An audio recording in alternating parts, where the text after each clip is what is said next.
Oh, hi. Wait, why did the sound alert not go off?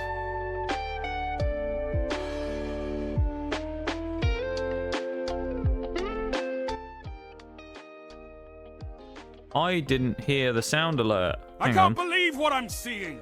Hold up 1 second. I'll get to all of that stuff in just a second.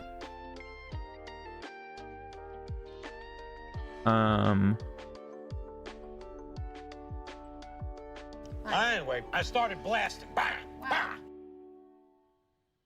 Oh, it worked that time. The first time it didn't work. That was weird.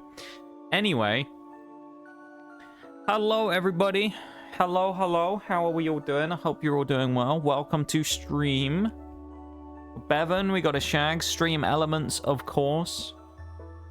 We have a big Shaq with the lurk. Thank you very much, Shaq, for the lurk. I appreciate it as always. And an Oreo as well. Welcome in to all of you guys. And a 22-month resub from Oreo kicking off the stream. Pretty crazy in itself. 22 months, eh? Almost 2 whole years. That is wild. And happy birthday to you, of course, as well, as it is your birthday today. So a big happy birthday to you. I hope you are having a good one so far. It's very nice to see you, of course. And Bevan with the 65 stream watch streak. God damn. God damn. 65 streams in a row he's been here for. Absolutely insane. The commitment. Absolutely wild, I've got to say. Thank you so much for that, Bevan, as well. I really appreciate it. It's kind of crazy to me that you guys have got some streaks like that going. It is wild. So thank you so much for that as well. I do really, really appreciate it. Yeah. Welcome back for another week. It's nice to see you all again. And I hope we're going to have a good time today. It is BDSP Hardcore Nuzlocke Day, as you know. We are going to be doing some nuzlocking. It is going to be hardcore. And it's going to be interesting to see how we go. I did some level grinding off stream to make sure that everybody was basically ready for what we're going to be doing today. And, yeah. We did that. Next thing we have to do in the actual run is fight Fantina. We can't do it straight away because I believe we have to get to Celestic Town first. Then we beat Fantina, and then we can immediately go and do the next gym in Canalave Town. Which also gives us access to Iron Island, which we'll go and do. We won't do that on stream, though. After that, we got Saturn and Mars at the lakes before we do Candice. And then we got to beat Cyrus. So, I think if we could get to Cyrus today, we'd probably be at a... Well, if we can beat Candice today, maybe do Cyrus, we're probably in a good spot. So, kind of what we're aiming for. If we can get to Candice, that's probably good enough for me. Thank you for the cat ears, Shaggy. Let me get on that real quick.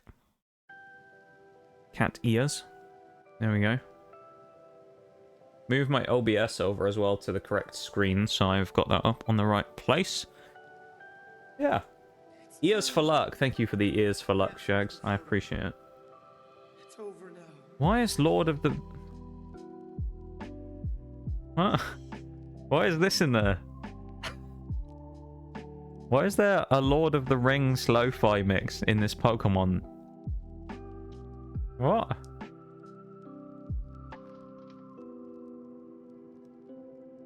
I'm skipping it. Anyway, let's carry on. Asmodeus! Welcome in, welcome in. How you doing? Oh, day has gone well. It's going pretty decent. I'm doing pretty good. Pretty good. No complaints from me, really. I've had a nice weekend. You know, I've got to hang out with a great friend for their birthday today as well. It's been good. It's been good. Been rather nice, I must say. I'm doing good. Doing very well. And welcome into stream. Catching that Balrog Dark Fire type legendary, yeah. Yeah, there's no real Balrog looking Pokemon, are there, unfortunately? It's a little sad.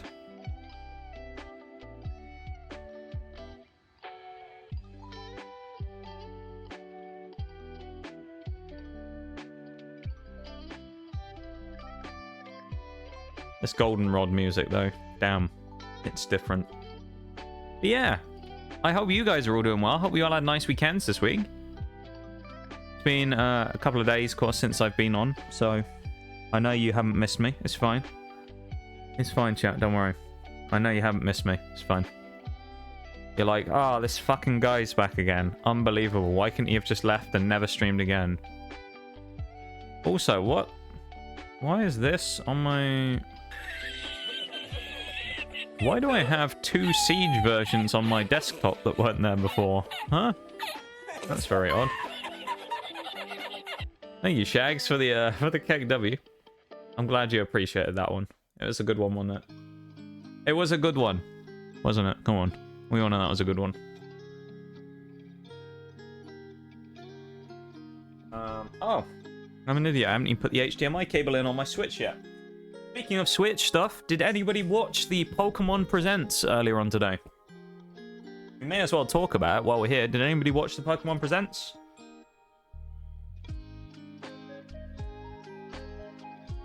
Anyone have a little gander at it? You forgot? Ooh.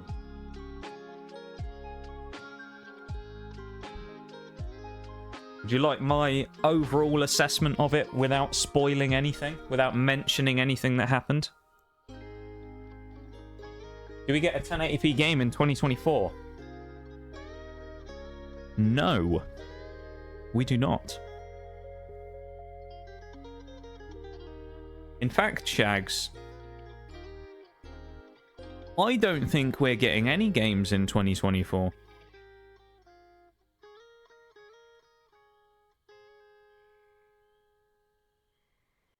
No new Pokemon game this year, by the looks of it. So, in 2024, I don't think we're getting anything. So, that's kind of weird. I'll be honest, though, from what I saw, there was one thing that was really cool. Hello. There was one thing that I thought was really cool. Oh, yeah, I was in the underground. I forgot. I'll have to get out.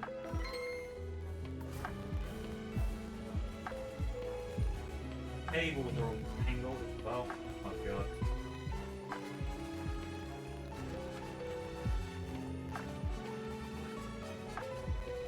Quite all manner of things has happened here. Yeah, I had to untangle my cables real quick. The audio is crackly as well, so let me just fix that real quick. My assessment is there was one thing that I thought was cool. My overall opinion of the Pokemon Presents. Not gonna lie, I was quite disappointed. I'm just gonna get out the underground and then I'll switch screens. But I was personally quite disappointed with the Pokemon Presents today. The runtime for anyone interested is about 13 minutes. So there you go. I'm out of the underground now, so I'll switch screens. I was just getting out of there because while I fixed the audio and stuff. But there we go. I need to switch my Pokemon over as well. This is currently what we have. We have Floatzel just randomly in here. Fan the Floatzel. Let's do some switching around. We don't need Fan the Floatzel with us. We need Crobat. We're going to take Gengar. Gyarados. We're going to take Voltage. And I think I'm tempted to take Wagnus as well for this next gym, actually, but maybe not. Yeah, we'll put Alakazam in the team for now. Why not? This is a good team. They're all level 34, even though the gym come up is 36. Reason being that the next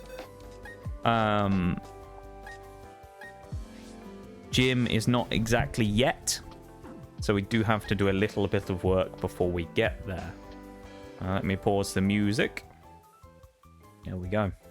I also, while I was out on my travels in-game, did find a very useful item. And when I say I found a very useful item, I mean I stole one from a poor Munchlax who was walking past. So now we have a leftovers that we nicked off Munchlax. So there you go, we have one of those now. We also have a Moonstone, so we can get Clefable. As well as all the other random stuff we found last week when we were running around. So we got quite a lot of good stuff here, actually, which I think is rather good. So we're actually in not a terrible position for some of this game now. So I'm kind of happy about that. yeah, we're in a decent spot, I think. Gengar will put the spooky plate on as well. Why not? What we need to do, though, is we need to go from where we are right now up to the gym. We're going to find out the gym leader is not home. And then from there, we will basically go, oh no, what are we going to do? And then we're going to have to go to Celestic Town. And that's basically all we have to do. I don't know if you actually have to come here and talk to the gym leader, but I know you have to find out that she's not here. I just don't know if you actually have to talk to the guy or not. Yeah. Come back another time. So now we have to go to Celestic Town, which Celestic Town is good because it also unlocks the best grinding spot in the game in the Grand Underground. If you are here in the Grand Underground, you can basically go underneath. Later on, you can go underneath here and find the best grinding spot. Why do we need to go to Pastoria? Try exploring. Oh, do we have to talk to that Team Galactic dude? I guess we do. We must have missed the Galactic dude. We'll have to go talk to him.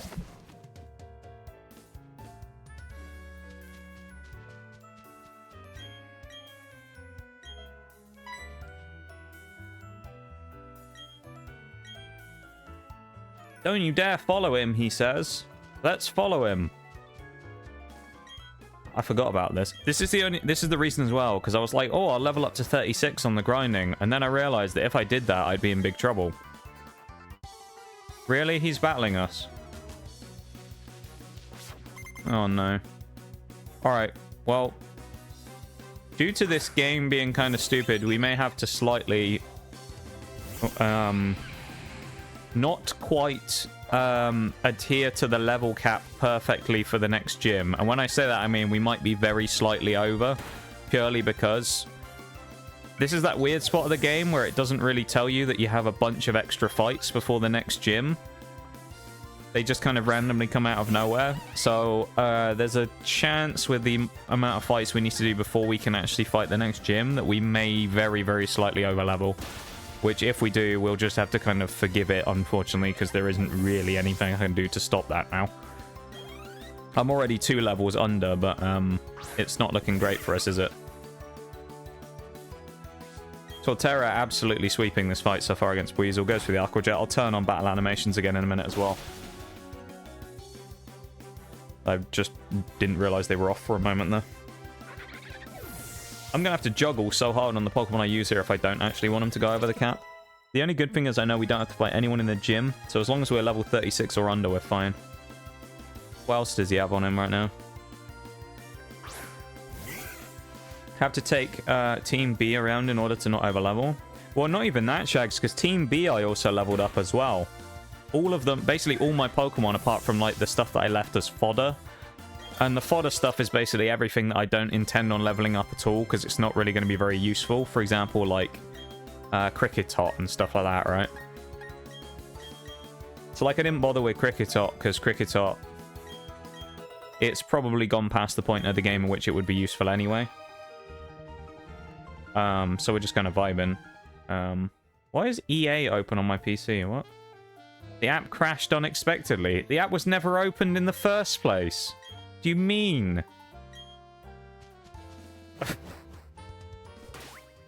Oh my god. But yeah, basically for this next gym, what I'll say is we may need a sort of like grace period on the level cap, if you will. We may need to be not quite as strong enforcing it as we normally would be, because it's kind of one of those things that came down to like random error because of this whole area of the game where there's a ton of stuff you have to do before this next bit. Because this stuff with the Galactic guy isn't that bad. We just have to run up to the lake, right? But then after this, we then have to turn straight around again, go all the way up to Celestic Town, fight a bunch of trainers on the way up to Celestic Town. Then when we get there, we can leave, which is nice. But it basically just wastes a bunch of time and means we have to do a bunch of fighting, so... Oh, now we have to fight this guy? Maybe? No? Or is he taking us back to Vale's? Oh, God, I can't remember. We don't want Torterra up front, because he's level 34. Put Crobat up front. Yeah. What a wild start to the Pokemon day, though. I just want to say thank you for being here, everybody. I appreciate hanging out with Byron. And now we'll settle in and we'll hopefully get rumbling along. So let's get going, shall we?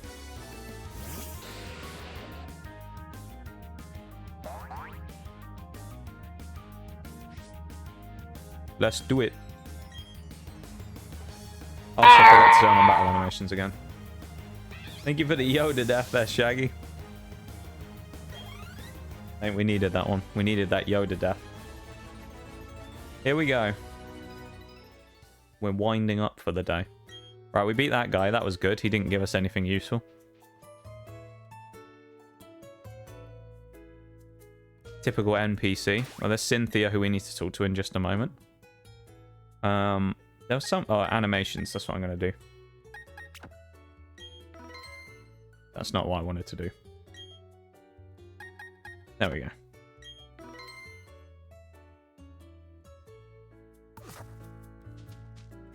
Then we talk to her. She'll tell us we need to go up to Celestic Town, clear the Psyduck. We also already have TM'd the fog, which is nice. So we can use that to clear the fog. I'm going to have to try and avoid trainers as much as I can. I keep pressing the Y button and it does that to me as well. I don't want that. So if we go up from Solaceon, yeah, that's probably the best place to go from. Solaceon Town. Let us commence forth on our almighty journey, chat. That was... Okay, I didn't want to walk in there. That was a mistake. Mistakes were made. Let's go. Yeah! Look at us run. Nyom. Speeding along on the bike as we crash into the Psyducks. Get out of the way, Psyduck. Your headache is gone now, me boys. That's the one guy over there who's like, oh shit, me friends have gone the other way. Poor Psyduck.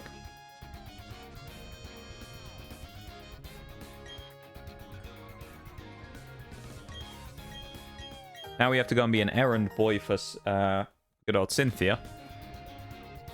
It just makes me a little, you know... Just makes me feel a little annoyed just seeing Cynthia again. Knowing that last time I saw her was when, you know... Last time we saw Cynthia was when it happened. When we were defeated. When a bomber snow was cut down. It still hurts, you know? Still hurts. Chuck a repel on.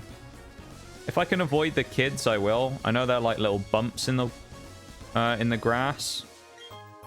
I just don't want to fight them because the kind of the XP thing. Like if I can avoid it, I will. The XP thing, I just want to try to do that.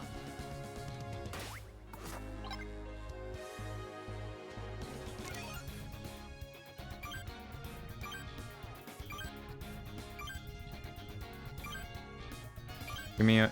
Where it... What? What? There it is.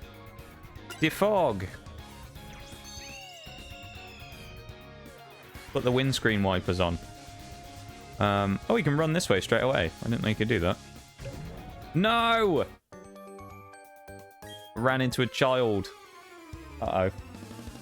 It's also kind of sad as well, because I don't think Torterra gets Crunch before the next gym, which is a little sad. Would have been nice if I'd have got Crunch. Unless he learns it at 36, which is possible, but... No, he doesn't. He gets it at 45. Damn.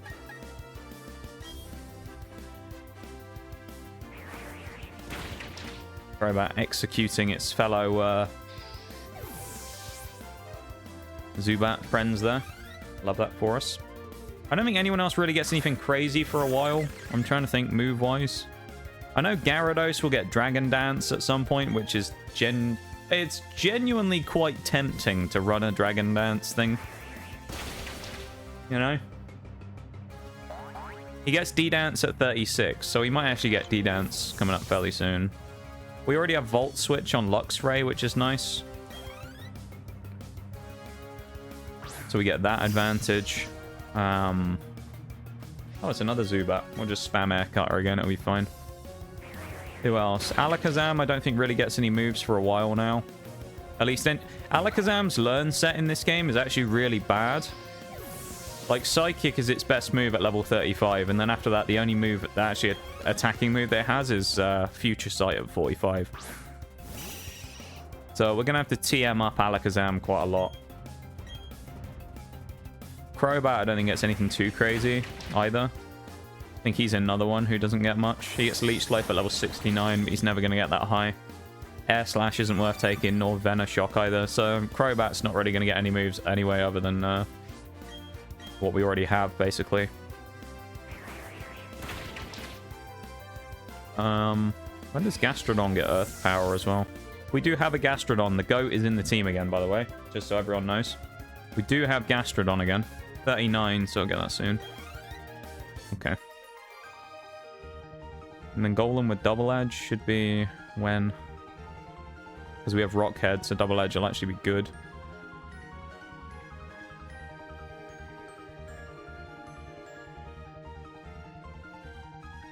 $50 we get Double Edge. Nice.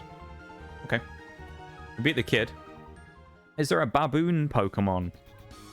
That's a good question, Shags. To my knowledge, can I think of a baboon Pokemon off the top of my head? Not necessarily... I can't necessarily think of one immediately off the top of my head. There's a lot of monkey Pokemon. I don't know if any of them are specifically baboons. You know? I don't know if we got baboons specifically. But a lot of monkey Pokemon, though.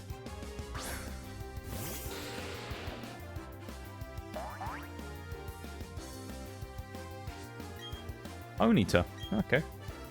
Gonna get cross-poisoned. It is nice that a lot of the things here don't really have any XP on them. That's at least nice. We aren't, like, you know, blowing through the XP really quick. Oh, Grottle. That's a good one for us. Oranguru showed up and I was wondering what kind of monkeys and apes I can remember. I know there's Rillaboom, who's one of the newer ones. Apom technically is a monkey as well. I guess Slacking is a monkey.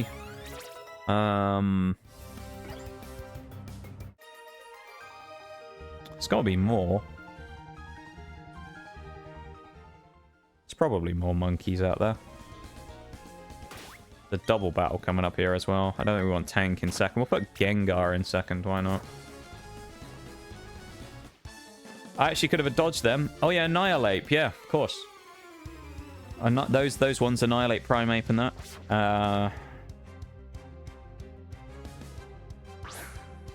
The Sage monk, the Pan monkeys, Pan Sage, Simisage, and those ones.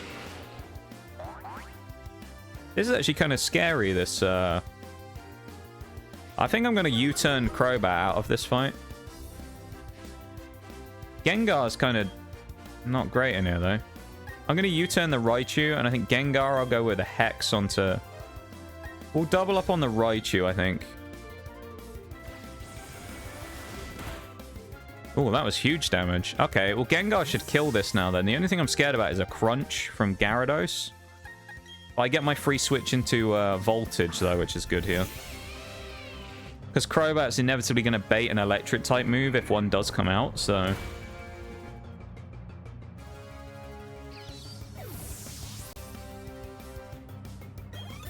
Oh, the XP gain there, though, is not great. We don't want that. It is a Crunch. Uh-oh. Oh, Gengar lives. Gengar takes the hit. Cursed Body, though, prevents... Oh, Crunch has been disabled. That is massive. We'll make the switch, though. Gyarados probably doesn't have anything to deal with its other Gyarados counterparts, so we'll switch Gyarados in on Gyarados. I thought that was going to do more damage. We're probably quite lucky there that that didn't do so much. Voltage with a big hit from Spark. Gets the one shot. Well played in the end. We cleaned that fight up quite well, considering it was looking a bit dodgy for a second there. But we cleaned it up nicely and ended that one off well. Oh. A lot of level 35s right now, so we got to be careful there. As I said, this is a bit precarious, basically, where we are. Because, it's like, you know... Oh, Christ. We can't really avoid most of the people we're fighting. So, yeah, there's not really too much I can do about it, really. Mothim. Interesting Pokemon. You don't see Mothim very often. I think Mothim's quite cool, actually. Throwback, let's go for a pluck. Level 25 Mothim, that's good. It's got not a lot of XP on it, probably. Good start. Right, Alakazam is the first to reach level 36. That's because it's traded, of course. Onyx coming in. Damn. Well, I want to switch, probably, so I'll... Not U-turn. Oh, God. That was a mistake. I wanted to U-turn. That was a crit. Bit of friendship working out for me there. That's not so good. Oh, that didn't... Oh, yeah, I forgot Onyx is so pitifully crap when it comes to damage. It doesn't actually matter.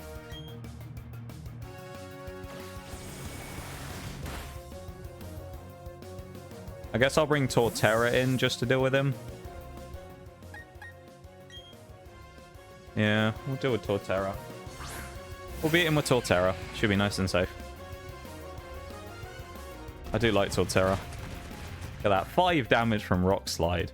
And that doesn't really... That there, you might go, damn. It's impressive.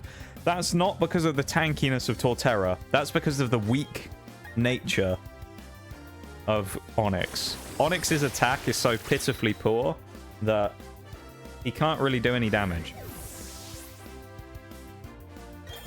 Level 36 onto Torterra as well. That with 300 XP. And there's another... Oh, no. Why do they all have so many Pokemon? Please stop having multiple Pokemon. I can take Alakazam out of the team for now, though, at least, and put someone else in as a sub, but... Yeah, this is kind of scary. Because Alakazam can come back in for the gym fight. The only thing is... It's... Alakazam's not got, like, super utility, really, for the fight. He's good for the gym fight coming up. He's not incredible. What I'm thinking, though, is I'm actually tempted to bring in Golem instead. Bring in Wags to deal with Drifblim in the first part of the fight. And use, like, Smackdown and Rock Slide on it and knock it out. So I'm going to bring him in here. I won't risk Torterra either, I guess, so over-leveling. So I'll move Torterra down here. I'll bring Shello there into the team, of course, for now. Good old Shello there. A classic Pokemon for us. What we got down here? Okay, there's a guy. There's a kid down there in that pile of grass as well. There's a kid there who we don't want to fight. Hello there. Hello there. It's you again, Shags. You hello there-ing me. Hello there. Please be a TM. Oh boy! Okay, Alakazam's now viable. Well, actually, all Gengar. Shadow Ball. Oh boy. That is a hell of a TM to pull. Okay, Shadow Ball is really good. I assume we only have one, though, is the only issue here. Oh, we do. It's only one Shadow Ball. Damn.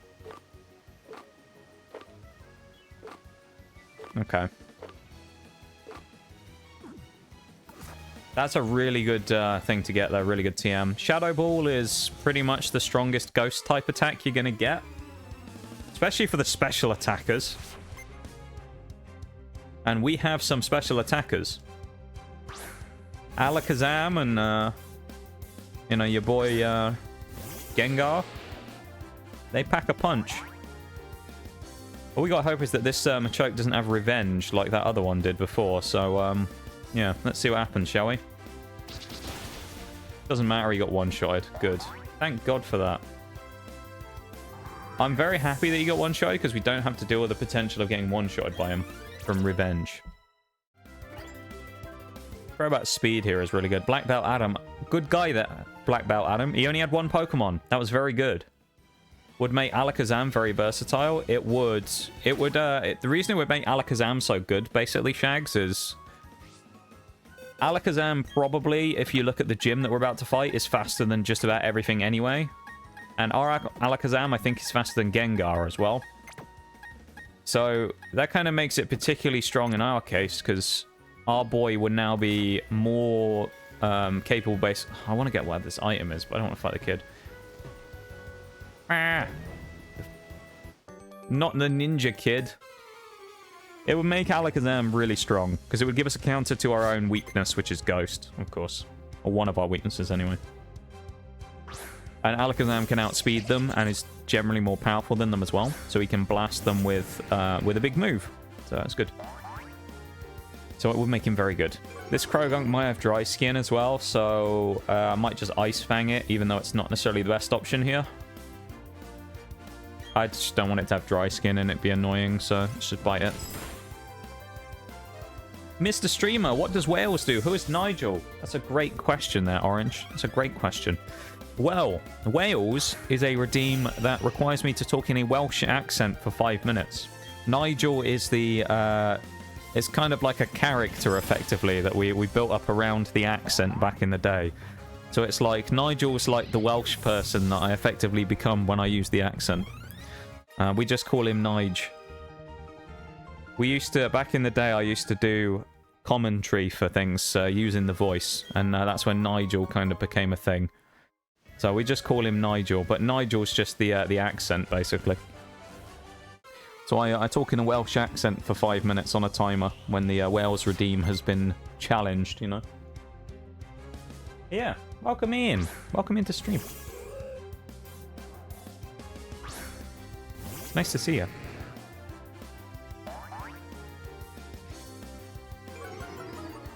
Get the Intimidate off early as well against the Bird Keeper.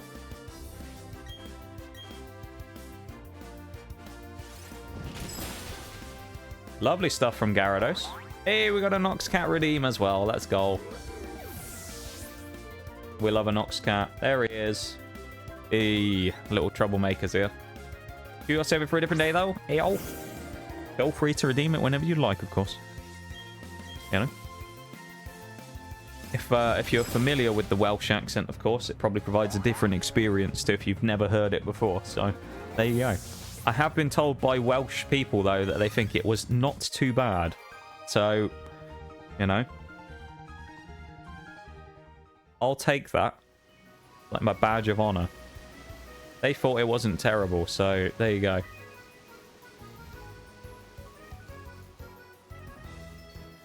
Well, that's Celestic Town. What's up past this old man? Do we know? I want to know what's past the old man, but I don't want to fight him. He's probably the last fight we have to do, though. I'll fight him. There's nothing else I can do to get around him. Fight the old man. Let us fight the old man. What's Bevan trying to catch? A Squovet. There you go. Oh, he's got a Weasel. Damn, what a threat that is. The only way that this Weasel would be in any way threatening is if it had Swift Swim and it was raining. Now, even then, it's not going to be that threatening, but still. We can. I'd hazard a guess that Gyarados can probably one-shot it with an with a waterfall. I'm going to try it. Why not? Earthquake, I almost said. Yeah, we could. Not too bad. Equals a win in my book. Yeah, you're not wrong, Shags. Redeem it 4 times, but I'm waiting for now. Also, happy Pokemon Day. Yeah, happy Pokemon Day. I hope anyone who watched the Pokemon Presents got what they wanted out of it. I said earlier, I'm a little disappointed this year. There wasn't really anything too crazy that interests me other than the big announcement at the end. I was really hoping for a mystery dungeon, which didn't happen, so I'm a little sad. Gotta say. A little disappointed that there was no mystery dungeon. Because if there was, I would have to do another 100% challenge of mystery dungeon. That's what I did before. I did Mystery Dungeon Rescue Team DX, the remake of the originals, and I did 100% recruitment runs of them, getting every single Pokemon in the game. Effectively like a living dex. Let me tell you, that was an absolute nightmare. What a pain that was. That was such a painful experience. But I would do it again for the new game if I could. We also need to talk to a man here as well in Celestic Town, because he gives us a really useful item. Or he gives us 3.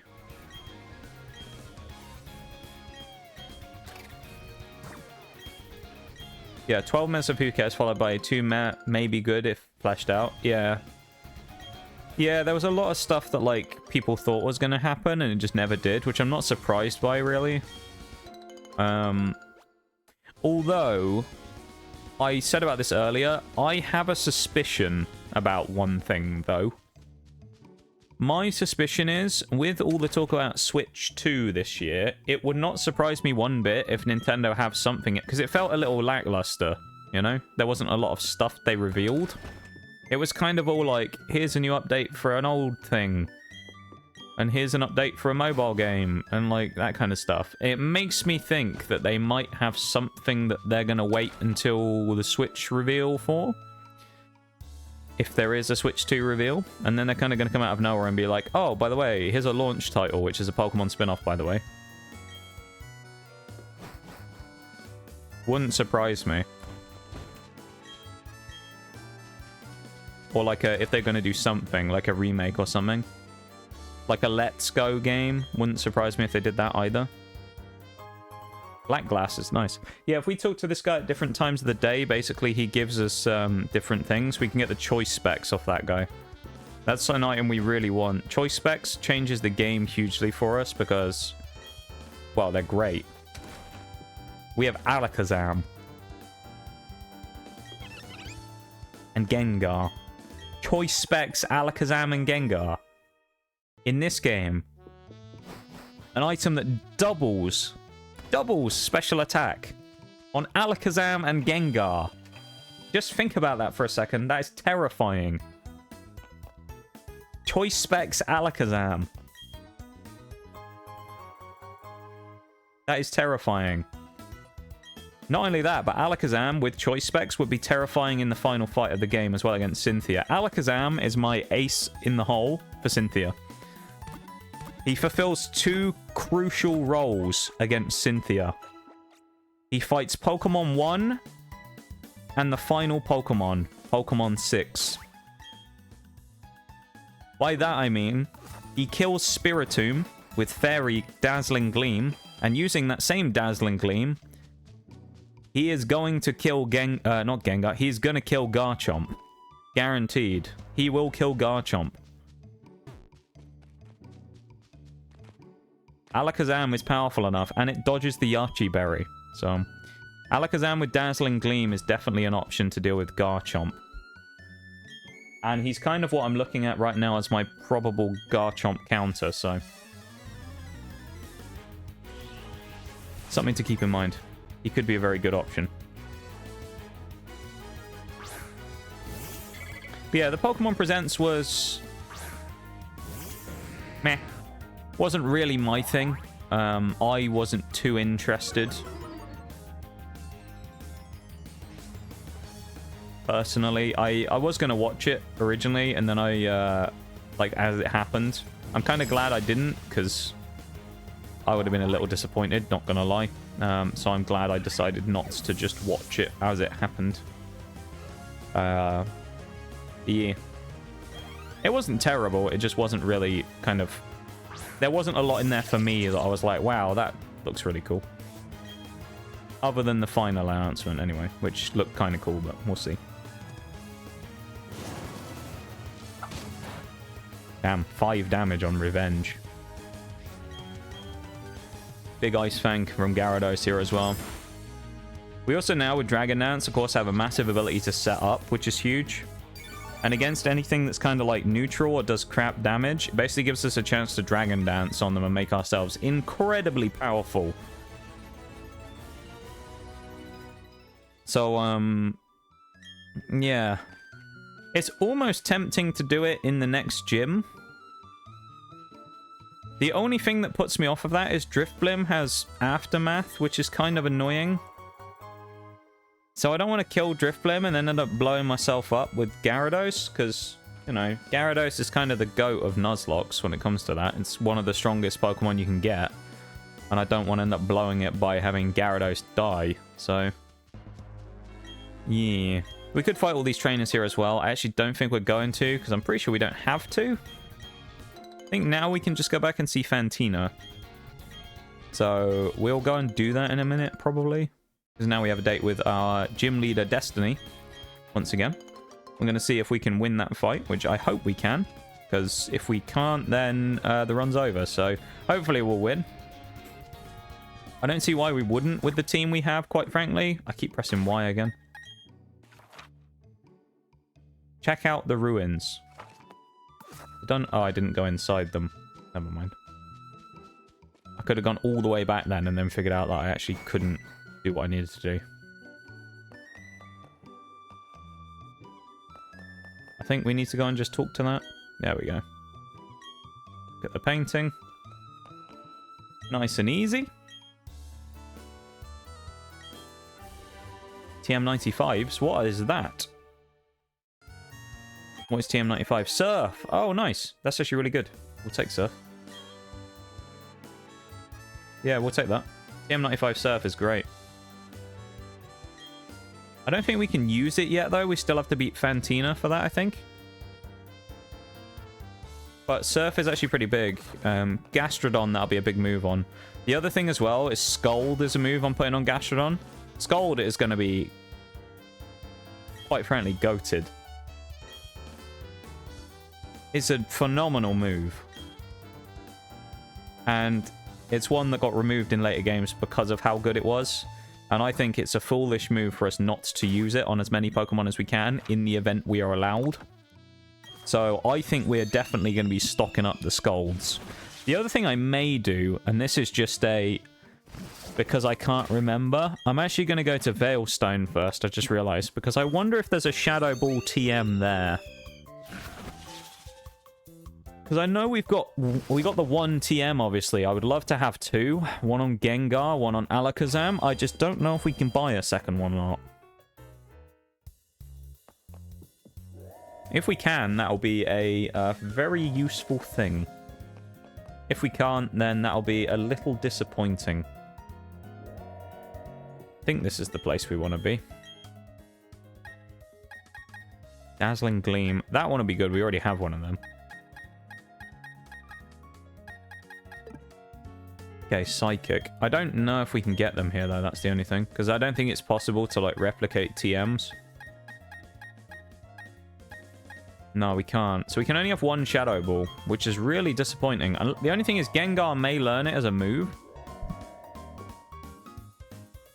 It's possible. I'll have a look, because I probably should double check this before I say anything. Yeah, it learns it at 48. Okay, so we're going to put this on Alakazam then. I'll also, I just want to, before we do anything in the gym fight as well, I want to run one calculation. And check one set of stats, which is just, I want to see if Alakazam is fast enough to beat everyone for speed in this gym, because if it is, I'm probably just going to route the entire gym with Alakazam. And I'm going to one-shot everything with Shadow Ball. Because I think we can. So, I'm fairly confident Shadow Ball can just destroy everyone.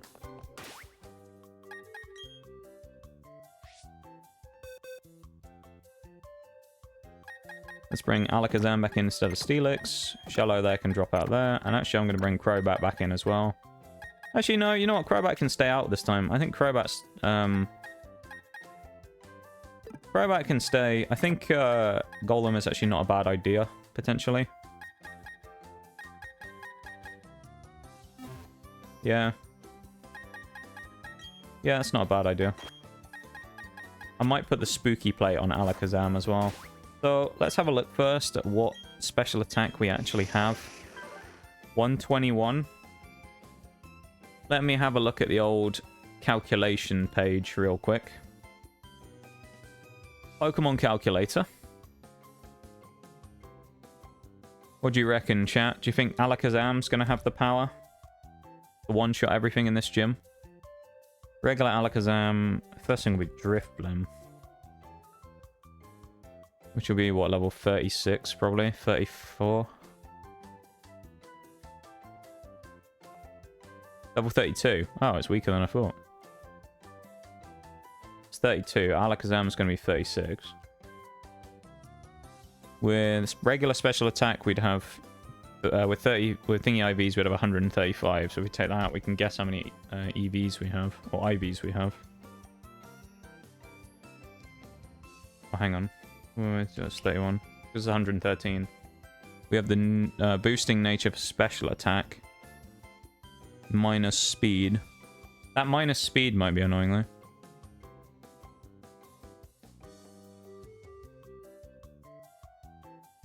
Where's increased special attack minus speed? Thank you for the lurk, too. I appreciate it. How are you doing?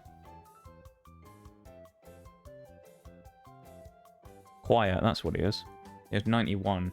Ours is 96, though, so he must have some EVs and speed.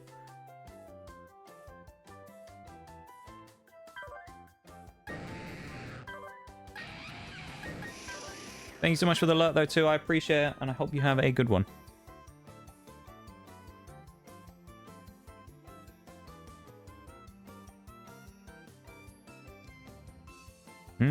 It's not a one-shot kill.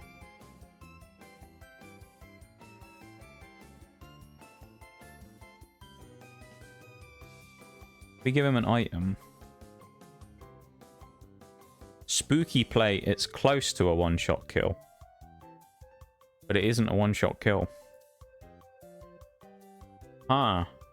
This is going to be more annoying than I thought then.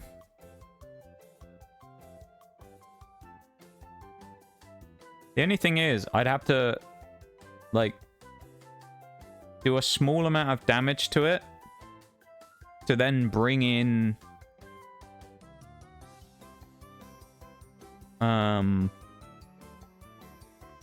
someone out. Bring in Alakazam on, like, a switch using U-turn or something. Now if we do that and we go to Gengar... Gengar will probably get one-shot by Psychic, honestly. It will just come down to with Gengar, who's faster. Which I just want to check who's quicker between us and Alakazam. He also has a berry to drop dark type moves power. Our Alakazam at 36. We have 91 speed. In-game we have, what, 96? In theory, we should be faster than the Gengar. I don't know what his setup is or anything, but we should be quicker, so... Okay. Makes me think then I'm probably going to run Golem up front instead. Maybe the Hydrate Spinal too. I think I'm going to run Golem up front. I'm going to run Golem with Smackdown probably, or Rollout. I think I'll probably go Smackdown. Let's have a sip of me Coke Zero for my Hydrate. We're still going to put Shadow Ball on though. We're definitely running Shadow Ball. We won't recover. We'll get rid of Psyshock, I think. We'll keep Psychic. And then we'll probably take like an extra move at the end, like Dazzling Gleam or something will be our last one. Maybe we'll even drop Recover, I don't know. Is there anything useful on Golem here that we could put on that would be nice? We'll run Drain Punch. God damn. Thunderbolt, Dazzling Gleam. Obviously we can run on Gengar as well, which is kind of cool. And Nasty Plot. The only other thing is we run Gyarados up the front. And we Ice Fang it. Which we could do, actually. And then keep Golem in the back, maybe.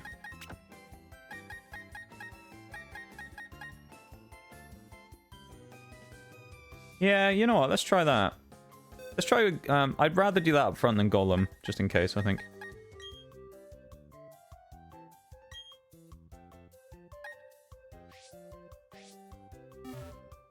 Just double check and make sure there's no items that are worth putting on here, because there might be something. There might be something useful. Psychic moves from the incense. Wide lens. Nothing really crazy by the looks of it, is there? Soothbell's black glasses. Actually, that would be good on a dark type. Maybe I should run that on Gyarados instead. Black glasses for crunch damage. Oh, Bevan didn't get it. You missed the Pokemon. No. I can't believe it. Unbelievable. You've been ad.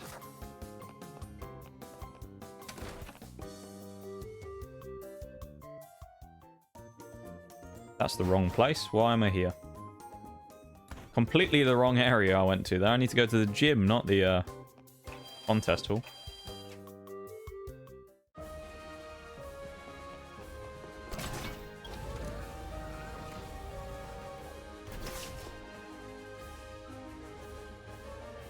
Aight. Here we go. What is 5 plus... Oh, 3 plus 5 plus 7? 10 plus 5 is 15. Easy. Wow. Correct. Nice. This fight doesn't scare me much, because Miss Magius's worst move is actually a physical ghost move, so... What is that? 12 plus 28. Correct. Wow. How did we know? What is 3 times 13? Definitely 93 on this one. Must be. Wow. We got it right. I think there's only one more and then we fight her. Or we just fight her now. I can't remember. Oh, no. Okay. Next door. What is the first room's answer? It was 15.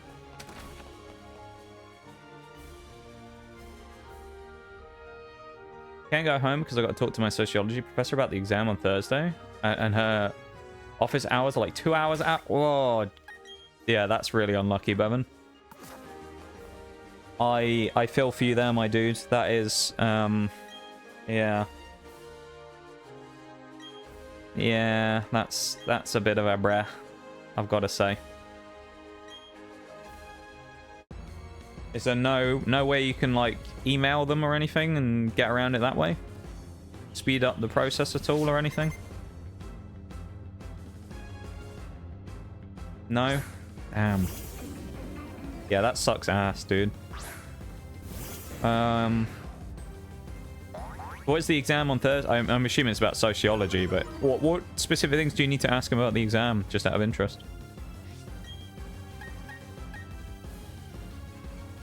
Do you know what? Yeah, let's do this. 1's probably enough. Oh, you son of a bitch. Of course it will-o-wisp me. Alright, let's cut my attack in half then. Okay. And it landed will-o-wisp. So my attack has been cut really badly then. It also has Hex, so it can do a lot of damage. I'm probably going to be able to take 1 Hex, so I'm going to go for a Crunch anyway with the Dragon Dance boost. Yeah, we still knock out anyway. I don't know if Gengar has Hex. No, he doesn't. I'm willing to take the risk of fighting Gengar and Magius as well. Just because I can. I reckon Gyarados can probably fight them and win. If not, I'll just switch. But the Dragon Dance is pretty big, though. Sucker Punch on Gengar. Oh, that's dirty as hell. Yes, please. Everything? Oh. Yeah, that's, kind of fun. That's kind of frustrating when stuff like that happens. He got rid of the burn! Gyarados, you legend! He dropped the burn! Oh! And we're faster! He eats the berry. Will he live, though? It's Dragon Dance, boosted Crunch. Gengar goes down in 1. Dragon Dance is whooping his ass right now. Her exams are weird. There's 2 sections. Each section has a few prompts. You pick 1 prompt for each section. Basically, you write 2 paragraphs on whatever prompt you picked. Okay. Similar to the way we had ours structured. So ours weren't quite like prompts, but when we had ours, we had like 3 questions that you had to answer like 2 of the 3 or whatever. So like, yeah, kind of like how we used to do it then. This should one-shot if we're faster, which we are. Oh, no. The easiest gym fight we've ever done. Gyarados sweeps with Dragon Dance. Oh, boy. The King of Nuzlocke returns to fine form with a sweep. Gyarados the dragon. Kick some ass. Let's go. I don't know what to write for any of the prompts in section 1. So, how many sections? So is it like there's multiple sections presumably? Then this is this one section you're struggling with, or you can't? You have nothing to come up with for it. I see. Two sections. Each section has a few prompts. You pick one prompt for each section. So basically, then half the exam is what you're struggling with, because yeah, that's really annoying. That's a weird way to do it. Oh, Shadow Claw. Yeah. The way that's structured is a little weird. I'm not a big fan of that. Yeah. How, like, specific are the prompts? Are they, like, kind of general or more of, like, a very specific, this is exactly what we want? Then I have an exam tomorrow? Oh, Jesus, man. You're getting bombarded with those exams, my dude. That's out of nowhere.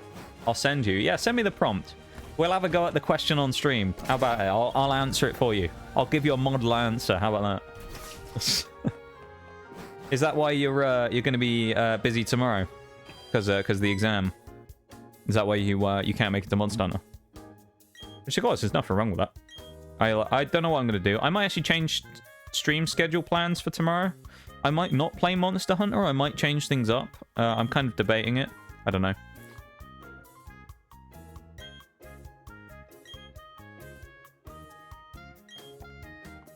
Oh, there she goes. Now we have Surf. We have to go to Canalave now, which is pretty easy, so... Yeah, Canalave, I think it's 39 is the next gym, Canalave. I'll be honest. Like, I'm gonna be perfectly honest here about Canalave City, okay? Canalave is a fucking joke of a gym. It should be the easiest thing we've ever done. All we gotta do is bring Gastrodon, and we basically win. We've basically won with this team.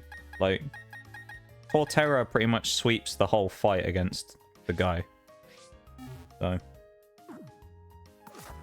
The only reason I got Crobat up front as well is purely because, or why I will have Crobat up front, is because we need to fight our rival before we go in there, and we'll end up using that for it. Oh.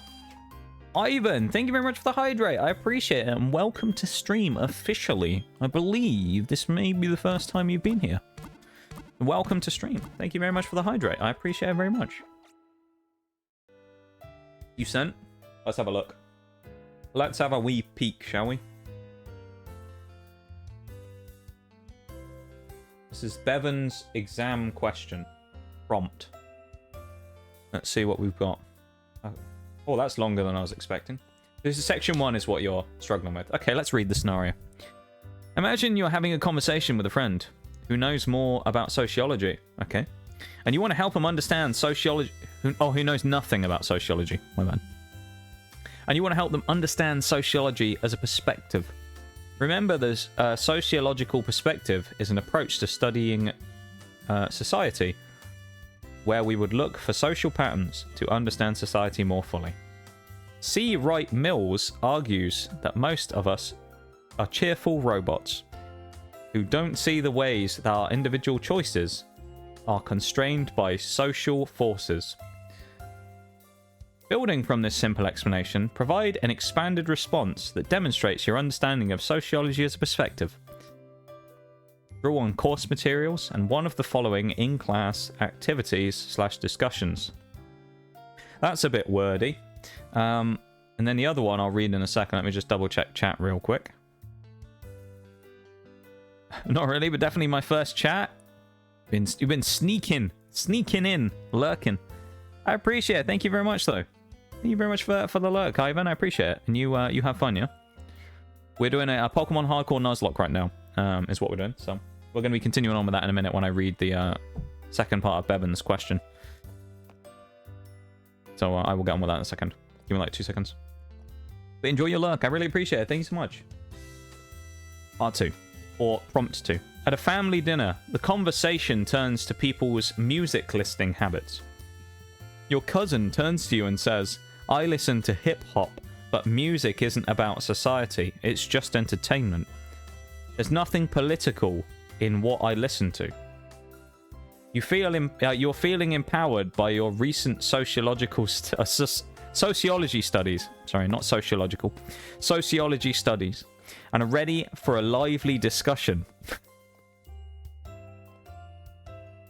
As a sociologist, drawing off the assigned reading by BRIM and other relevant course, BRYM, I guess BRIM, presume, and other relevant course materials and discussions, provide an elaborate response that demonstrates your understanding of how a sociologist...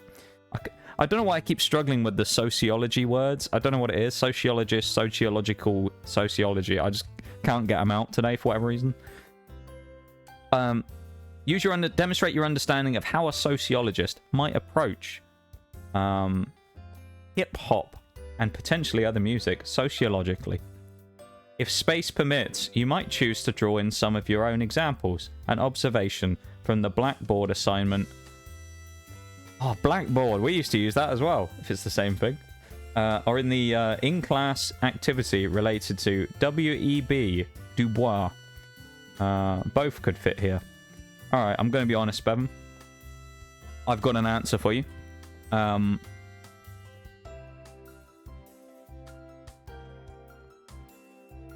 Fuck knows. That's a horribly worded question. The way that that's written and things is very, I don't like that at all. I mean, it's kind of typical, like,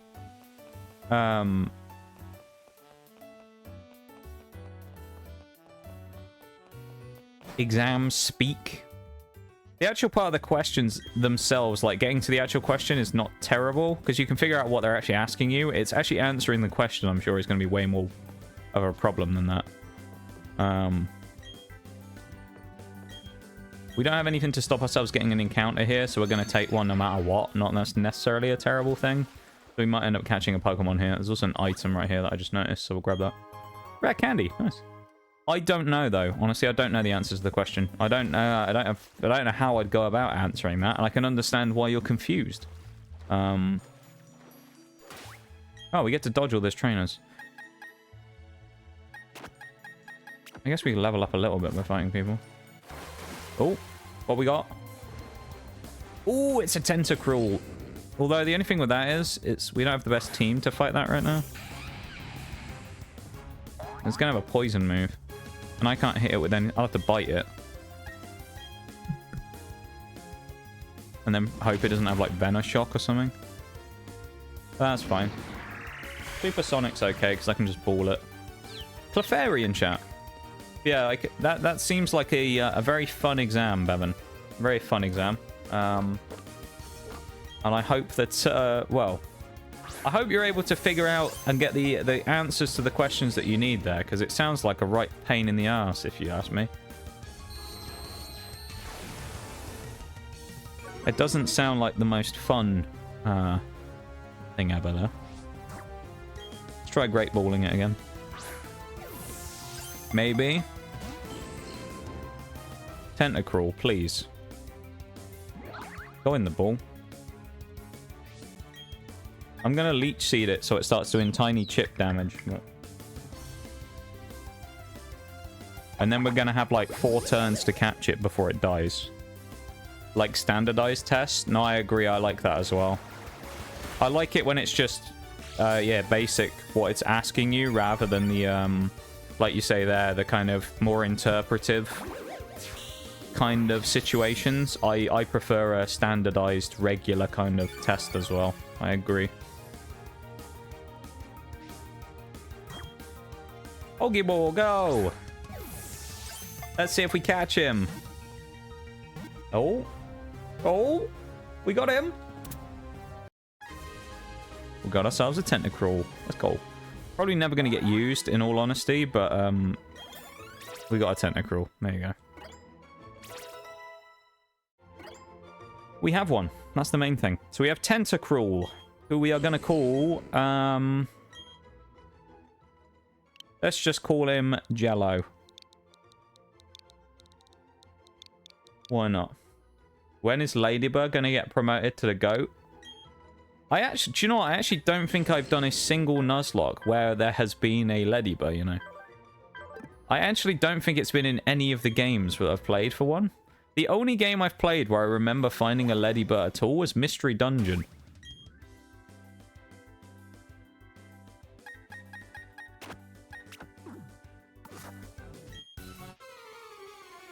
As far as I'm aware, anyway. That's what I remember in terms of the ones where I found those types of things in there. There's not a lot of Gen 2 Pokemon, so it's kind of hard to find them in a lot of other games. Golem would have been a better choice here, actually, than your boy. Fine. I should have body slammed, actually. What am I doing? Oh, it has Water Absorb as well. Lovely. Well, that's fun. At least body slam's a good move, though, on Gastrodon. Gastrodon's fairly good, like, in terms of its power and stuff, so we'll take it.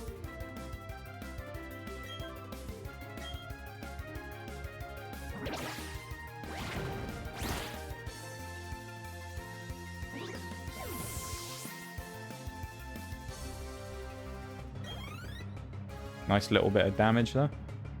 We'll take it. Oh. Well, that's a little different. Fighting bloody Gyarados. Okay.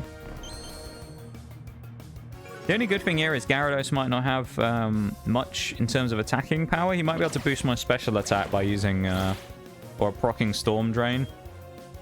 Yeah, there you go. Emitting Storm Drain means we're going to be stronger now with our Water Pulses. That's what I was looking for. The reason I was doing that as well was for the paralysis on Body Slam. Gastrodon is actually huge in this game, though. That's going to hurt. Alright, we can take one more of them, even on crit, I think. We'll take the risk because he's paralyzed as well.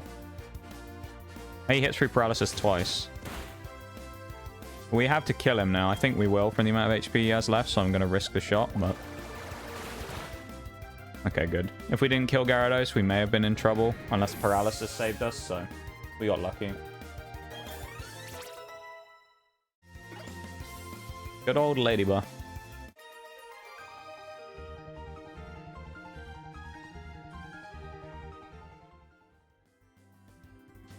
I feel like all these people want to fight me, so I'm a little hesitant. Oh, the kid doesn't. I want those berries as well, but I don't really want to fight the guy. So I think I can get around him like that. Wild Pokemon. It doesn't count as an encounter, though, keep in mind, because we also just went and did the previous Tentacruel. So this is still the same route, even though it's not on the water. So, yeah.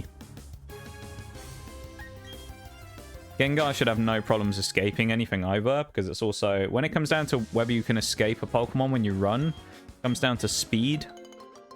We are faster, so we should just be able to run away. Gengar should never really have a problem running away from just about anything in the game. It's also one of the big reasons why I picked... well, why I decided to do the trade evos this time, is actually Gengar and Alakazam potentially answer a huge problem, which was that Garchomp. Because there'll be some of the few Pokemon that should actually be faster than Garchomp, and probably faster than Lucario as well.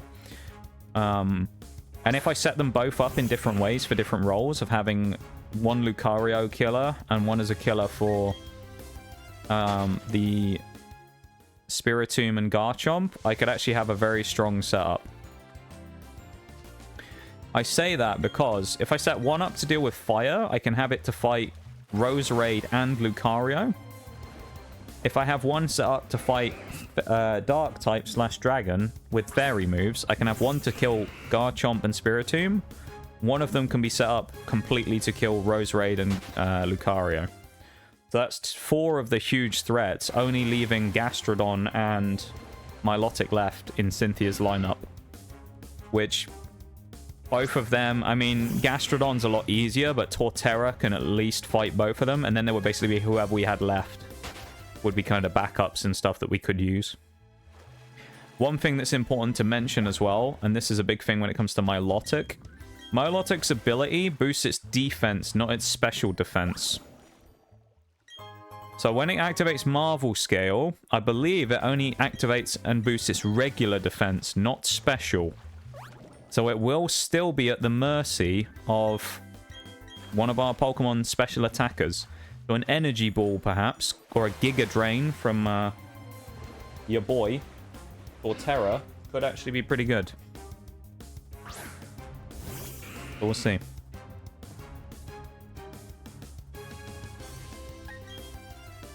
Nice.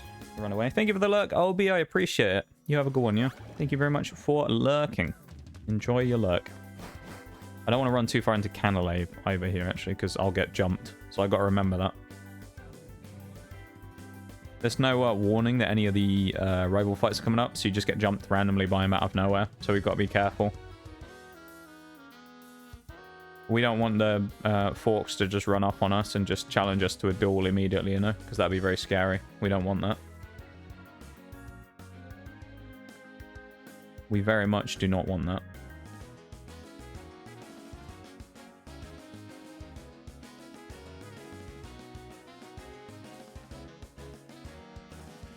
I think I'm going to go for a BRB, actually, you know? I think I might go and do my BRB in a minute. Might be about time. So I might go and do that. Okay. So I think I'm going to switch screens. I'm going to go for my BRB.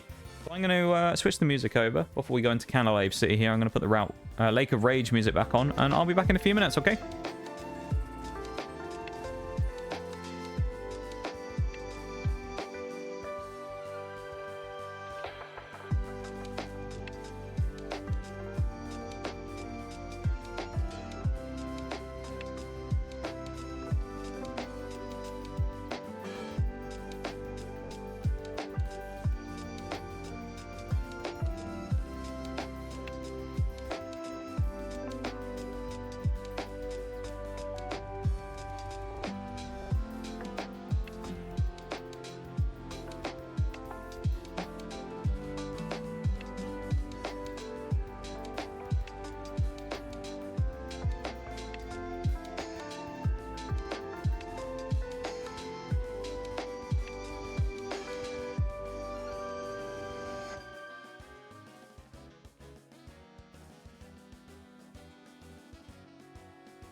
And we're back.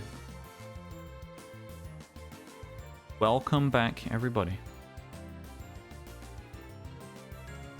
We are indeed back. I know it's very unfortunate. I'm back again. I know. I know what you're thinking. Oh no, he came back. But I am here. Hi, Eternal as well. How are you doing? Nice to see you, man. How are we? How are we doing? I hope you're doing good. I'm just going to sit here and sip on my drink for a second while we do anything. So, you can die. Having a sip of me coffee here for a moment. Hi, dead man. Welcome to stream.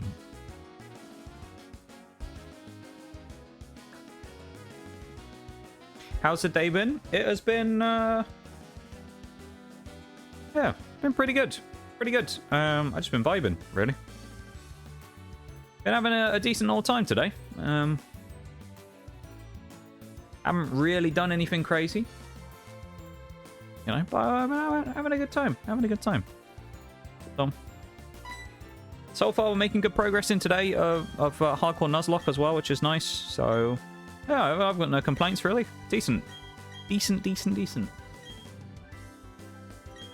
End of February in 2 days, is it? 29. 29th is the end, isn't it? Thursday. Yeah, so I have 2 more streams after today in the month as well, which is kind of cool. I usually don't like February as a month, so I'm glad it's almost over. Now, like, in terms of people having events and things in February, that's great, you know? But for me, February is always a terrible month, so I always hate it. So I'm kind of glad it's almost over. I'm looking to go off with a big finish, you know? Skill swap.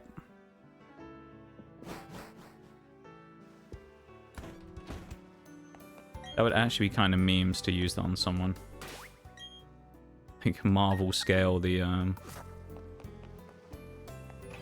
grab Marvel scale off my lot. It could be kind of funny. Want to repeatedly slam my head into a wall. I feel that on a spiritual level sometimes. I do. Let's buy 10 quick balls. I feel like it do be that way sometimes, you know? Where a bit of head slamming is really the only option.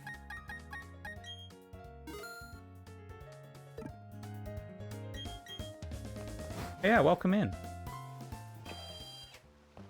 We need Crowbat up front here as well. That's just the option. We also want to restore health on Gastrodon real quick. We don't actually need Gastrodon for this next fight. Basically, for my calculation here, I say calculation, I just mean based on what I've seen. I'm pretty sure Crowbat can just win this whole fight against our rival on his own. So, oh, it's the move Delia. Nice.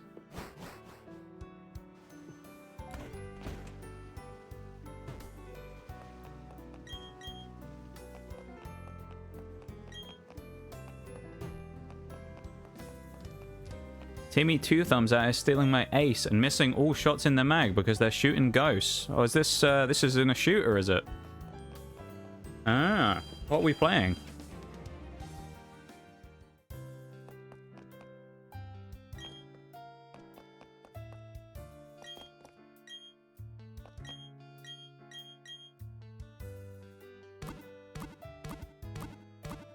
Siege. Ah, you're a Siege player. Interesting. I'm a Siege veteran. You didn't know. I don't know if I've talked about it or not before while anyone's been here. But I am a Siege veteran player. I've been playing since year 1, basically. I've been playing almost since the beginning. I did play in vanilla, and then I also kind of properly started getting into the game and playing with a lot more frequently and with more people in year 2, season 1, when Velvet Shell.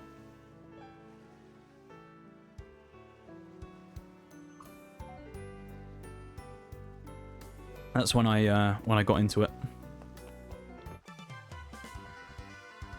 Honestly, the type of people I'm getting, I mean, as I've played ranked this season, I also know the type of people that you've been getting. So I know the pain that you're experiencing without needing to see it, because having played ranked myself, I know how bad it is. I had a great clip the other week where I was playing in a duo with Mirage, who called out 4 times in a row on the mic that someone was walking up behind someone, of which neither of them turned around, and they both got killed on the flank. So, you know, those are the type of people we deal with on a daily basis in ranked these days. And that's on PC.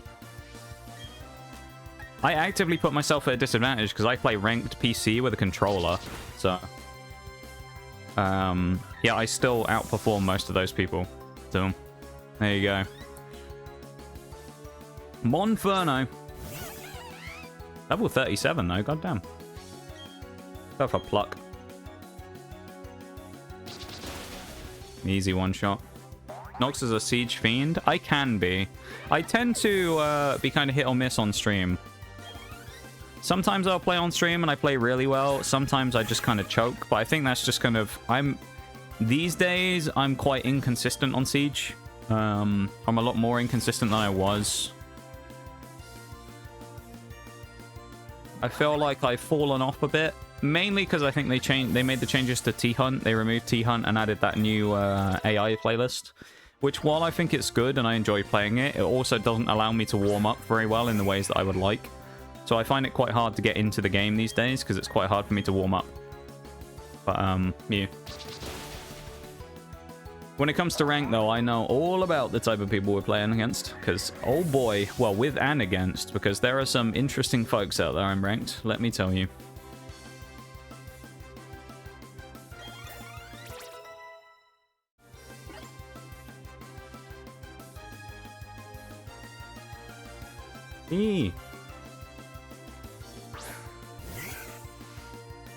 That's the definition of how my day went. I'm glad it went well. Well, banging your head against the wall, you mean?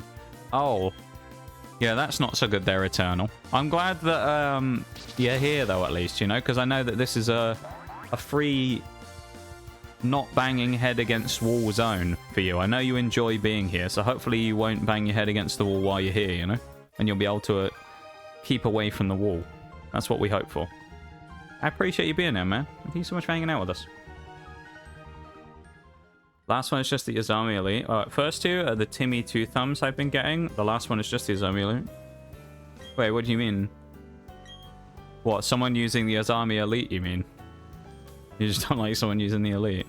What rank are you in as well? Like, I assume you're playing ranked, I don't know. I just asked because I assume, like, basically everyone plays ranked these days. How do you feel about Demos? I think he looks pretty cool.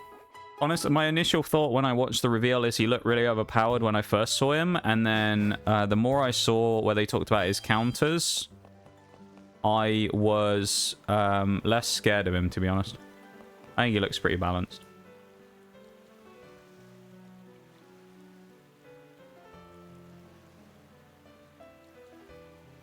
I'll have to watch those clips after stream. Oh, Silver 2. I was. That sounds like you've been D-ranked. What? I'm guessing you must have lost a few ranks. And you got put down as from Silver 2 to Copper 3. God damn. It's pretty brutal. Those people must be terrible. I remember back when I did my first few placements, when I got out of Copper and Bronze, I think I dropped... Me and Mirage played together. I think we went 9-2 was our record to get to out of Bronze up into Silver. We won 9, lost 2. I had like a 1.5 KD for like the first half of Ranked. It was kind of crazy. And then we hit Gold, and after that I kind of went off because, you know... Or I went off from as good as I was doing because, I mean, Ranked... PC Ranked, I find, tends to have a massive upscale when you get to Gold, where you go from there to, like, then you start meeting the Platinums who can't quite make it in Gold and things like that. So you start running into, like, the harder ranks there, where I started to struggle a bit more, and then really I kind of went off the boil this season. I haven't played as well since really the early game, so... Live reaction. Okay.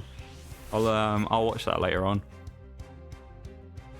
Is my headbanging free zone? That's what we like to see, you know? That's what we like to see. Rage hackers on console? Rage hackers. Well, I did used to play console Siege. What you mean rage hackers? Like DDoSers or something? Or you mean M&K people? Oh, that's gonna hurt. Actually, boy. Okay, we're good. That was a crit. Steelix doesn't have like that much attack. That was just kind of lucky because he got a crit on a quad affected move.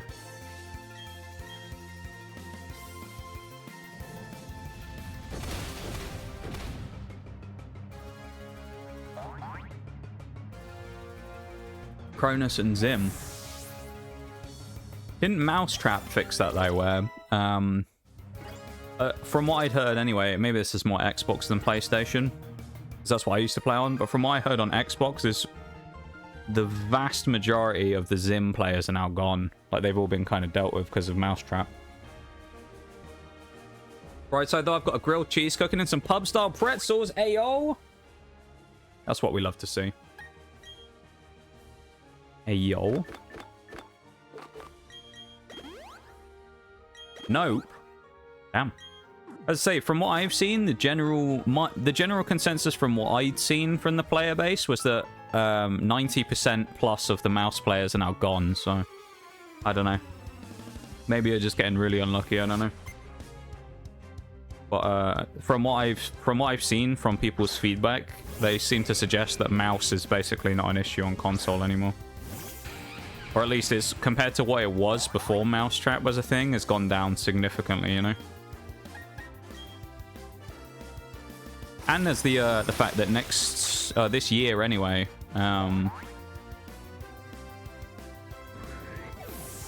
Mousetrap's gonna be putting people in PC lobbies if they get caught using M&K as well, which is funny.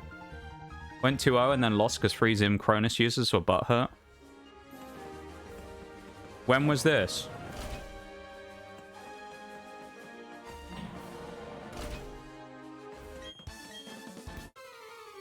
Was this in ranked as well? That sounds really good though, Eternal with the pretzels. I love a pretzel, man. Really do love a pretzel.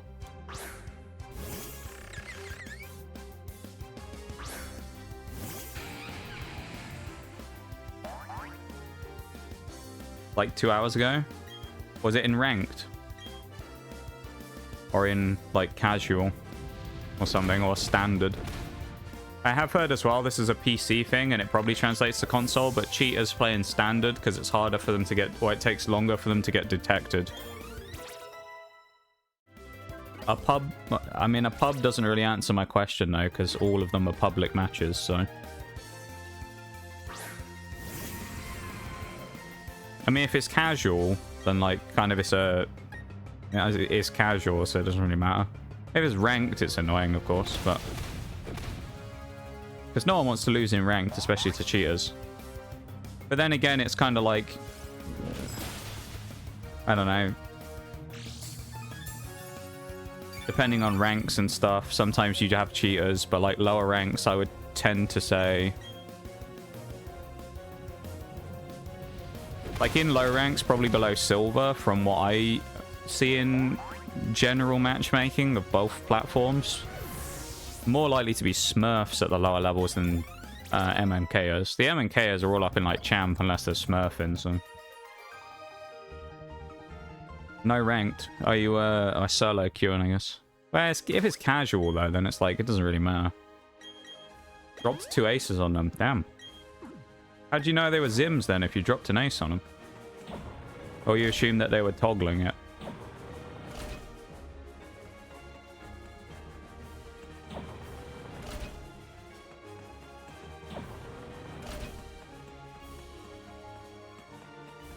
Two aces is pretty impressive.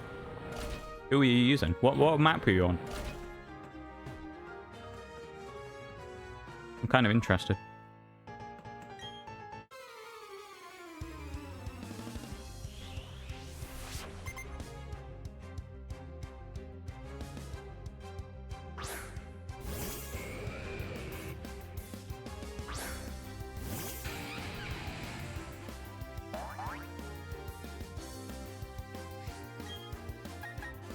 have a Mega Drain this time instead of Earthquake. Why not?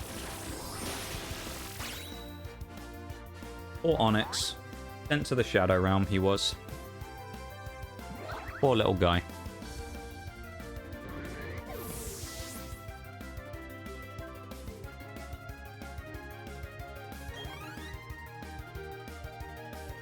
Couldn't control the MPX with Verti Grip or Angle. I mean, I assume Angle, because with Vertical Grip, I'm pretty sure even if you don't control it at all, there's basically no recoil on it.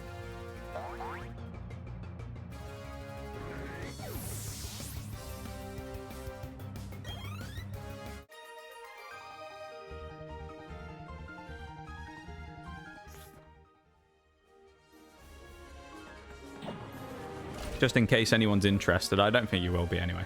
I just like saying it, but when it comes to Siege, I main Smoke on defense. And when it comes to attack, I tend to pivot around a little more, but I generally play a lot of Thermite or Thatcher. I tend to play mostly support, so...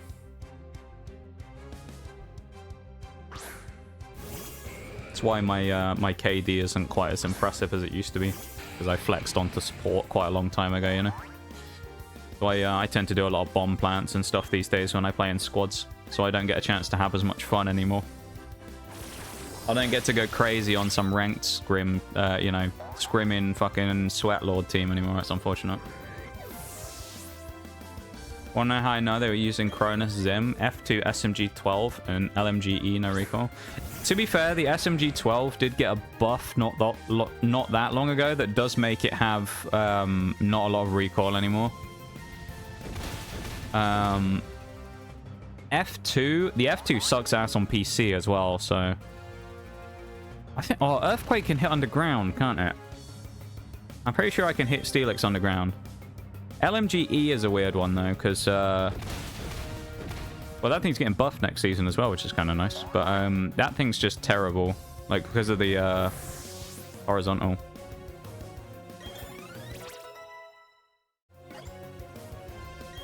Synthesis, not bad, actually. I tend to just stop playing if I run into a cheater. I tend... What I found a while ago was that when I moved to PC... The mouse and key stuff always used to be annoying because it feels like you don't have a chance to beat them. And then when it was kind of... I started playing against the proper, like, full-on PC cheaters with wall hacks and shit. And then I kind of, like...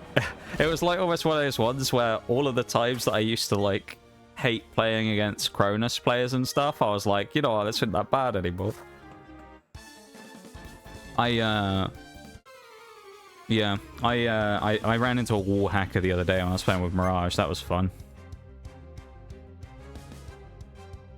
There's a lot of togglers on PC as well that'll toggle walls and aimbot on and stuff. So I saw one the other day. There was a clip that I saw from someone else who some guy jumped through a window backwards and then hip fire sprayed with an LMG and shot the guy on the other side of the map while facing the wrong way. And that's like, okay.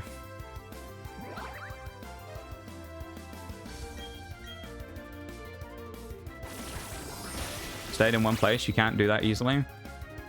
I suppose it somewhat depends. You can in very specific circumstances, but its chances are most console players aren't going to be able to do that now. Just because the way controller works, it's a lot harder to control some of those guns unless you have a really high sense and it allows you to get really small micro movements to pull it down. Other than that, though, it's going to be really tough to do that, so... Yeah, you may well have run into them. I mean, a lot of them run around in standard and casual and stuff, which is why I stopped playing them, because you tend to find more cheaters in there than you did in ranked. So I kind of walked away from playing those game modes specifically because of that. Do I have anything bulky enough to take a Gastrodon and Gyarados? Okay, if I need to switch it on Bastiodon, we'll be fine. Welcome back, Eternal. Just saw a short talking about the new changes. Honestly, looks promising. Yeah, I agree, Bevan. I agree. There's some good-looking stuff in there. I'm quite happy about the anti-cheat stuff as well. About things like match cancellations if a cheater gets banned now during the game. No one loses any elo. It'll just boot the cheater and kick everyone out to lobby without losing any elo. Although it's UB, so I suspect... it's probably not going to work properly, but... Nock and Fen are getting an elite this season. Is that a leak, I assume?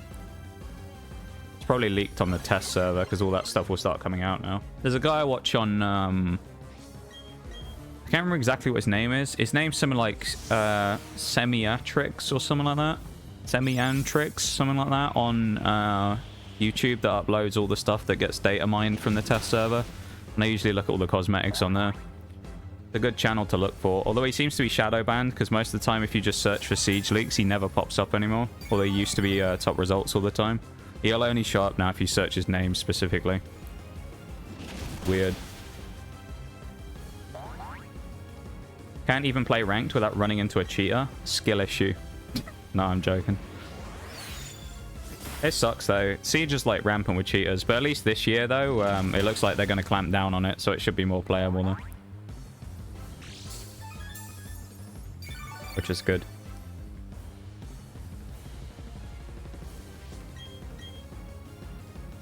I'm glad he's wasting his hyper potions on Bronzor. I'll take them. I haven't seen either of the elites or anything though, so I'll look later on probably. I'm kind of not crazy about it because neither of them I play very much. Like Fenrir, I don't know if it's the same on console, but Fenrir is permabanned on PC. Like no one ever gets to play him on ranked. He's basically permabanned. Because the ranked and console bans are also very different as well. I know on console, Cav tends to get banned quite a lot, or she used to. She does a little less now. Cav and Clash get banned a lot, versus PC, you tend to get a lot of Solus and Fenrir bans almost constantly. Dokubi is basically perma-banned as well on PC, versus I know Jackal is more favorable on console for bans.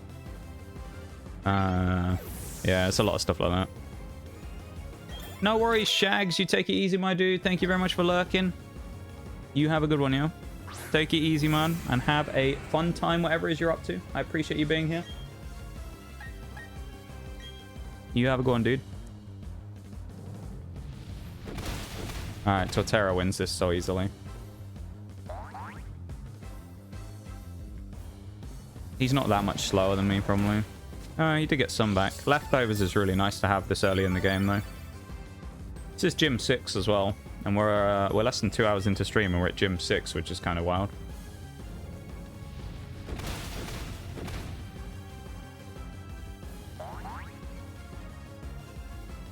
If I install Siege again with Bertha, yeah, we'll have to we'll do that. That'd be kind of fun.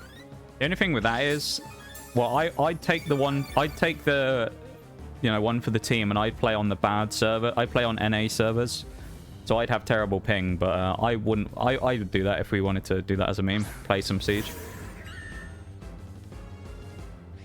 It's on PC though, dead man. So unfortunately, you wouldn't be able to.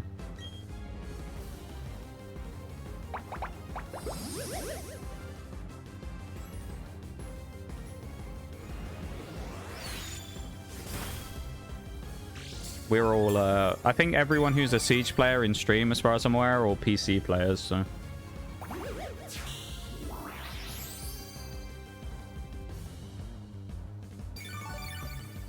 Ying, Jackal, Fan, and depending on the map, Goyo. Dude, Goyo doesn't make any sense to ban. That's just pointless. Did you not hear about crossplay? Yeah, but I want to win. So I don't like, I personally, I don't think I'm ever going to use the console to PC thing because it's just it's just bad as an idea. It's also later in the year, I think. As far as I'm aware, it's Season 4. I thought they were adding that, but either way though, I honestly don't think them letting console players play on PC is a good idea. It's a whole different world. Like, just from the perspective of playing both, I think it's unfair to even let them choose to play on it. I don't think console should have any crossplay with PC, personally.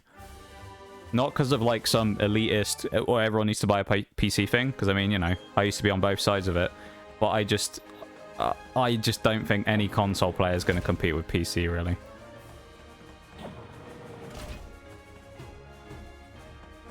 It's going to be hard, like, so I don't know. We don't bully me? Yeah, I don't get bullied, this is true. We have fun when we play games.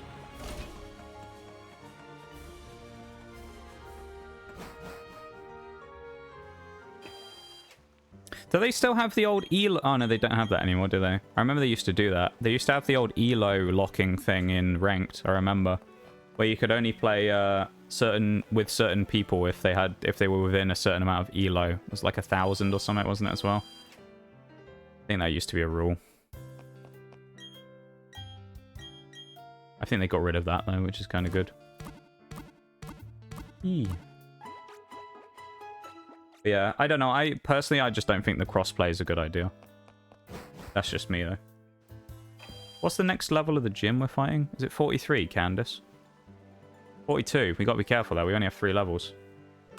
Torterra's definitely not going to fight in the next one, though. Who is going to fight in the next gym? In Ice? I could see Batman maybe fighting that one. Alakazam, probably not so much. Gyarados will fight there. I think Gastrodon will fight there. Steelix will be really good in that gym. I also think Wags will be good in that gym as well. I'll probably bring both of them in a minute. Let's drop Torterra out for now. And let's drop Jerry out for Gengar, I guess.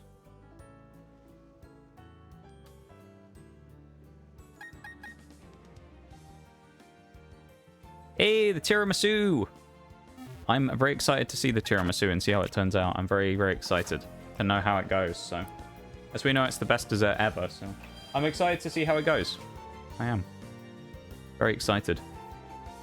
With the ranked changes happening. I didn't think they were changing anything about ranked, though, were they? Specifically. From what I remember. I didn't think they were actually messing with ranked at all. Unless I missed something in the reveal. I didn't think they were changing ranked, though. Won't face a whole team of diamonds in copper. What, like actual ranked? Well, actually, you can't tell that anymore because they don't show people's ranks anymore, do they? It's a shame that you can't see everyone's rank after the lobby anymore because it used to be nice when you'd see that you beat a team that were like 2 ranks higher than you. But...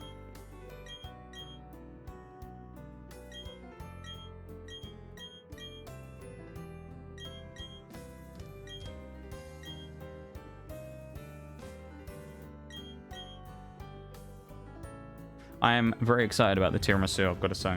Very, very excited. I must see it when it's ready. I need to know. I need to see how good it looks. I bet it looks really good.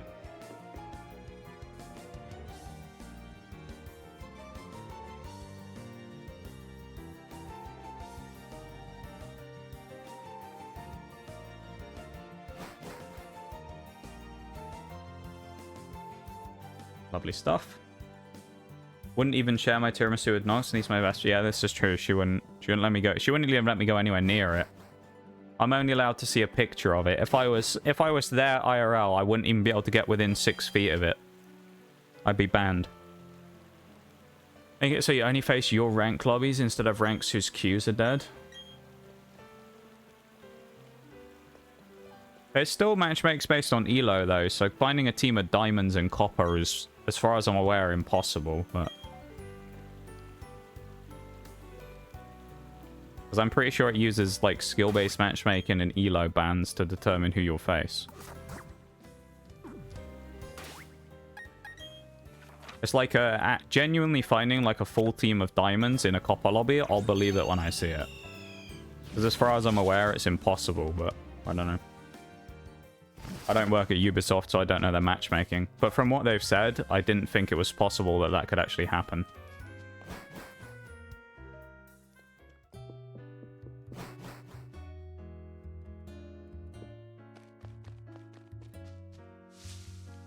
Damn. Of course, we ran into a wild Pokemon.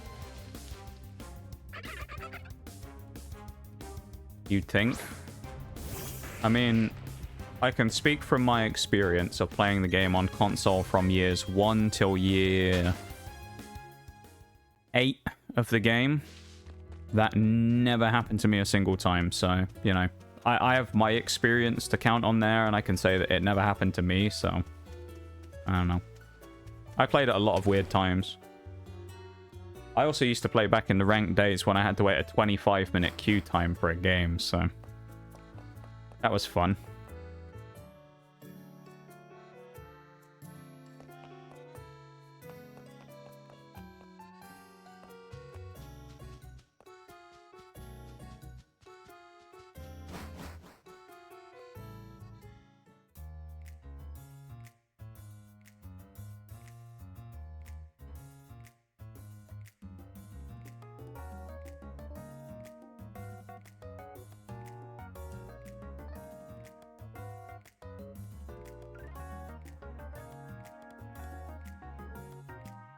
Let's go.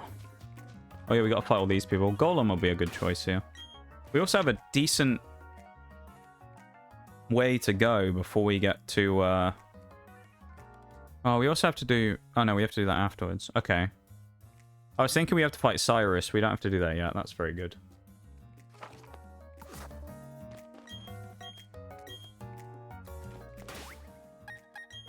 We can dodge a lot of the trainers on the way up towards Candice. That'll probably be good. Apex says the same shit. I've had nothing but Preds and Masters in my silver lobbies. That's not supposed to happen. Sounds like someone just needs to get good. I was waiting for it. Someone was going to make the joke. It always does. Anytime anything like that, it's always the skill issue what comes out somewhere.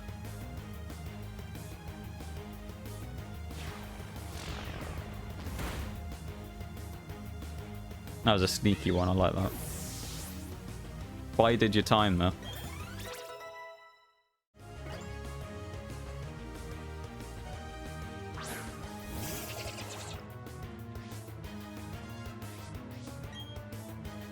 Actually, there is one thing I just thought about as well though, Deadman. You were saying earlier about all the people you were running into who were like jumping on your ace and stuff who are bad. But like, if you're playing in copper lobbies though, why are you surprised if people are terrible? Because like most of the people in copper at this point in the season aren't smurfs, they're actually just people who are hard stock coppers. So it's like, it shouldn't necessarily be a surprise though if those people aren't the greatest players in the game, because they're in copper for a reason. Not to shit on them, but I'm saying like there's a reason they're in the lowest rank, and it's probably because they just aren't that great at the game. So like, I don't know. Hi Mirage, my ranked partner's here. Hello. Wasn't in ranked? Yeah, but like your matchmaking will be reflected based upon your elos and stuff.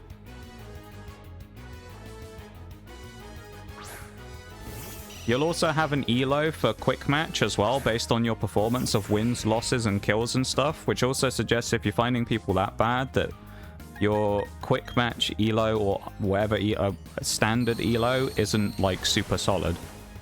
It can change massively because mine has been like in bronze before in standard when I've been in platinum, so, you know. I have a 1.3 KDA. What is that, this season or overall on your account? Hi Mirage there, how you doing? KD doesn't actually matter as a stat in Siege as well, just as a mentality. This is just a general thing as a Siege player, piece of advice.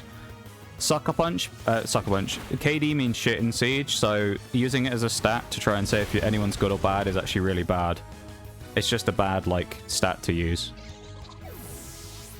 Because it doesn't necessarily matter what your KD is, because someone like me has a lower KD because I play support, so, you know. Doesn't mean I'm a bad player because I have a lower KD, it just means I play roles that don't allow me to often get kills. So, KD in Siege is like an irrelevant stat, in my opinion. If you're a fragger, I would say to some degree, yeah, it's more relevant. At least entry kills anyway is more relevant, but yeah. Most games I play base it off your KDA. Your Siege isn't like that, I remember. Siege is a tactical shooter that's basically you're at a bad point in Siege because Siege's meta right now is called the TDM meta. Alright. The current meta of Siege is basically, I like to call it the swing or be swung. It's about gunfighters and kids on Adderall fucking flicking you across the map in half a second. Which is what they're trying to get rid of. So, like, Siege is designed to be a tactical shooter, not a fragging simulator, which is what the game has kind of become. Hence why a lot of changes have happened over the last 7 years. From, like, year 2 onwards of trying to remove defense just being fragging simulator. Like, ACOGs getting removed originally and stuff, because at the time they were just crazy. So, like, KD right now is, like, a big thing, and everyone's KD is kind of higher, because that's just the meta, but in general, KD doesn't matter in Siege, because it's not a KD kills-based game, you know? You can win a game in Siege by not killing a single opponent. You can get a plant down with 5 people left alive. It's pretty hard, but you can do it if you're strategic enough. I did it the other day. Did it with Monty. You know? Good, Val at the minute. Ayo. How's Val going, my dude? I hope it's going well. I was playing a few TDMs earlier on Siege as well to try and brush up my aim, because I played really badly last night. I don't mind saying it. I had a stinker last night. I was terrible last night. I think I didn't play a single game last night in rank where I dropped more than 4 kills. I had a shocker. It's really bad.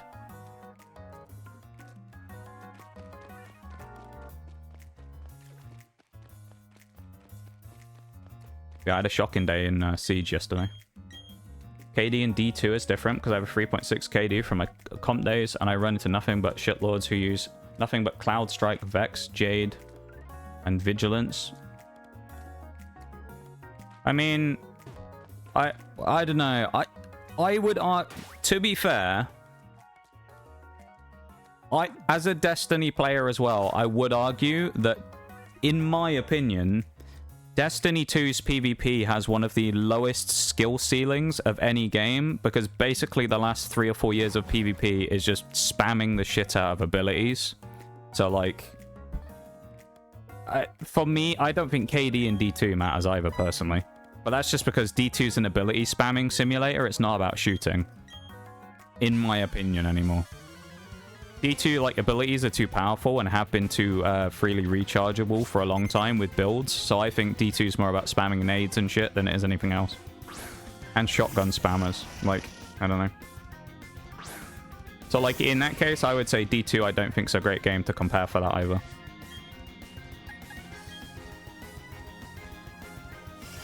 It is hard to play like that unless you have an actual good 5-stack. Most of the time, teammates don't know fuck all how to play. Yeah, it's true.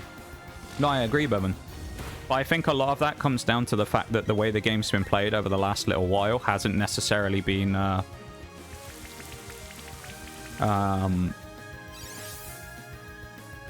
environment that allows that type of gameplay to go on. It's been very much the TDM meta that hasn't allowed strategy to really win.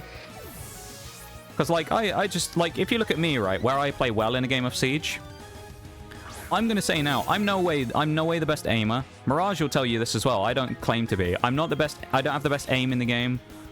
I don't have the best game sense. But one thing that I do have a lot of is map knowledge and patience. And you would not believe the amount of kills I get in a match from C4ing people through God knows where.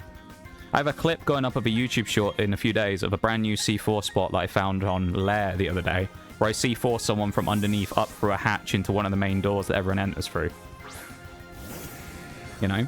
Like, in my opinion, I think the big brain Siege meta is where it's at, you know? And, like, for me, I tend to just big brain kind of play a lot of stuff. I'd rather not take a straight up gunfight. I'd rather just sit and get a free kill with a C4 or kill someone through the floor because they don't know I'm there and I outplay them, you know? Like, I play a lot of Pulse.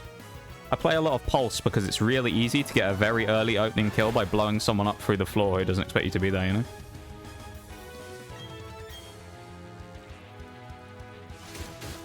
Val's going okay, had a long-ass game, last game. Yeah, that's the only thing. I remember when you guys were playing last night when I jumped in. Val games, if it went to, what, 13-12 final score? God damn, that's a long game. I don't know if I'd be able to play a game that long. That's crazy, man. Like, I don't know if I'd be able to handle playing a match that long. I'm only going for that as well, purely just because I think this might be dry skin. So I'm a little, like, reluctant to just hit it straight up with, yeah, it's dry skin. It doesn't have any moves to hit my Gyarados either. Wait, dry skin lets it... Oh, dry skin. I didn't know it. Dry skin actually gave him healing in the rain. Interesting. Alakazam's kind of dangerous to bring in there, though, isn't he? Because he's got Thief. Crobat is my best choice here to bring in. I'll go with Crobat. If I'm lucky, he'll go for something like Revenge, and he'll barely hit us for any damage. Yeah, I'm glad Val's gone, okay. Of all the people I play with PvP with, my lobbies are the worst. I don't know, though. I mean, it kind of depends. Like, I have bad teammates every now and then, but I also feel like sometimes my initial instinct is to say my team is shit if I make a mistake. So I don't know. I always try and look at myself before I blame other people when it comes to stuff like that. And to be fair, there are some situations where you genuinely can't have done anything, and the teammates genuinely did get you killed. You know? It's like the typical Seed situation of you sit there watching an angle all game and your teammate's covering you, and the second you go to move, the teammate looks away, the enemy swings, and you die. You know?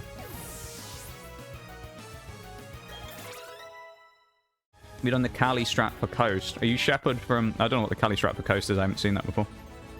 Are you like Shepard from FaZe VP game where you get... It's the last one alive and farms like 2 kills? No. The difference there is, Bevan, I'm the last one alive and then I don't get any kills because I usually choke.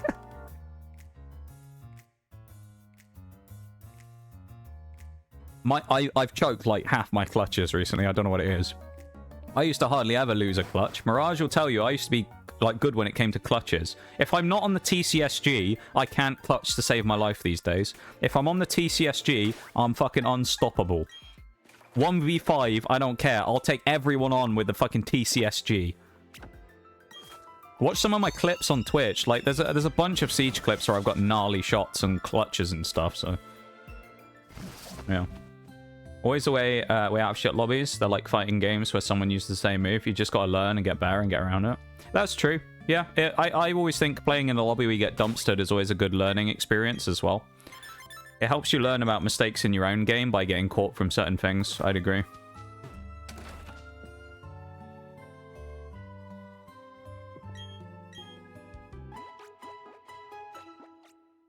If they're second floor, you spawn ruins, break open the door, and it's 3 easy kills. What game mode is this in? Is this in, like, quick match, where there's no prep phase?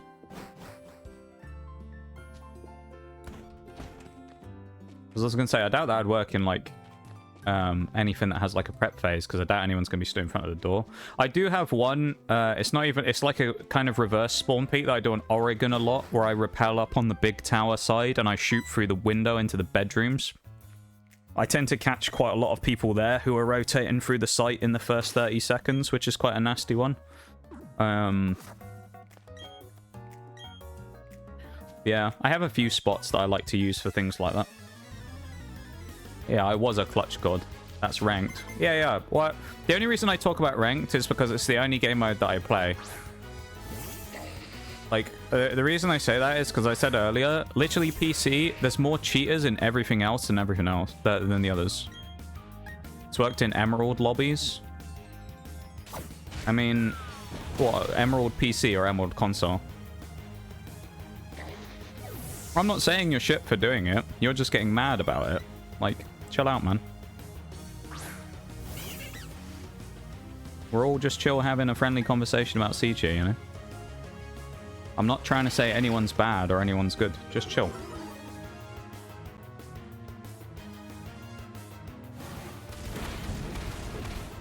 I'm just saying, like, I don't think probably in most lobbies with the prep phase it would work that well. Because most people would have moved out the way of the door by the time that happens, because they'll be prepped and, like, mostly off in,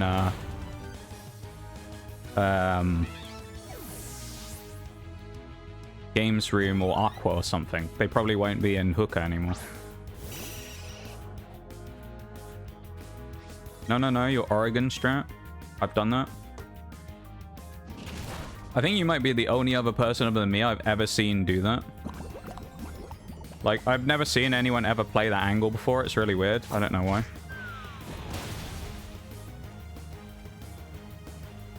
Nearly gotten an ace, as was deemed... What? Wait, I'm confused. Huh? I'm very confused as to what you mean.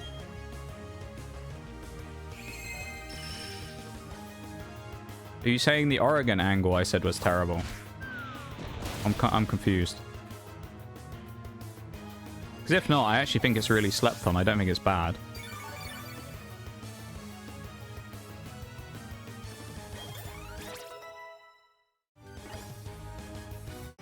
Usually that angle only... the angle on Oregon using the window one, I tend to find only works on round 1.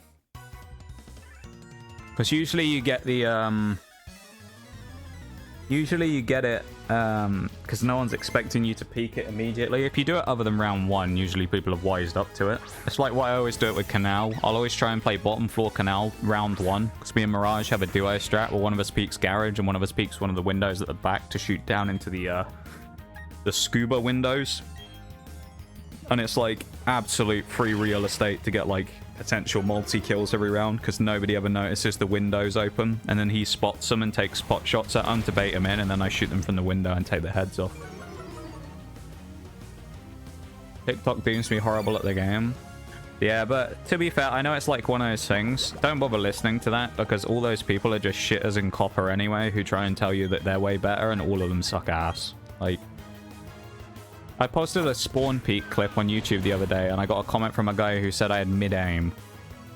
Out of interest, I was like, let's have a look at this guy's channel, yeah? I looked at the guy's channel. He streamed Siege 4 months ago. He played Quick Match and had like a 0.5 KD.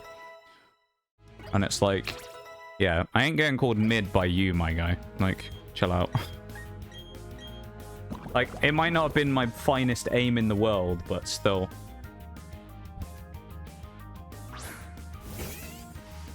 Held up the wall into bedroom, got 4 kills, clipped it, posted to Torm Steam to show the game. I mean, that's just people on TikTok, honestly. They just suck ass most of the time. Most people are just kind of like that. Evan talked to me about this a while ago when, like, I posted some clips years ago, or like a year ago now, where it's like, Siege people are just toxic, you know? Like, they'll just complain about anything, so I wouldn't care about it. If you use an angle and it works, people are more likely just salty because they don't use it themselves. I mean, like, if you want to look at that, I'll give you a perfect example of something that happened in a ranked game with me and Mirage, literally like 2 weeks ago, right? He got called a cheater by a guy because he pre-fired them around the corner because he heard them there, and I got called a cheater because I killed someone through a wall with pulse. Neither of us are cheating. That guy is just shit. But we're definitely cheaters because we outplayed him, you know? So, like, I don't know. Siege people just suck ass, and you shouldn't listen to anything they say when it comes to salty Siege people.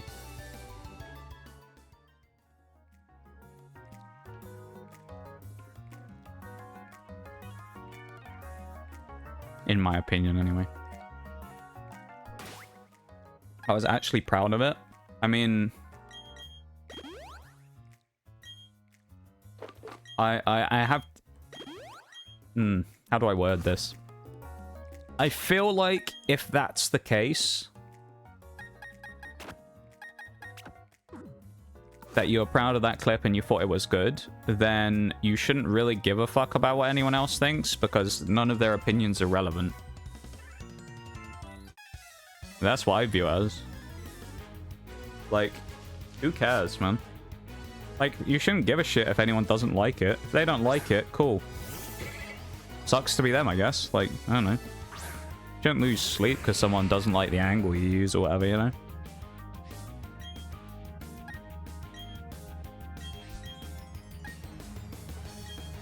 That's my opinion, anyway. But, yeah, right or wrong, I just think...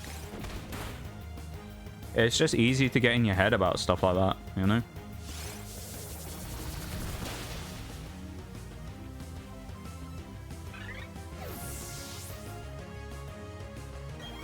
Like, perfect example, right? I'll give it a good example. There was a game years and years ago.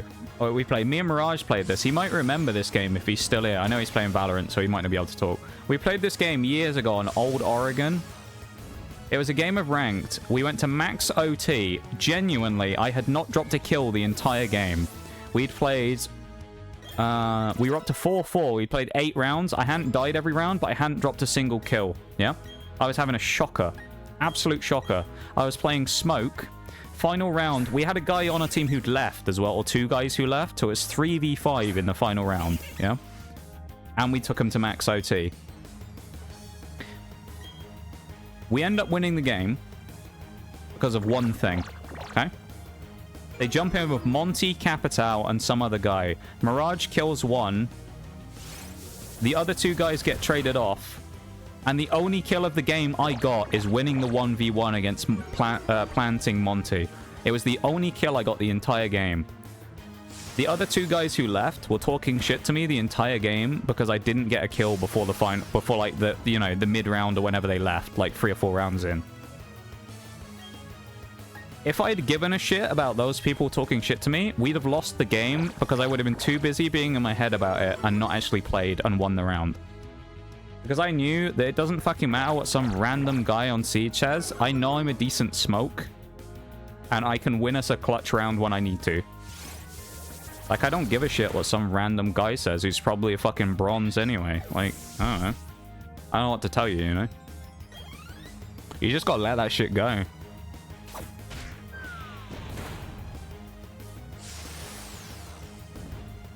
Yeah, I mean... But, like, that's literally like Siege players in a nutshell. You hear sound cue, you shoot someone, and they go, oh, you're a cheater. And it's like, no, I can literally see your feet under the door. You know? It's like, you shouldn't listen to Siege players' opinions when they talk shit. They're just stupid. Honestly. Really self-conscious about my Siege clips? Yeah, it's easier, like, said than done, but you shouldn't care, you know? You shouldn't care if someone doesn't like your clips. This is the way I look at it. It changed my opinion of posting stuff quite a lot, right? Someone explained this to me. It was a guy on, what was his name? Some of you might have seen him. He's like the guy who used to work at Blizzard, who's really big on YouTube at the minute. He's a streamer. He's called like Pirate Software or something. Pirate something. Oh, what's his name? But he used to work at Blizzard. He's really big on Twitch right now. I can't remember for the life of me what his name was. It's Pirate something. But he posted a clip and someone was like, what do you do about negative comments on your shorts or whatever? And he said, I respond to them or I delete them. And I was like, interesting. I wonder why. And he's like, yeah, I respond to them because usually you'll end up saying something and it boosts the engagement of the actual clip because there's more comments on it and it doubles the amount of comments on the clip. And I'll delete them sometimes because you now know that you'll get a free extra comment because that same guy will come back and be like, this fucking guy deletes comments. And it's like, that's kind of, it completely changed my perspective because I no longer gave a shit about people who disliked or negatively commented on things because all engagement is engagement. Literally the other day, that guy who called me, who said I had mid-aim on that skyscraper spawn peak, I literally just commented back on the thing he posted and said, thanks for the free engagement. I get a free comment and I get free engagement out of it from some dumbass trying to tell me I'm, like, bad at the game. And what happens? It helps boost my videos up in the algorithms and stuff. You know? You just gotta take that stuff on the chin, you know? If I, like, as a streamer, if I genuinely got, like, upset about people not liking me all the time, I would have stopped a long time ago, you know? But, like, 100% honestly, I don't care if people don't like me. I know that there's loads of people out there on Twitch who don't like me. Loads of them. I know there's tons of them. There's people that I've pissed off. There's people that pissed me off, whatever. Like, I just don't care, you know? If I genuinely spent, like, day after day after day losing sleep about people that don't like me on Twitch, mate, I'd never sleep. Like, I just don't give a shit anymore. If you don't like me, just fuck off and leave me alone. That's the way I look at it. Like, if you genuinely hate me, fuck off. Why are you here, you know? That's kind of how I just look at it. Right or wrong.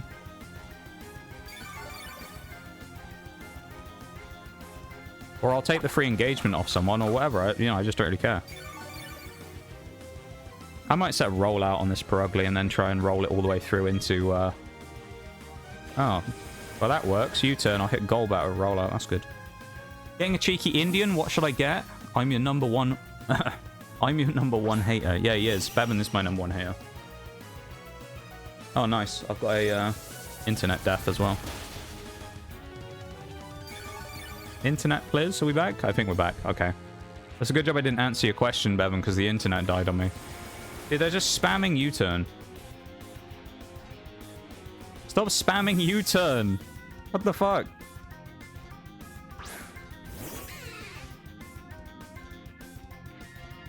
And it dodged. Okay.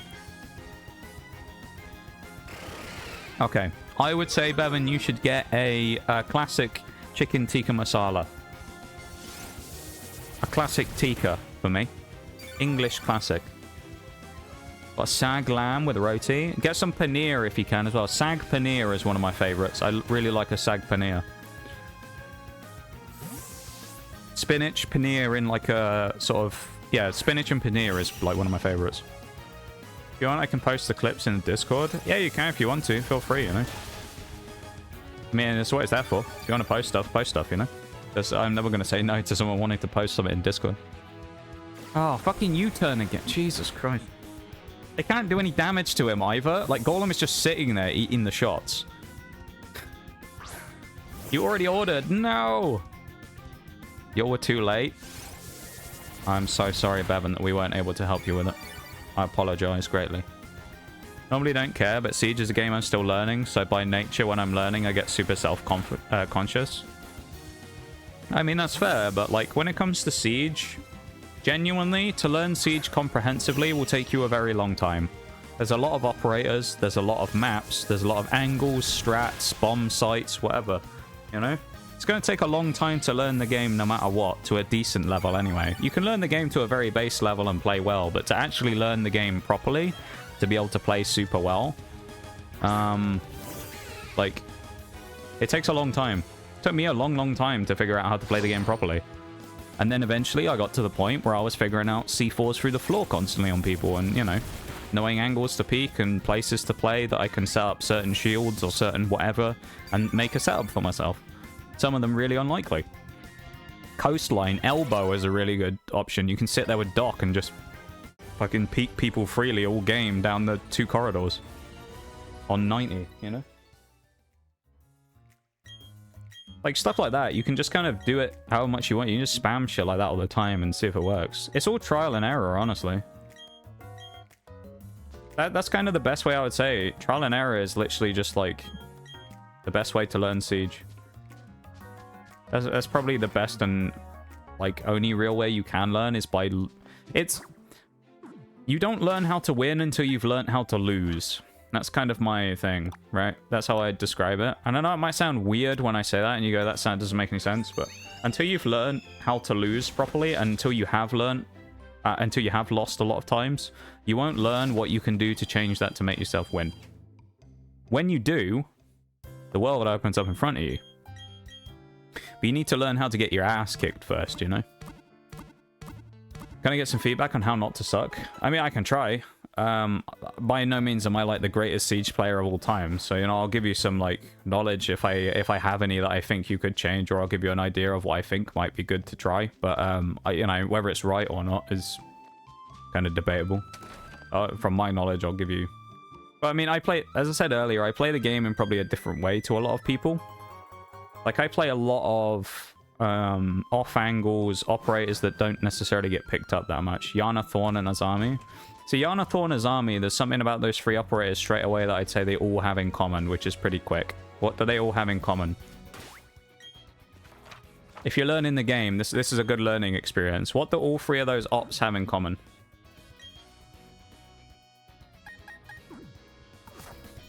Like right now. They're all women. Not that, Bevan.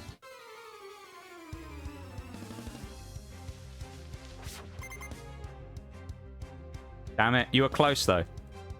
But not really. All 3 of them have a big thing in common.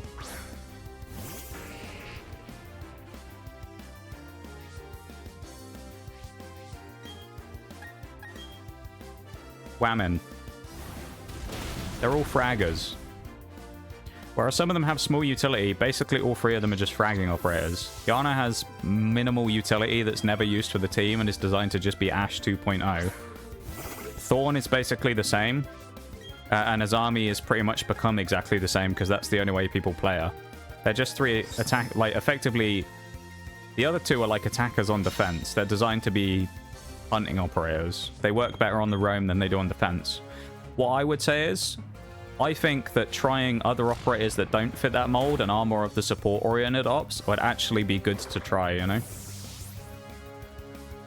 I like Thorn's SMG, Yana has my favorite gun, and I just like Azami's gadget. Yeah, but see, what I'm saying, though, is if you really want to learn the game, you need to try and diversify and try some other things, you know? Because Otherwise, you'll get locked into that one playstyle. And, like, I'll be perfectly honest. One day, something will happen where those ops won't be good anymore, and you'll be useless because you won't have anyone else you can play.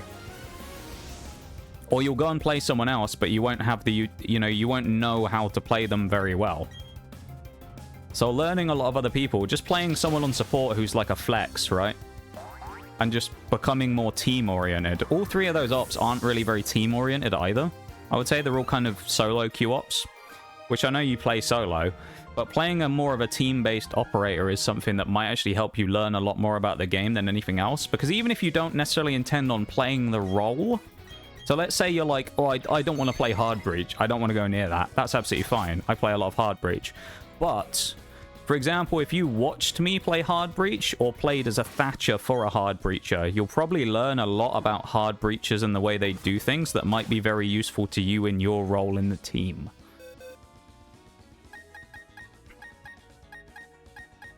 Because they all kind of, you know, they'll want you to do certain things, and you on the random runaround is like, you know, kind of like that. Tried Mute, Smoke, Fen, Vigil, Thunderbird, and Goyo. Yeah. So, I mean, some of them, I would say if you look at that, Fenrir, Vigil, Goyo are kind of all three the same. Goyo a little bit less, but Fenrir, Vigil definitely are just more fragging defenders. They're just kill defenders, really, at this point. Set and forget gadget on Fenrir, who just chucks his shit up and then goes and fights people, and then Vigil doesn't even need to do that. They have their role in the team, but, you know, like, using utility and stuff is where Siege is at, and I think those ops will go down massively in the meta in the not-too-distant future. Thunderbird's a weird one. T-Bird is like... Well, she's really off-meta at the minute. No one really plays her anymore. She's not crazy good, but she's not really bad either. She's just kind of neutral. I guess you can play her as another fragger, but like Smoke and Mute, I guess. Smoke's like the most utility heavy out of anyone you mentioned. But then I think you said you were new to the, you're still learning, you're fairly new to the game, so presumably you're like level like less than 100 or something. I don't know. You're like still pretty new in terms of hours played and stuff as well. Because personally, with someone like Smoke, what I would say is, I think I would stay away from Smoke if I were you, purely for now anyway, just because Smoke is kind of one of those... He can be a very intricate operator to play, so I would say Smoke is kind of one to stay away from near the start, and you should try other people who have less utility but are still good. Like a Maestro is a good idea, you know?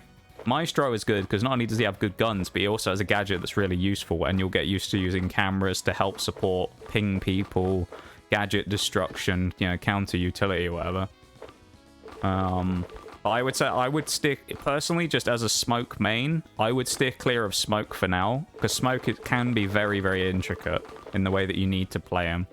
So I would steer clear of Smoke if I were you, but that's just me.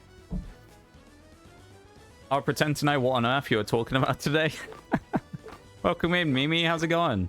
We're talking about Rainbow Six Siege for now. We've been talking about it for a little while. I'm on a Siege kick today. That's what I'm talking about. Well, it's just Pokemon again? Yeah. We're talking about the new meta for Pokemon Gun when I start talking about exit frags.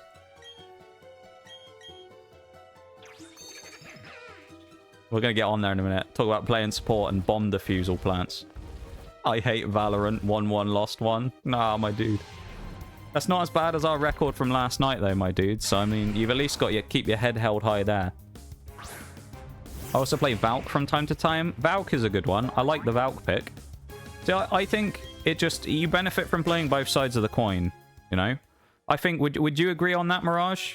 If I just ask you, would you agree that you become a better Siege player by playing both sides of support and frags?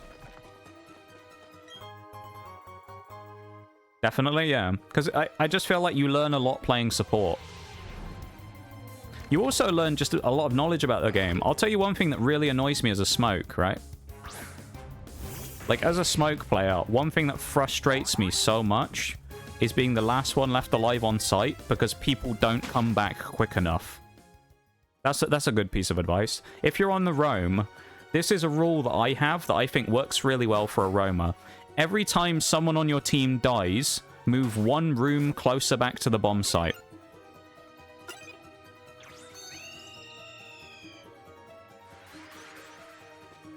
You know? That's why you die first and not use a single gas can. Easy. Yeah, because I'm always on my own on site, Bev, and I get absolutely fucked, mate. That's why. That's why I always die first. Everyone leaves me, and I have to fight on my own and just get absolutely destroyed. I get hit with Ying, Glaz, Lion, Blitz. I'm stood there behind my shield, just crying. Crying in the corner, as I know I'm about to get absolutely annihilated by 15 people throwing utility at me.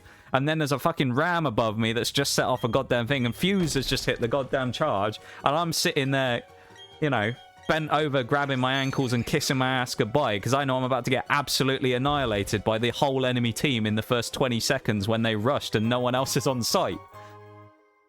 That's why. And I'm not mad about it or anything, alright? No, I am. I am. Like, it's just one of those things that you get used to as like a smoke, is sometimes you'll just get destroyed. But like, there's just stuff like that you kind of gotta get used to, you know? But it's useful to be on the other situation of that, of getting hit as that smoke. Because then you understand when you roam how you should roam in a better way to help support that player who's on the smoke. Because let's be honest, in most cases, this will sound a bit of a, you know, this is going to sound a bit like big up the smoke mains. Smoke's the most, in a lot of cases, it's the most useful operator on defense in most lineups. Smoke is going to win you the round because he's going to deny the bomb plant. Like, so the longer you keep Smoke alive, the more chance you have of winning the round, because if Smoke is alive, Smoke can save the round for you, you know? One operator I'm waiting to learn, want to learn, but I'm way too nervous to learn. Just do it. Who cares if people complain? Just play it and see what happens, you know? What is it that you want? Who is it you want to try? Also, I need to... I actually rocked the switch on the dock when I slammed the desk a minute ago, and now the audio's gone crackly because of that. Let me just open it and close and reopen it again, just so we can get the stuff back up. There we go. We're good again now. R6 ranked when, boys? We gonna go pro? Bevan, we need you for Siege Cup. That's what we need. We need a 5-stack for Siege Cup, Bevan, mate. We need you. Get you in the squad, mate. Change the schedule and play Siege on stream with me and Bevan. Dude, we could, though. Cat meme? Yeah, I got the YouTube shot of the cat meme. I'll post it in Discord. That's what I'll post later. I like good guns and gadgets I can forget about. But see, the thing I would say is, that's not Siege, though. Set and forget gadgets aren't Siege. That's TDM meta again, you know? What you gotta remember is that eventually, whether you like it or not, you will end up being forced into a situation where you have to help the team via utility. Because that meta of running around and everybody roaming is gonna be gone. So, you know, I would say that, like, it's good to learn now before it hits, so you can be ready for when it happens, rather than get caught out by it when it does, and then go, oh shit, what do I do? You know? Yeah, don't use utility until as late as you can use it. Clear other things without utility or teamwork or whatever, and, you know, do that as much as possible.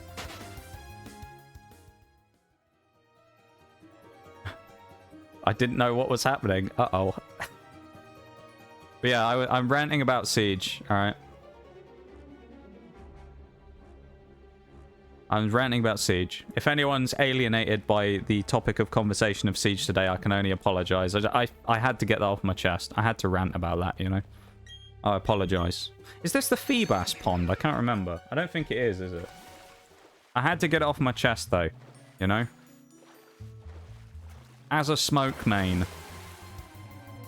I feel the pain of everyone on the team when I get destroyed as the last person left on the round in a 1v5. Only fight without an advantage. Yeah, force an advantage as much as you can, exactly. That's another one I'd say. A Rooney, though, as an operator you want to learn. I'll tell you this. A Rooney is very simple. Very simple. You stick up your gates, and then you can basically go off and do whatever you want. You can play on site, you can roam, but with the DMR, it's questionable, you know? I would say when it comes to a Rooney, look for like Aruni's gear and kit, but if I'm too nervous to learn her. I mean, I'm gonna say something that's kind of just like straight up, right? What I'm gonna say, right? Interpret this at face value, basically. Okay. If you want to get good over the game, you've just got to get over that shit of being nervous. I can't give you any advice that will help you if like every response effectively that will come out. Not that I'm saying you're saying it, but if you just kind of go, oh, I'm too nervous to play her. You've got to, otherwise you'll be shit at the game forever. And I don't mean that saying that you're bad now, but I mean, you'll be stuck in the meta right now. You'll never learn anyone else. You'll never be able to play anyone else. And when your favorite person that you play now gets nerfed or banned, you'll be fucked. You have to evolve in Siege to get better. So, like, you have to kind of just get over the fear of doing badly. Like, I can't give you anything that'll be useful other than that. You know? You just gotta get... Yeah, like, Bevan, you've got to get your booty hole punched in to learn. You've got to learn how to lose before you learn how to win. Because a good example of something I do every rank game. Someone kills me off a spawn peak, or someone kills me off some dirty-ass angle through 2 floorboards and a hatch. Do you know what I do the next game? I get on that map and I'm like, yeah, this asshole killed me on this angle. Fuck it, I'm going to try it myself. I'm going to see if I can kill someone from here. Because if I do, we're in. That's how I found the Mirage will know about the canal window. I found that canal window because someone killed me on it. Someone killed me on that goddamn window, and ever since, it became my mission to terrorize people on that same window, purely because I got killed on it. I was like, nah, I ain't having this shit anymore. Now I know about this incredibly powerful position. It's game over for everyone else who plays Canal now. Theme Park, right? We won a game of Theme Park yesterday. First thing that happened, we banned Border in the ban phase, right? Enemy team, you know? Enemy team, basically, the first thing that happened is 2 people on the enemy team piped up. One of them said our team was autistic, and the other one said that we were, to use the other word, restarted. That's what they immediately said because we banned Border, yeah? Because they didn't want to play Theme Park, which we ended up getting. Now, me and Mirage like to call it Meme Park, because we like to take people to that map, because they don't have a clue what they're doing. And what happened? They got 4-1'd. Because those people didn't know how to play Theme Park. And we did. And they got absolutely destroyed. How did we learn how to play Theme Park? By getting destroyed on Theme Park. That's what happened. Yeah, to not use the actual word, they called us restarted and they called us autistic. Because we dared to ban Border. That's why they said that. Because we banned the map they wanted to play. And then said, Border's top 3 map in the game. And my response in chat was, just because it's a good map doesn't mean I like it. You know? And then when they said Theme Park was bad, they never responded again when I said, you think Theme Park's bad because you're shit and you don't know how to play it. That Yoda death sound is like the brain of everyone right now who doesn't know about Siege and is like, I don't know what's going on. Just like letting out the Yoda death sound. Everyone's just like, I don't understand what's happening. And I'm just like, yeah, we take people to Meme Park and destroy them. Not doing badly, it's more of due to a lack of placement knowledge and genuinely feel terrible for not playing someone I know when I'm in my stack because I'm the hit or miss player that who then drags them under because I'm shit. Yeah, but like, again, like I said, it's a skill ceiling thing though. Your skill ceiling, think of it like this right now, right? Your skill ceiling is in like -5. Because I would say you're not even on 0 when you start. You're at like -5 because everyone else has so much more knowledge than you. You'll just die before you get in the building half the time. Because some like sweaty ass pulse has got a punch hole somewhere and he C4s you the second you step foot on the first floorboard you see on the map. Or you get killed by Mozzie out the fucking window somewhere, right? So you're at like -5. Your skill ceiling right now is like a 10 out of 100 because of not doing the part where you get your ass beaten for like 5 seasons to get really good.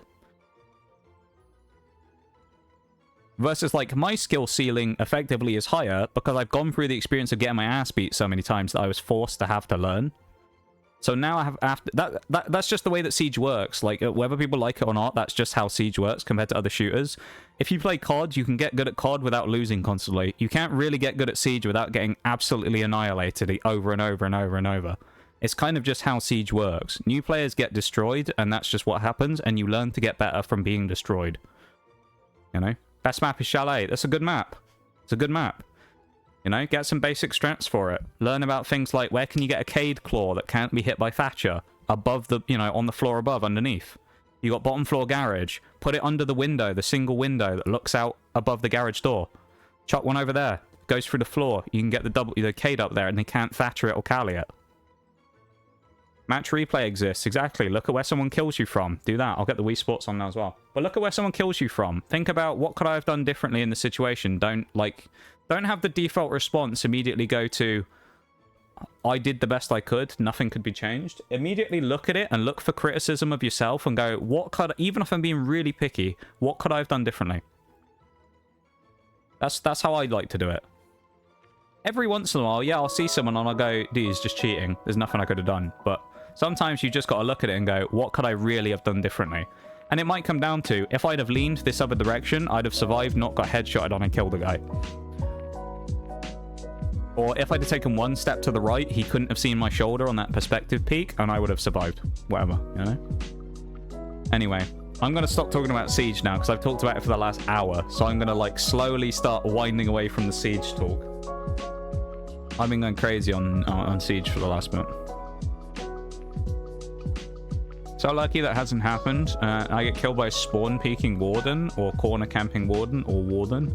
See, like, Mirage, Bevan, everyone will say this. If you die to a spawn peek, honestly, this is, like, not the nice way to say it. If you die to a spawn peek, it's no one's fault but your own.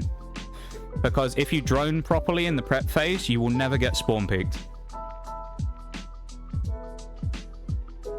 Like, those spawn peaks, if you get spawn peeked somewhere, put a pre-placed drone on a common window that people spawn peek.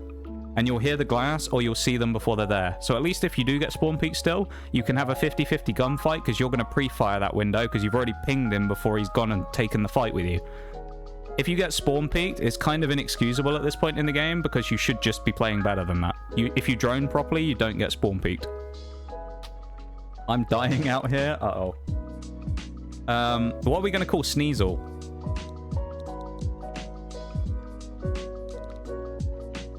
No, we're going to call Sneasel Smoke after me talking about Siege earlier. How about that? Anyway. Pokemon. Apologies for talking about R6 for so long, everybody, as well. Pokemon. Yes. We're playing Pokemon. That's what we're doing. So, Pokemon. Yes. Unless it's cheater, I think there's always something different you can do. Yeah. I mean, sometimes, you know, cheater or... I mean, sometimes genuinely a teammate does get you killed. As I said earlier, there is sometimes genuinely a thing where someone misses a shot on a crossfire, and it's like, yeah, maybe I could have made the crossfire slightly stronger, but, like, chances are I died because the other person missed their shot, right? And, like, while you effectively can blame the other person and say, if he lands his shot, I survive, it's like... But then you can go further than that and say, well, could I have changed my position in that crossfire to make it better? You know? Etc. Fuck. Let's get Wii Sports off now. Thank you everyone for being here, by the way, as well, and hanging out and vibing. I appreciate it very much, especially for all the Siege talk. I'm trying. You got this, my dude. Don't worry. Mirage, you were just playing like I did yesterday. Alright? I played shit yesterday. You're having a stinker today, alright? Just get in there and start getting in the other team's head. You'll be fine. Start going in all chat at the start of the game and saying, oi, Mirage TGS, you're going to have a stinker at this game. You know, whoever's on the other team. Start saying they're going to have a stinker again this game. You'll be in there, mate. Although that backfired really badly for me yesterday, because the guy that I said you could have a stinker like last game. This is like a strat that me and Mirage have started doing to psych people out that he found somewhere.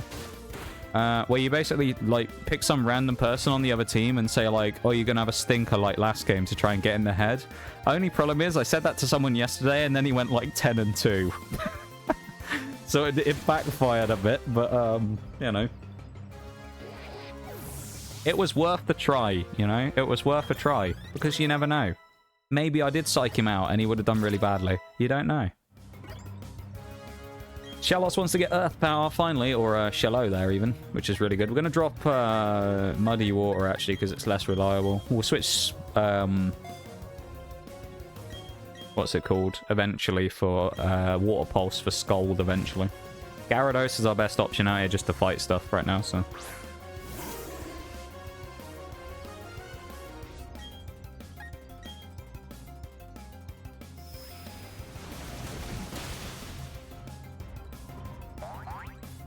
You got this, though, Mirage. Dude, you're way better at shooters than me.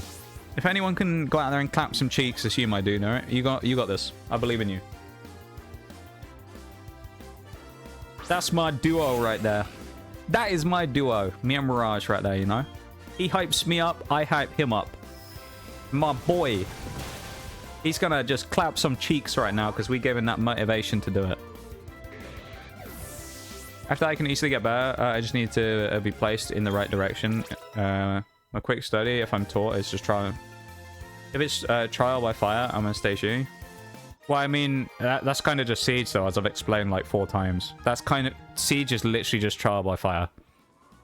Like, I can tell you to do things all I want, but, like, it's not gonna work. But then it's up to you to figure out how to adapt it if it doesn't, right? So I could sit there and be like, oh, here's an angle. I'll give you an example. Clubhouse, right? Play Clubhouse defense. Every single round of defense, I play the exact same spot. I play Clubhouse, Catwalk, Rafters. And I sit up there and I wait. Every round, because almost every single round, someone will come in through the single door at the bottom of the garage, and they won't be expecting someone to be roaming there. Does it work every round? No. Do I lose gunfights there? Yes. Like, but it's one of those things where if there isn't anyone there or whatever, I now have to go from mindset of they're all going to come rushing through this door and I'm going to look like a hero when I get an ace in the first 2 seconds of the round to, oh shit, I need to go do something now, you know? And it's like, that's the part you can't teach. Or the other thing is getting counterplayed there. So I can say, put a shield here, put this here so you can't get shot from this angle, reinforce this, whatever. But until you've actually fought someone who does that to you, you kind of have to just get used to it, you know? There ain't anything you can do about it. Like, genuinely, I'm not saying it just to be like one of those people. I'm not genuine. Like, I know Siege is one of those things there's a lot of like elitist players about. I'm not saying this as an elitist Siege player. Genuinely, Siege is a trial and error game. Like, anyone in here who plays Siege will tell you that. I mean, Bevan said it, Mirage has said it. It is just a trial and error game, you know, unfortunately. So, you just have to, you know, you just have to face it. There's nothing you can do.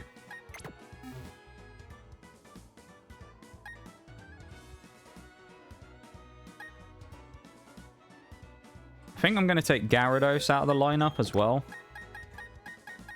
And Crobat.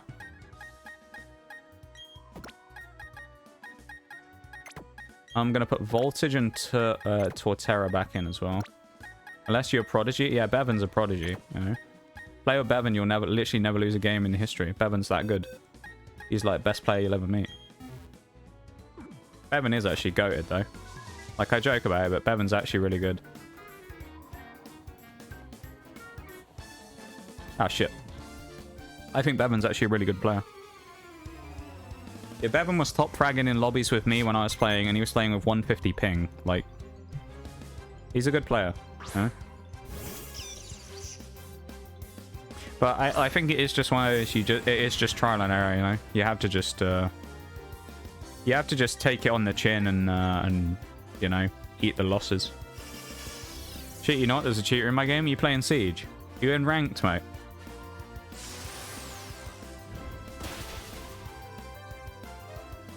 You playing ranked without me? That's fine. Honestly, it's the end of the season. Go wild. I don't mind. I want you to get into platinum this season, my dude. You ain't gonna do it playing with me like I did yesterday, honestly. I was ass.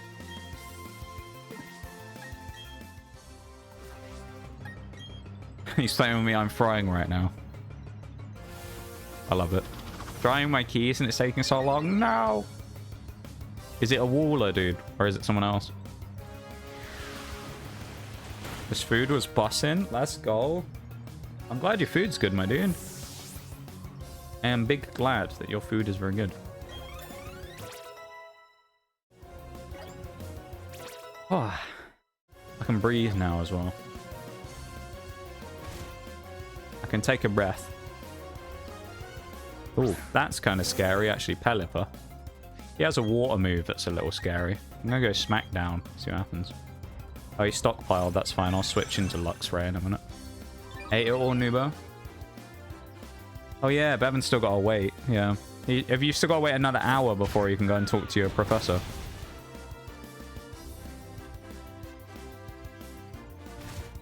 That kind of sucks, though. I'm going to switch Steelix out into Luxray here. And then I'm going to Volt Switch, probably.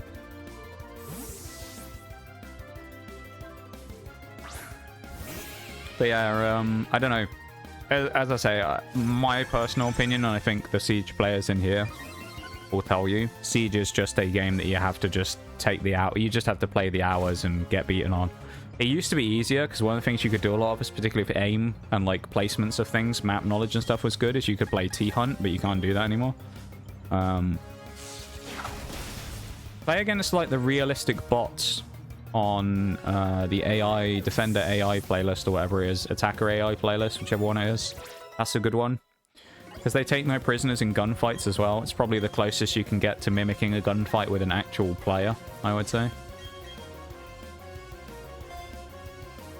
Without just playing someone else. I don't know. As I say, I'm going to stop talking about Siege stuff now because I've talked about it for so long, so I'll talk about other stuff now. But yeah, thank you so much everyone for being here and hanging out through the Great Siege debate.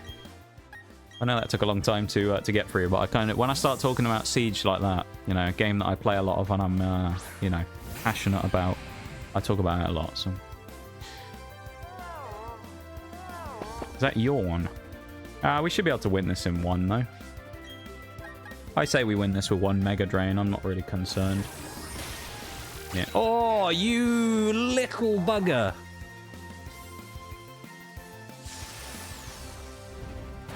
He survived on like 1 HP. Are you joking? Ah, that's so annoying. And he yawned us, didn't he, as well? Ah. That's so annoying. It's like Gastrodon. Oh, he's Sand Tombed. I can't switch him either. That's annoying. Well, we're going to have to just sit and wait.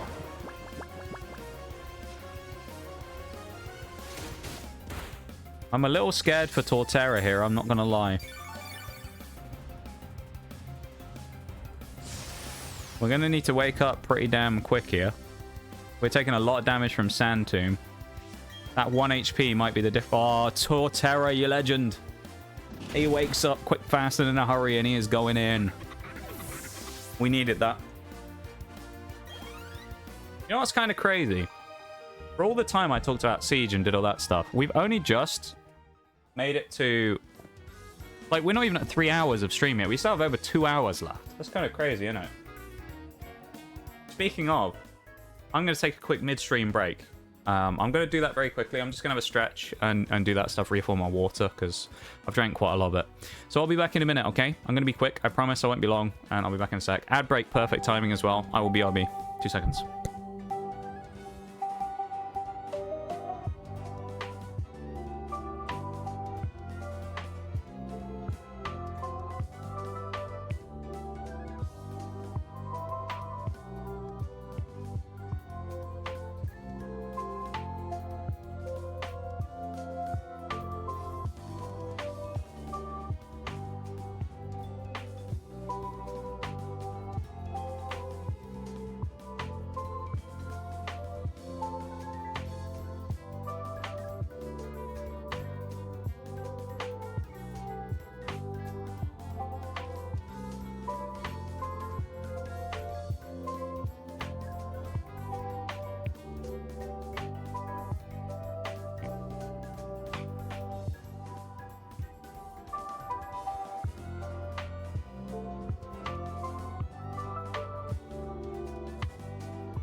Alright, we back.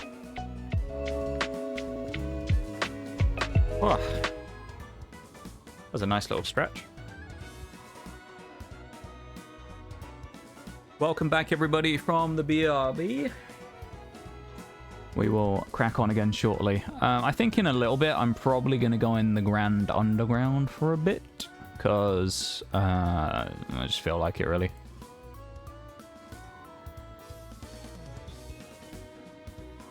I think I might just go do a bit of Grand Underground. Once we'll beat Candice first, though. She has an Bomber Snow that's really annoying that I've got to worry about. But other than that, I should be okay. It's probably an item up here, hence why this person stood there. Welcome in, Camden, as well. How you doing? Nugget. There we go.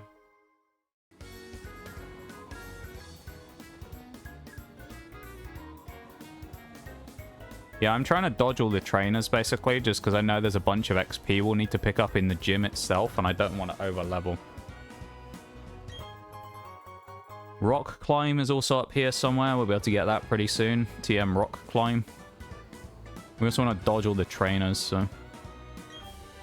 Hey, I think Rock Climb is just out behind this building. Right here. Here it is. We aren't going to use it, because it's not a great move, but... Yeah. We don't have access to it yet either until we beat Candice, so we'll do that later on today. We actually have a really good team to defeat her, to be fair. Even if it's not necessarily through power itself, like Steelix is a really good option for us to deal with it. So we'll probably be able to deal with her team with Steelix, so that's good. Well, yeah. Thank you so much, everyone, for being here so far and hanging out. Yeah. I appreciate it very much. Thank you for being here and vibing and hanging out and doing all that stuff. Oh, this is where we needed to go. So we need to backtrack a bit, though.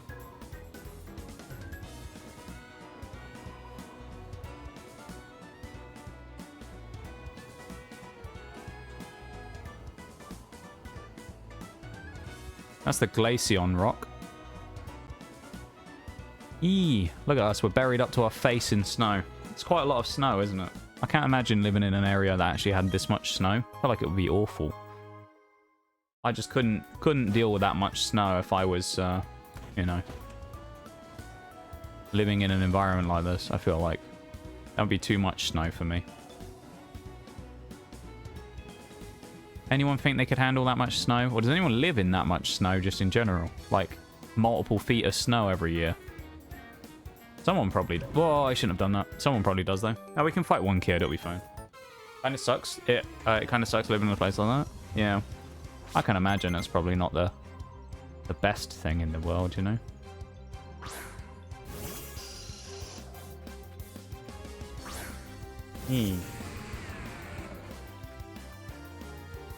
Okay.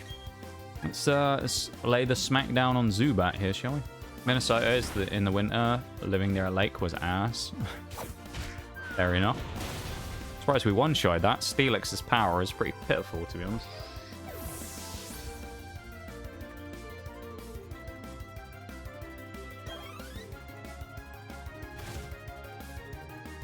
We'll take it. Oh, Krogunk. He is part fighting, so I mean, he's somewhat dangerous, but he also gets hit by Sand Tomb, so we'll take a hit. Oh, we outspeed him somehow. How does that work? How do we outspeed Krogunk? Surely he's faster than us. Wow. That's bizarre. Okay. Alright then. We'll take it. Zubat. Not a Zubat. What are we gonna do? Oh no. Let's use Smackdown again. Literally never worried. Easy. Easiest kill of my life right now. Or Zubat. Absolutely annihilated, didn't he? Poor guy. Oh, there's another Pokemon. Has he got another Zubat or something? Golbat. Okay. Welcome in, Camden. How's it going? Oh, that's annoying. Supersonic's very annoying. Ah. Very, very annoying. Smackdown. I'm not surprised that didn't one-shot. Here's a Steelix, like... Steelix doesn't have a huge amount of power.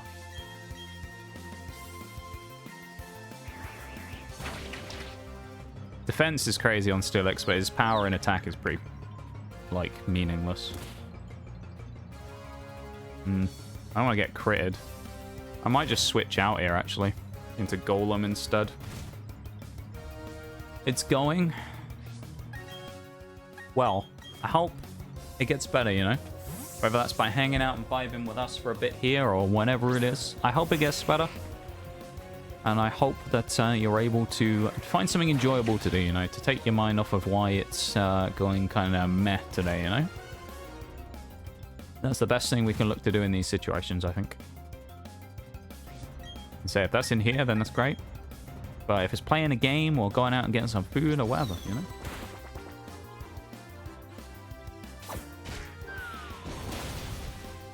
Just try and find something enjoyable to do, you know?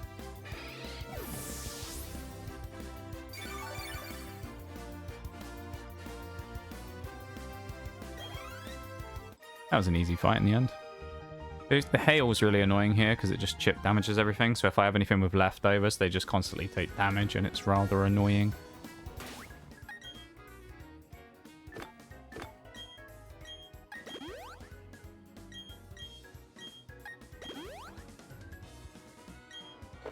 I don't really want to waste a hyper potion, but I do have one at least for free.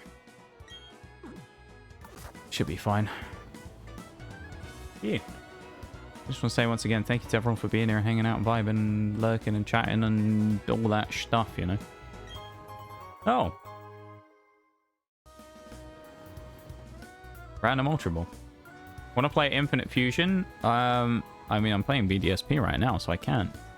But I have thought about playing it in the future, though. I've considered playing it, actually. I thought about giving it a go.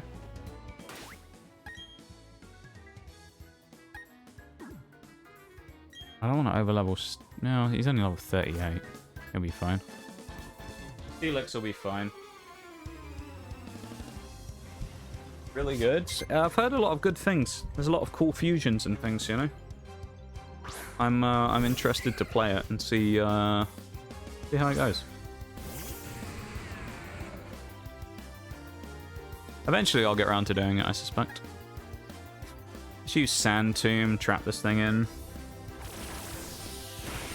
Okay, now we're going to switch out then.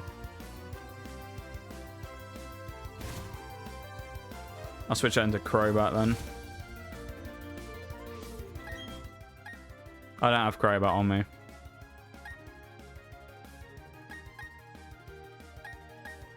Like, everything is weak to basically grass. Fuck. Gengar. This is problematic. Yeah, this is not good. Please use Giga Drain and do no damage. That did more than I wanted. Is this the only Pokemon that this person has? Is this Roselia?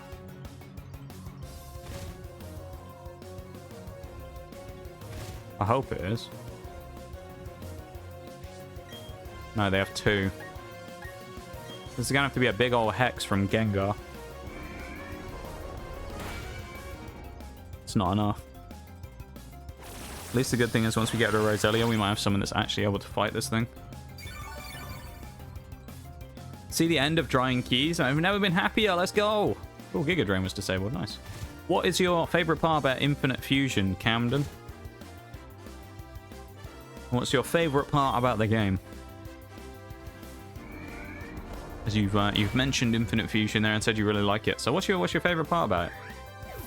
What's the thing about it that makes you really want to play it?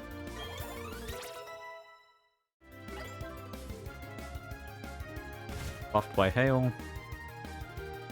Probably going to switch here. Seeking, nice. That's actually really good. I have two Pokemon to deal with that in Luxray and also Torterra. So. Torterra is the better option here probably, but I'll switch into Seeking just to eat the hit. Yeah, Peck would have done a bit of damage. Beat the cheater, let's go! Let's go, my dude! Congratulations. Dude went 15 and 5. God damn. Are you single? So I assume you're duo stacked or something, are you?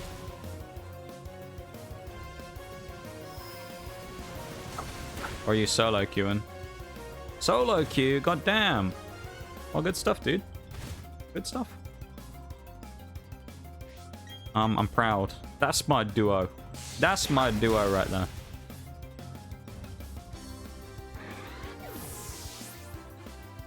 That's my boy.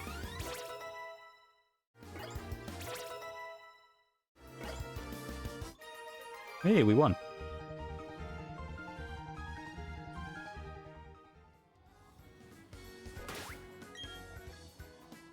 Definitely want to heal here, though. I know there's not far until the town, but, like... we just want to heal because everyone's a little beaten up. And I know there's probably wild Pokemon and stuff up here.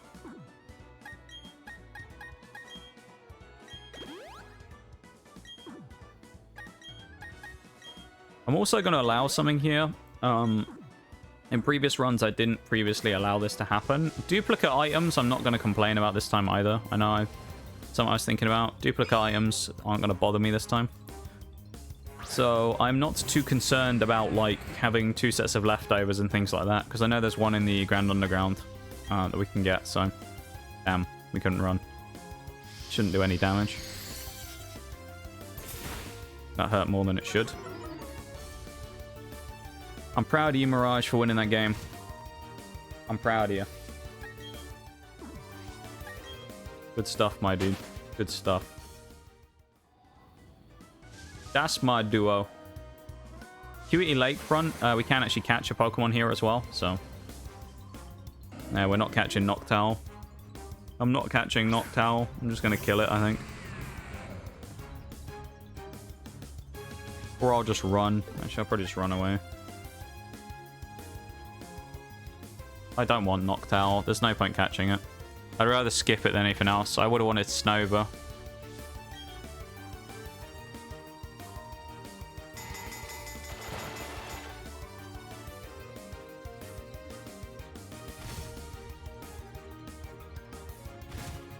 That's annoying. Yeah, Snover is the best pick here for us, I think.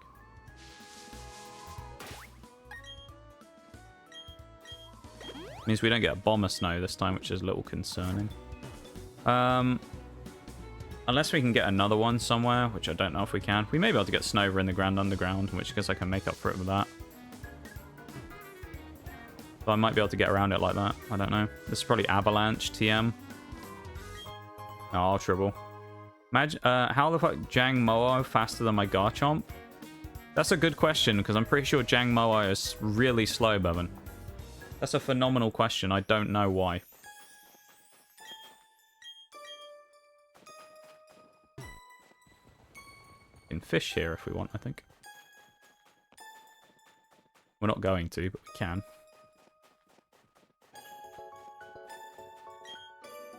Nice. Let's set up a team for the gym here as well. The only thing about the gym that really annoys me is there's one Pokemon in here that's not ice at all. It's Medicham. So, we're going to need something for the Medicham, which is probably going to end up being Crobat, I think.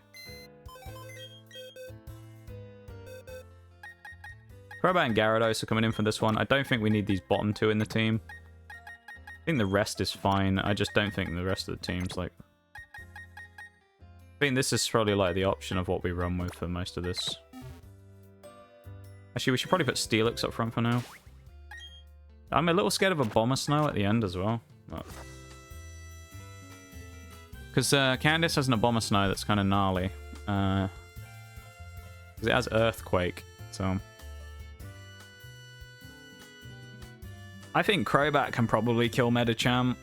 Sneasel is kind of easy for like Golem or someone, because I can just Earthquake. Snover, the lead Snover is kind of annoying. Yeah.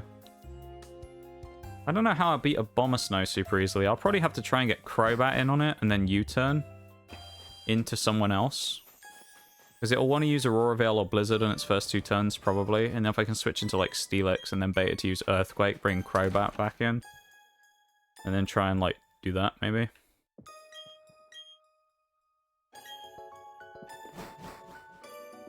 I'd say something like that is probably what I'm thinking. This is Snowpoint Temple. I don't think we can do anything up here, so... We can't go in there until we've done something else. I don't actually remember what we need to do, but there's something we have to have done before we can get in there, so...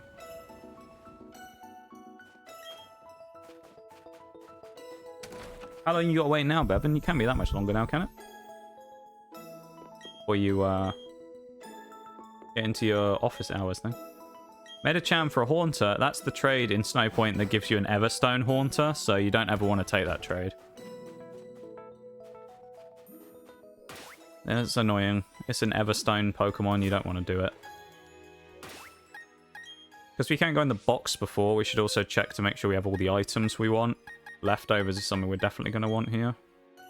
I think Leftovers Steelix is not a bad idea in this one.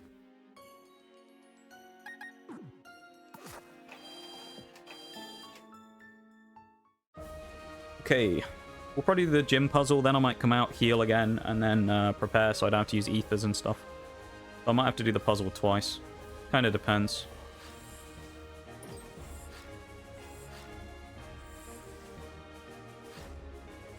I don't really remember the puzzle, so I'm just going to have to kind of do it off of memory and stuff.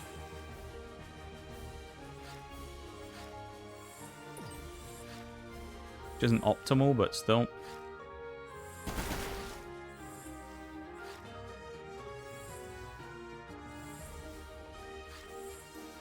We're going to try.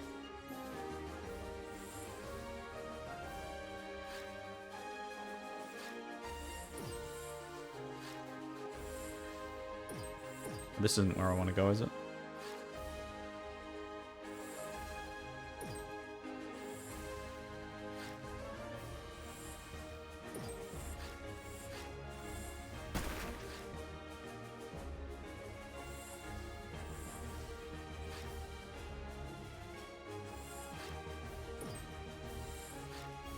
We actually do it without fighting any trainers. I don't know if that's actually possible or not.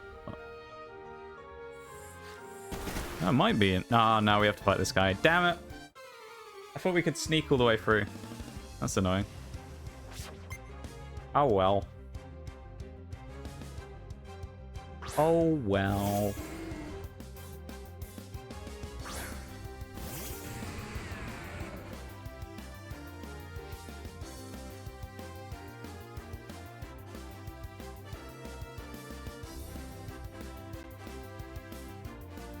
Quagsire, eh? That's not a great matchup for us to fight with your boy.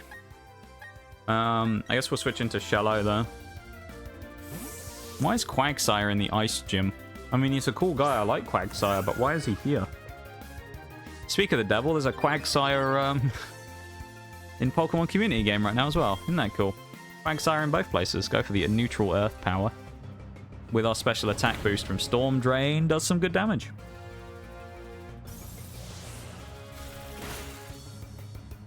Big tankiness there from Shallow there. Goes for the body slam, secondary maneuver.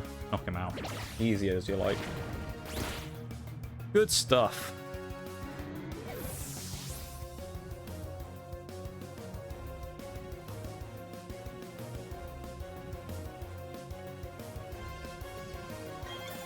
I feel like today it's been a little, like, rough, you know? We haven't really had too many, like, clean fights and stuff.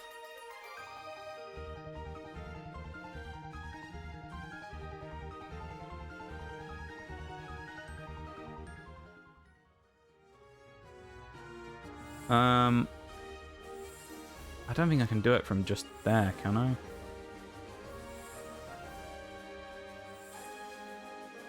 Can I do it from here? Oh. Well, last one I need to do now is just that one. So I need to get all the way out around the other side, which I remember I have to go from the front around. Okay.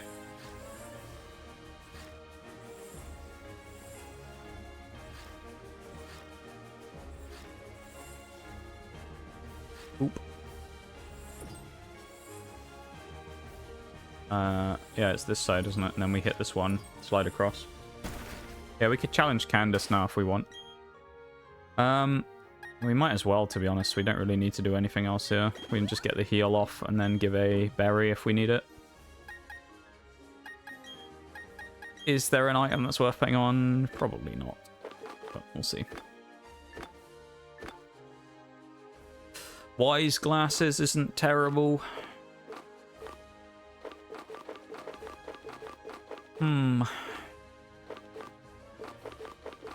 No, I don't think there's really anything that great here that's worth chucking on. I mean, maybe soft sand or wise glasses, I guess, but like, not really that great. Crobat's probably going to be spamming U-turn a lot here, so I think that's what we're going to do. I think we might actually set up turn 1. We might go U-turn, actually. I wonder if he'll force Sinnoh. Has Sinnoh got Ice Shard is really the question I need to know. He doesn't. So he has Avalanche. He'll probably use that turn 1. Also a physical move, which is nice, so we can probably eat that quite well. We'll put Crobat out in turn 1 then.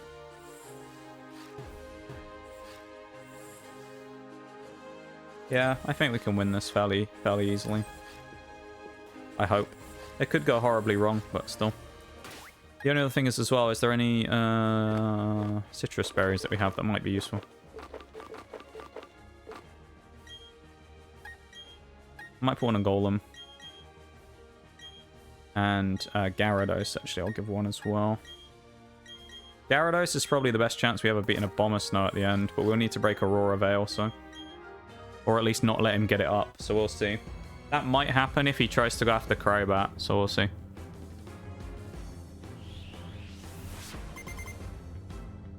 I think I can manipulate this fight to work for me, though. That's the gist of things here, anyway.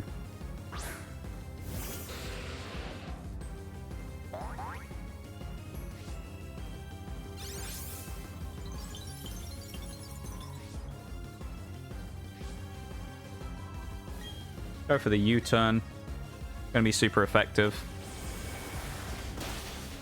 Big damage as well. Damn. Okay.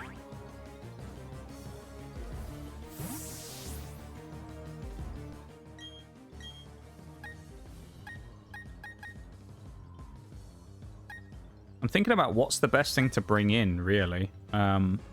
Steelix is good. The problem is with Steelix, I don't want it to force... It's probably going to bring in Medicham next. It might not, but we'll see.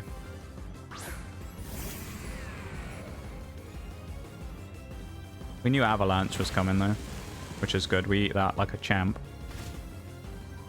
I don't know who's faster, Snova or us. You'll probably go Water Pulse. So I probably could switch back to Crobat if I needed to, but I'm just going to go Smackdown. Or Restore, that's good actually. That's fine. That works for me.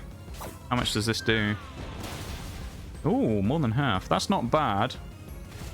Alright, Jerry. We also should, in theory, get the hail damage back as leftovers recovery, so actually it's not the end of the world.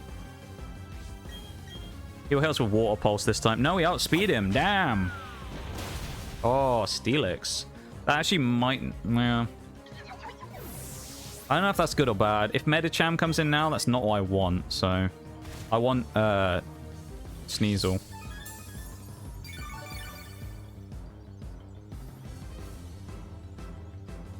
Okay, that's fine. I think it's going to use Dig, probably. It might not. I'm going to set up Stealth Rock, because I think it's going to use... Oh, Hone Claws. Okay. That's okay.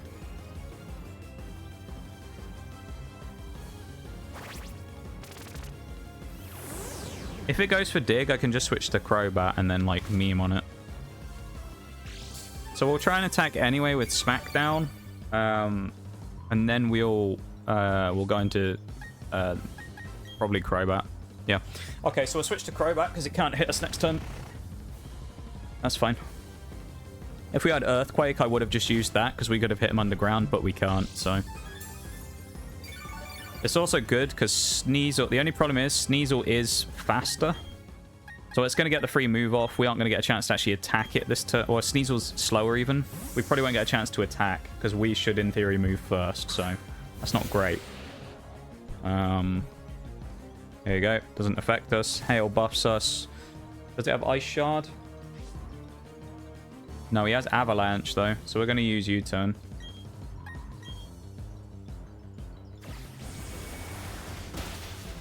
Oh, not a kill. I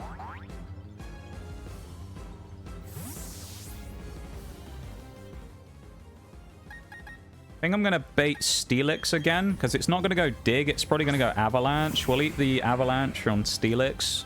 Yeah. Then we'll do the same thing again, where we'll bait it in the same way to get rid of this. Because really, the ideal situation is having Crobat out, I think, here when Sneasel dies and Medicham comes in. So I can hit it with Pluck, probably. I think it's probably going to go for thingy again here. Oh, Hyper Potion, that works. I think you're right, Bevan. Gyarados is our, like, ace in the hole here, I think. Gyarados is our, like, big boy in the back. Okay. That's not bad. Hail's gone as well. That's nice. We'll stop taking Chip. Okay. This is workable. He's going to go Dig probably again, which is fine. Yep. AI hasn't learned. But I think you're right there, Bevan. Gyarados is the key to this, I think. I mean, we knew that it was going to happen. It also gives us a free turn of recovery on Steelix, not to switch now. We could have switched to Crobat now. For real? No, I think you're right. I think Gyarados is actually going to be crazy here. Gyarados is like our only real counter to Abomasnow, because Abomasnow has Earthquake. So he's a pain for everything apart from that. I don't want to U-turn because I know who's coming in next. Does Sneasel have anything? He has a berry. I should use Pluck, actually, there, I think. Oh, well. What can I say? I'm a prodigy. Yeah. Medicham does have Ice Punch, so the question is... Well, he's probably going to Ice Punch. So, do I decide to use Pluck or something? Or Air Cutter, or... And take the chance of getting hit by an Ice Punch? I need to see if my Crobat can survive. I think. I don't want to risk this, because this is like a real, like... Crobat's going to be huge at the end of the game, so... I want to know if Crobat's going to live this or not. Was he 41? Versus Medicham. But yeah, no, you're right, actually, Babin, that Gyarados is probably the best choice. 40 with Pure Power. We don't know what his stats are, though. Ice Punch isn't stab, at least. 55 to 66%. Versus what will we do with U-turn?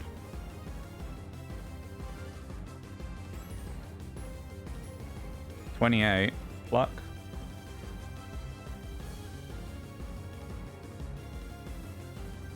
Okay.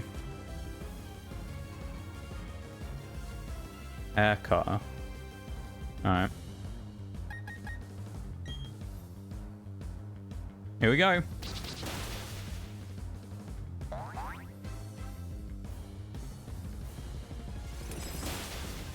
Never mind. That should not have got anyone. Crit. There you go. Okay. Well, Crobat's dead. That's awful, quite frankly.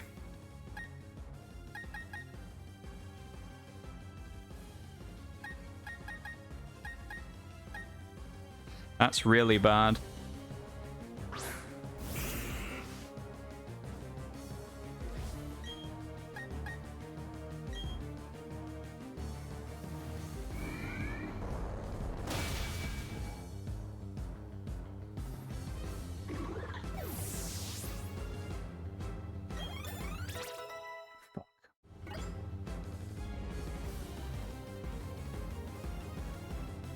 Crobat was going to be so clutch in the end game as well. Pretty sure he's either going to go Aurora Veil or Earthquake, one of the two here. I'm going to bank on the fact he goes Aurora Veil and get a free switch into Gyarados. I think.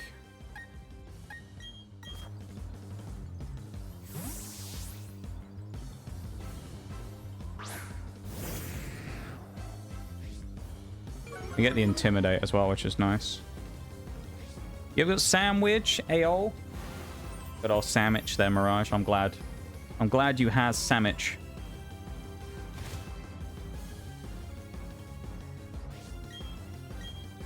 Do I dragon dance? I don't know if I can kill him with a hit through thingy. Oh, Jesus. Oh, the defense drop is nice from Aurora Veil there. That's gonna hurt. We can't take another... Oh, we have Citrus Berry, don't we? No, man, we can take another hit. Gary can take one more hit. Yeah, that Crobat getting hit is actually really bad. The Crobat dying is really bad. Now he's Citrus Berries. He's gonna Blizzard again.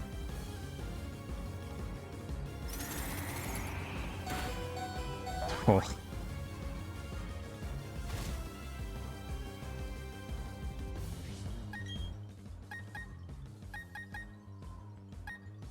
That'll force him into Giga Drain. Probably.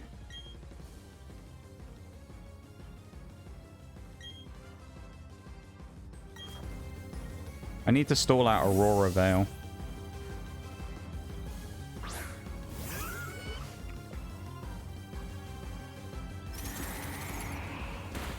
Oh no, that did way more damage than I wanted.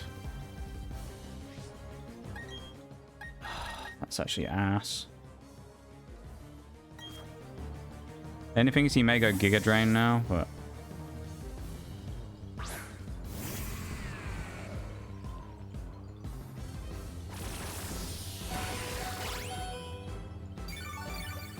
Nothing's gonna have... Oh, dude, this is so bad.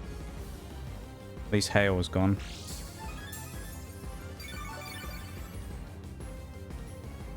He's gonna go EQ again here, I think.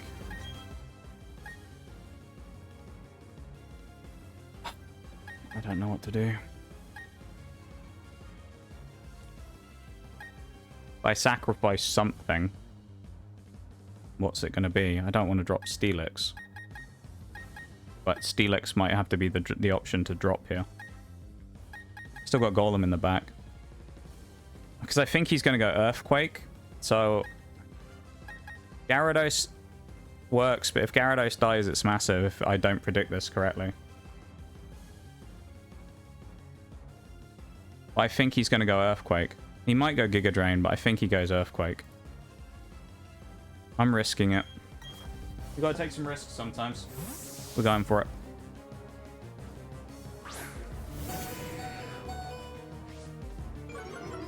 Please. Liz. Well.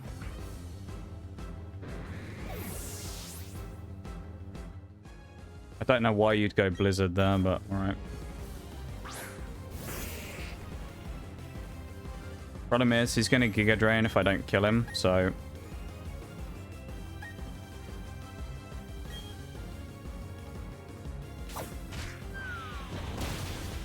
Thank God. We lost Gyarados, though, which is huge. Gyarados is a really bad loss. Maybe I should have lost Steelix instead. That is a really bad loss, though. Crobat is huge as well. Those are really big losses. Maybe I should have brought Alakazam with something. Damn it. I mean, like, it's one of those ones there's not a lot I can really say, because if you look at it, one of them died to a crit, and then Gyarados ended up just kind of having to take the fall. And I tried to predict what I thought they were going to do based on what I think the AI normally would go for. It didn't do it, so... It's on me. They both died because of me, but, like, at the same time, I'd rather have them die me making a prediction like that and trying to win than, you know, getting wiped, so... I'm disappointed, though. That's going to leave a mark today. That stings. I don't know. I feel like that takes today from being like, yeah, it's been okay so far in terms of we've been fairly successful to not so good now. You know? I feel like now it's been a little bit more kind of meh.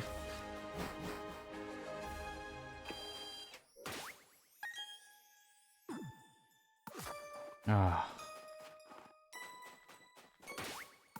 Both of them are huge. Gyarados is insane against Cyrus as well.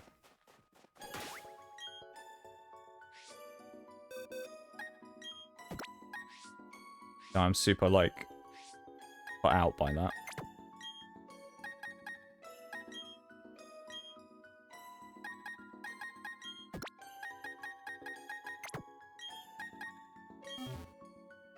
Oh, he doesn't have a held item, he had a berry. Okay.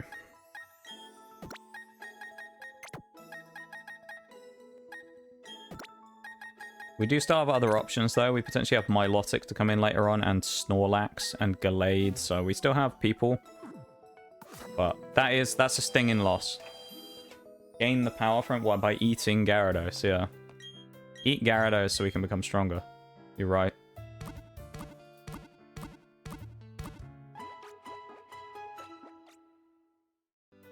I can't say that doesn't hurt a little, though, that, those losses. Some of them I can deal with. That one's kind of just a bad one.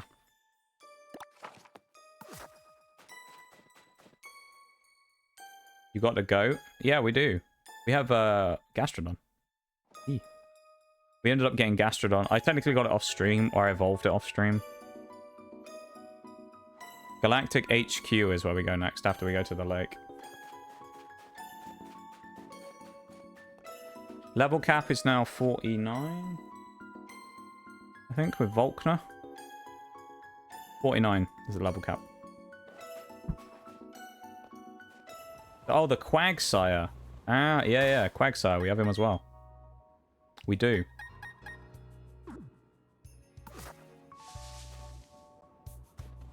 Maybe I should have just used Alakazam that fight instead and taught him, like, Flamethrower or something.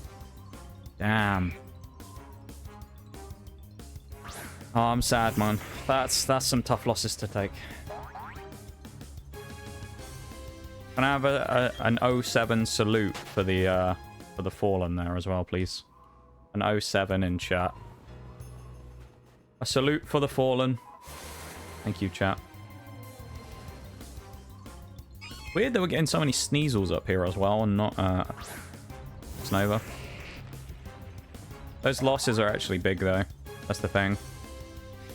And see, a lot of it just comes back to other stuff that's happened previously in the run, right? So this is kind of how the compounded errors can happen when you do nuzlocks. If you look at, let's go back to Maylene, right? Think all the way back to Maylene. Last time we did this, we lost Machamp. Machamp absolutely dominates this gym. And he would have just run through basically everybody and given us a free option to just one-shot a Bomb of Snow, probably. You know? Unfortunate.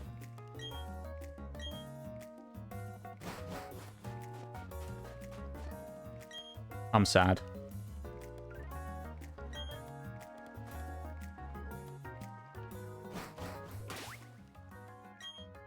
Thank you for the salutes for the Fallen. I do appreciate it. Yeah, so now we have to go and clear out the Galactic HQ. Which I guess we can do. It's not that bad. I think there's a double fight in there against Mars and Jupiter. That later on. No, that's Sphere Pillar. Never mind. We have to fight Saturn, though, as well, who's kind of easy. He just has that Toxicroak. He does have Sucker Punch, which is a little scary, but... I appreciate the salutes, everybody. I am a little sad.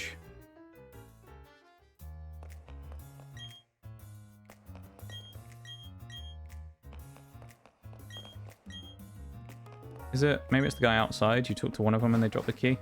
I don't remember which one it is. Yeah, this guy. He gets startled, drops the key.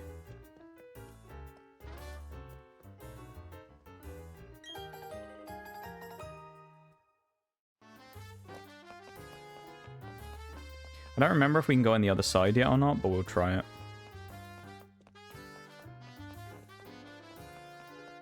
We also have rock climb, so we can get up on that bit up there. Actually, we'll go up there and see what it is. I don't think it's anything useful.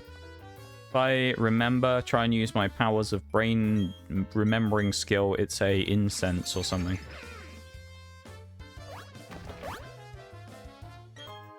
There you go, full incense. Yeah. We do have other strong Pokemon to bring in, but I don't know. That lot I don't know who's worse there really, Gyarados or Crobat. Oh damn. I think Gyarados is probably worse than Crobat, but Crobat's pretty bad to lose. Because at least just on the base level, it was going to be our Pokemon who was going to... he was probably going to be used to destroy Elite Four #1. So him dying is pretty big. Okay, we don't have the special key yet.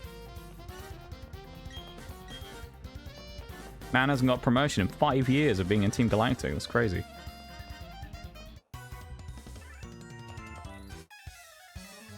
Wild. Wild indeed, I must say.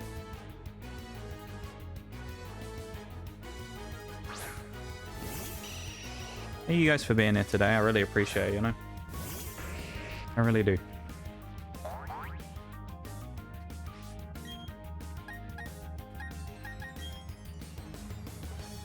Appreciate you guys wanting to come and hang out and vibe with me.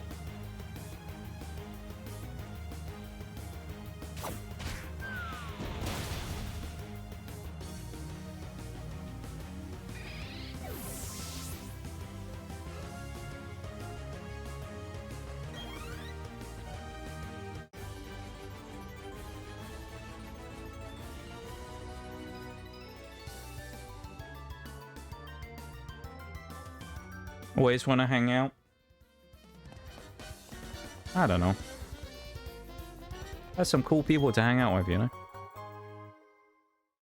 There's some cool folks out there to go hang out with.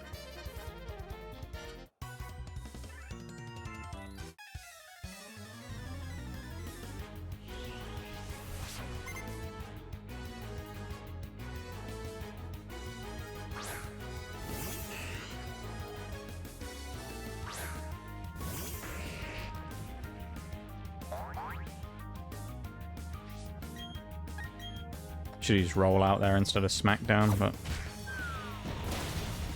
no, it worked anyway. Golem being kind of fast is actually really good here. Yeah, Bronzor. He probably has Levitate. He could be heat proof though. We'll go for Earthquake and just see. Oh, it actually lands. Nice. Nice. I'll take it. Want to hang out with you? Why me, though? What did I do to deserve hanging out with you guys? I'm joking, though. No, I appreciate you guys a huge amount for being here and wanting to hang out and vibe with me.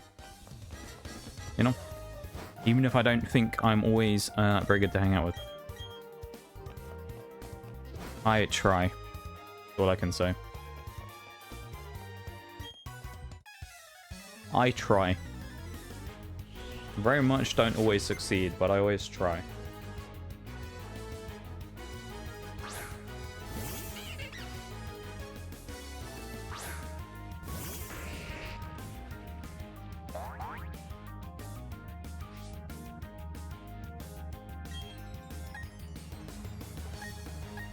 Heavy Slam probably one-shots.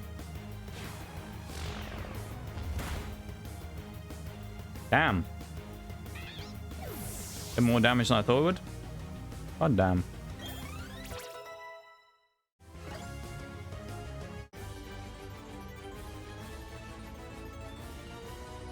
I'll take that.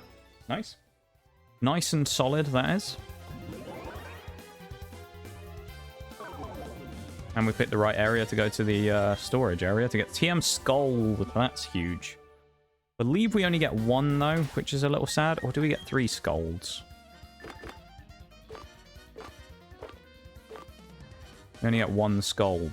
We get 5 avalanches. We only get 1 scold. That sucks. I might not put scold on quite yet, just because I know that there's Like, it's a move I want to use, or I don't know if I want to put it on Gastrodon right away, because it is really good. I feel like we get more copies of Scold, or we can somewhere. Like, I want more copies of Scold. Because it is really good. This is probably not the way, because it's like an offshoot elevator. Maybe it is. I don't remember. It's weird in this galactic base where the actual area you need to go is. Oh, I think this is to the way out, if I remember rightly. How's your birthday going so far, Oriel? How's the old tiramisu coming along? The old tiramisu.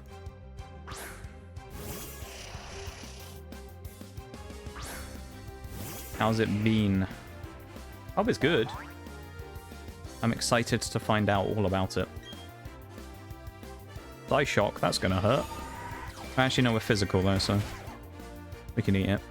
With the golem, there's a crit as well. Still chilling in the fridge. I'm finally putting my keys on the board. Let's go. Nice. I'm glad. Big glad.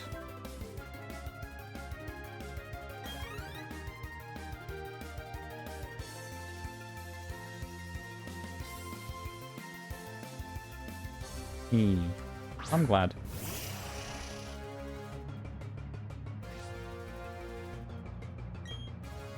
Go for another earthquake. Honestly, with how weak Kadabra is, we might even still one-shot with earthquake through this, but... Nice. Excited to taste it though? Yeah, I'm excited to have a look at it and see what it's like, you know? I am. Very excited. I'll be able to have a look at it soon. Got an hour and 20 minutes left before the end of stream today, so... Then I'll be able to look at it, presumably. If it's ready, anyway.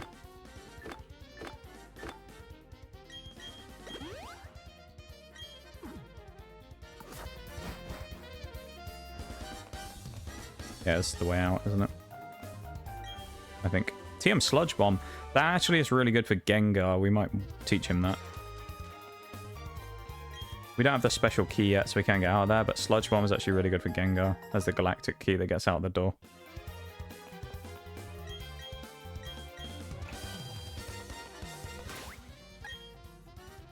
I assume no one else can learn Sludge Bomb, but I'll double check it just in case. Oh, Gastrodon can as well. 30 minutes in the fridge. No, it's been longer, but I'm just giving it time. Yeah, there's nothing wrong with that. It's a good idea. Making sure you give it ample time, you know? I like that. It's a good idea. Very good idea.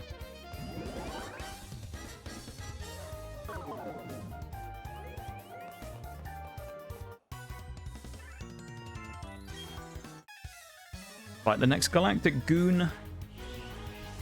All a little bit samey at the minute, isn't it? We're just running through more galactic people over and over and over. Some guy with a Wormpool trying to fight us. Come on now.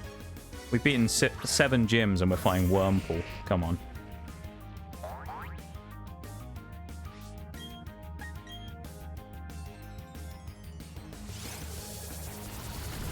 And now you can't, like, afford to hang on to this stuff as well. I'm still sad about losing Gyarados and that, though. That's so bad. Gyarados and Crobat, big losses.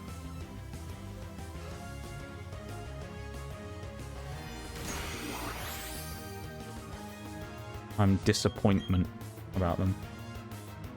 Also kind of scared that I fucked up. Nah, I think you did fine, you know? I think you did good. I think you did fine. Don't you worry about it, you know? You will have done a great job. I can just tell. I just know, you know? I can just tell that you would have done a good job.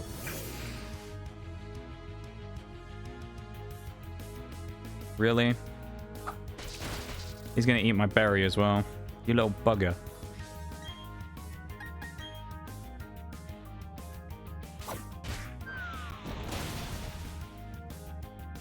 God damn it. Ah. Today's been, not gonna lie, today has been painful in this game. Fantina was like... Yeah, Fantina wasn't too bad, but like...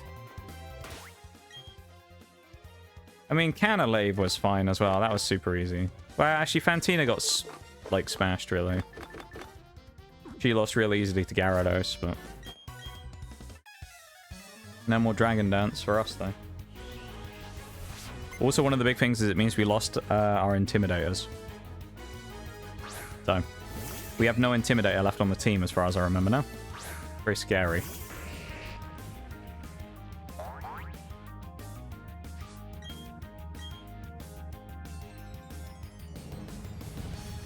Golem had Sturdy. I would have probably used him in the last fight as well.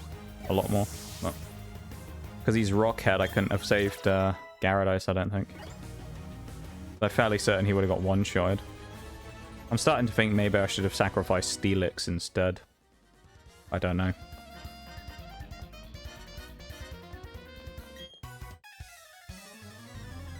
I don't know, I'm in my head about this now. I don't know what the best thing to do there would have been. I think maybe Steelix would have been the drop. Gyarados would have been more useful, and then Crobat was unavoidable, really, unless I switched it out. But I'd calculated from what I'd looked at that I could take a hit, and I was confident I could. Of course, we ended up getting caught by a crit, so not a lot I can do there, but...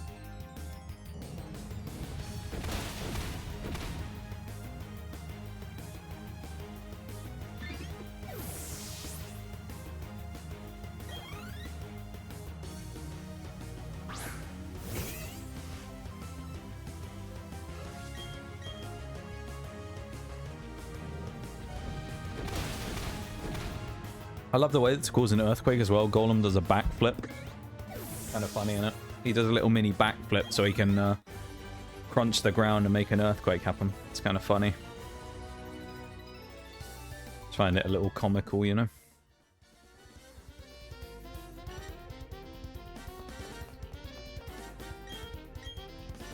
Use the galactic key, which means we'll be fighting Cyrus in a minute. TM Dazzling Gleam. We actually already have that. We bought one from the department store. So now we have two of them. Maybe we can put one on Gengar as well. That's good. We'll have two counters for Cynthia's Garchomp and Spiritomb.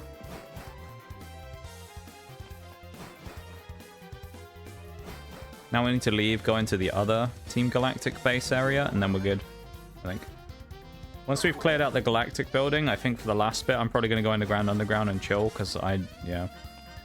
I'm not sure I feel like doing any more big story beats today. Or fighting any gym leaders. We're not going to make it to Volkner anyway, because we'll have to grind a little before we fight him.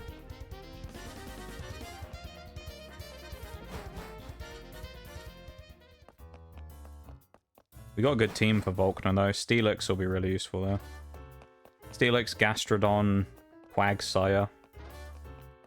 Golem will be really good there as well. That'll give us tons of options. Torterra. And we have practically an entirely ground team. So... probably got something else we can use as well in here. I don't know. Luxray will be good as well for just eating a shot. Yeah. We actually have a really strong team. Keep doing that as well. Keep opening the thing. The page. I don't want to go in there either. No. That's not where I want to go. God damn it.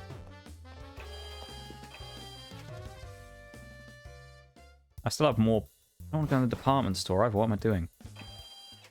I do have other Pokemon that I think are going to be particularly potent later on in the run, though. I think Milotic and Snorlax, if I can actually get them, are going to be really good. Because I have the Feebas and I have the Munchlax, so... if I can actually evolve them, I think it's going to be really useful.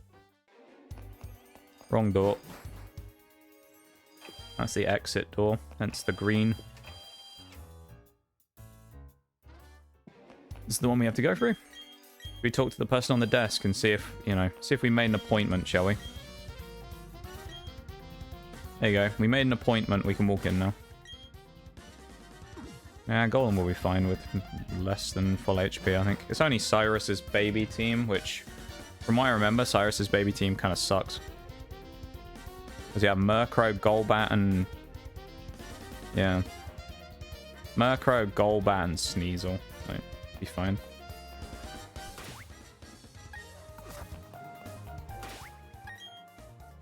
That's a good front, too. I think he's in that room there on the right, so... nice and solid.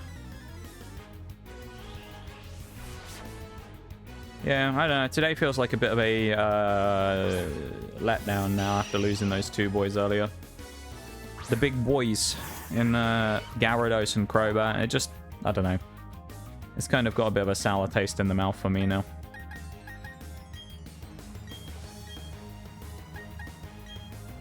Unfortunately. Quick Guard protects against priority. Not using a priority move, so it doesn't matter. Double hit from Air Cutter hits both of us. Golem meets it like a champ anyway. Who's faster? Presumably Golem? Yeah. Might not one-shot, we'll see. Nope, not quite. This will do, I want to say, about a third half. We'll see. Yeah, somewhere about what I thought it would. We're already locked into rollout. One of them wasting its turn on Quick Guard every time is good as well. That's fine by me.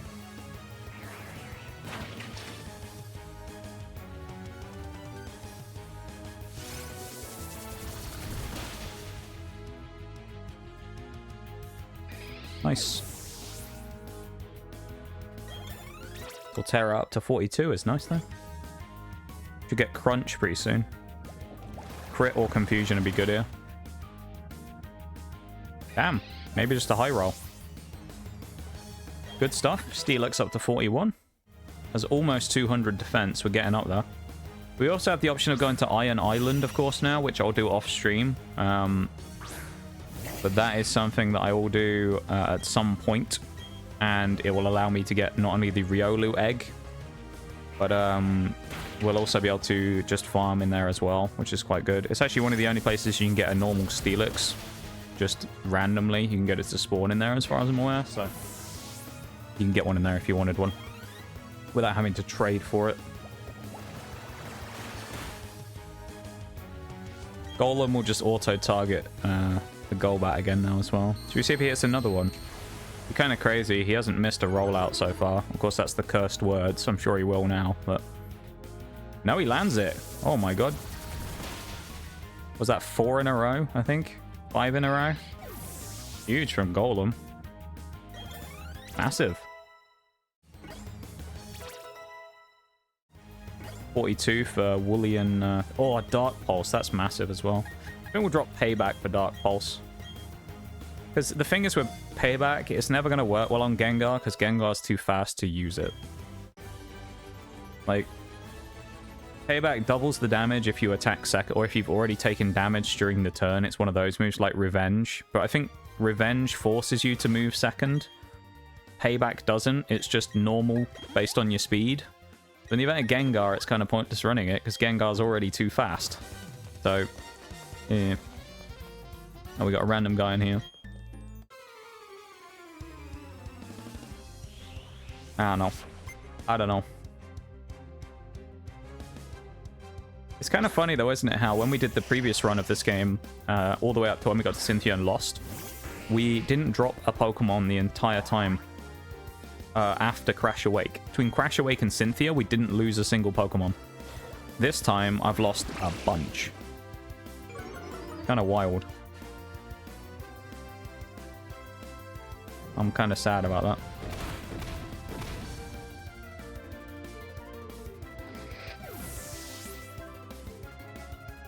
We're not going to need Earthquake on Golem for this next set of fights either, so... We're also not going to learn Explosion. It's a bit of a meme. I'm not going to learn it. It's just not worth doing.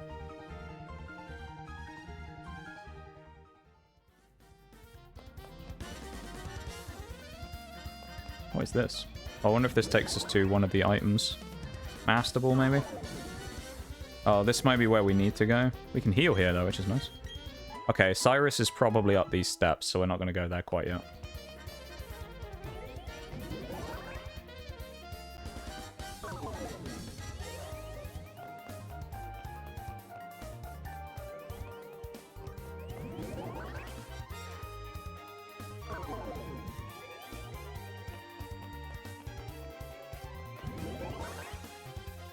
Where are we going on this one? There's that item we were looking for. Max Revive, damn.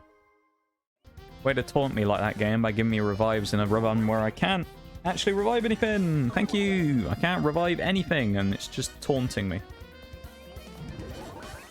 Well, the only thing is, of course, if I did one of those credit systems that I've seen, where I have, like, chat can spend, like, 10,000 channel points to give me a revive, but I don't know. I feel like I haven't started the run with that, so I don't know if I would allow it now. We're probably in too deep for that.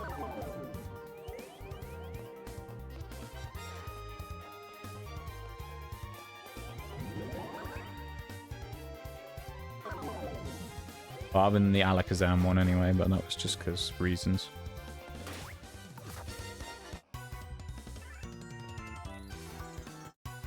The game kind of BS'd us on that one.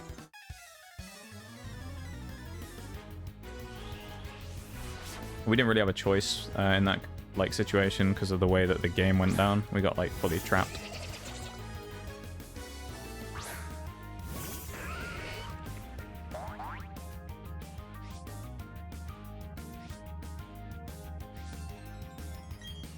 Can't go for the EQ. We'll go for let's go for the rollout into the Stunky slot, and we'll go for the Earth Power into Krogunk slot. We'll cross over. Should be fine. Yeah, I really can't wait to see this tiramisu though. I'm excited. Very excited. Very excited. That's huge from Gastrodon though. The good thing is we still have Gastrodon. Gastrodon is a big player left that we have. You know, we just have some big players that are like heavy hitters left. And hopefully they can go well when we get there. We're kind of banking on that now. We have to have that happen. So. That Aftermath hits like a truck as well. It's kind of annoying.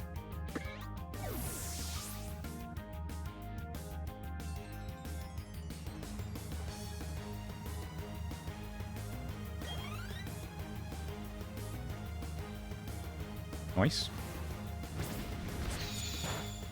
Glameow probably gets one-shot by Gastrodon here, though. I don't see it living this. Yeah, nice. Good stuff. Good stuff indeed. I'm very happy with that. Stunky's going to get one-shotted by Gastrodon, so it doesn't really matter. But also, he'll probably... Well, at this point, Krogunk's going to get hit by... Krogunk's the one who's going to get hit by the move from Golem, so... This might still kill him. It's like rollout 3, so... Yeah, still gets him even though it's not very effective, which is amazing. Impidimp in chat. Catch that Pokemon. Why not? Go get it if you want it. Lovely stuff. Huge hit from Gastrodon as well. Gonna have to heal Golem before this fight, but honestly, I'm just gonna set up rollout and probably win against Cyrus's whole team with that. Like, all three of his Pokemon are just super weak to rocks, so... I think basically when we re-challenge him as well, his whole team's weak to rock, but they're just kind of annoying. Because he has that Gyarados, which is like threatening to us. That's probably the way we have to go. Let's try the other ones then. See where these take us.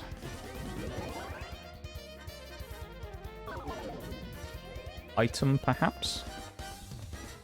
Yeah, we got an item here. Elixir, nice. Good stuff.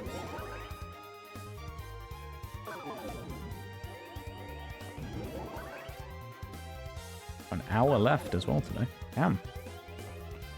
Kind of can't believe we still have an hour left. I don't know. I guess it just... Maybe it's just because I haven't made much like progress today. I haven't made much... Like... I haven't really done a lot in terms of progress today, so I'm... I don't know. I feel like I'm dragging really badly here. Kind of wild.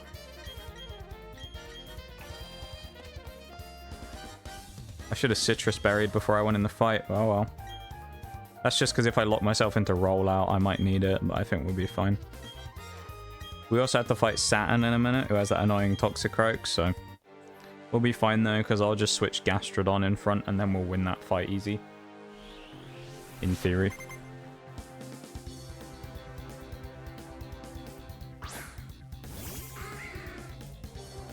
Yeah, Gastrodon probably slaps this team.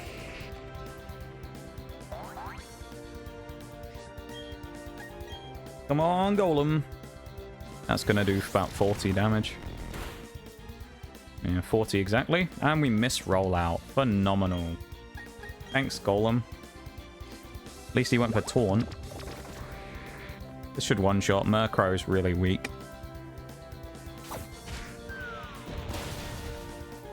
I'll probably switch in Steelix on the Sneasel now, actually. Because that was Icy Wind. It can't really do anything, though, to it. It might hit Golem. Oh, okay. Well, it's not a special attacker, though. Does it only have Icy Wind? Icy Wind, Metal Claw. I mean, I don't think it can kill us, though. Get Heavy Slam. Yeah, it went Home Claws. It's dead anyway. It's gonna die. Guarantee it will die here to Golem. Nice. Yeah, there's basically just no way it lives. Because it's a Sneasel. It's very low weight. So. He just gets smacked.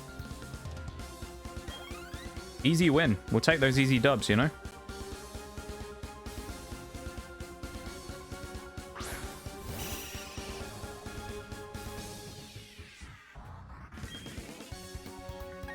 May as well just stick in and go on the smackdown again, though.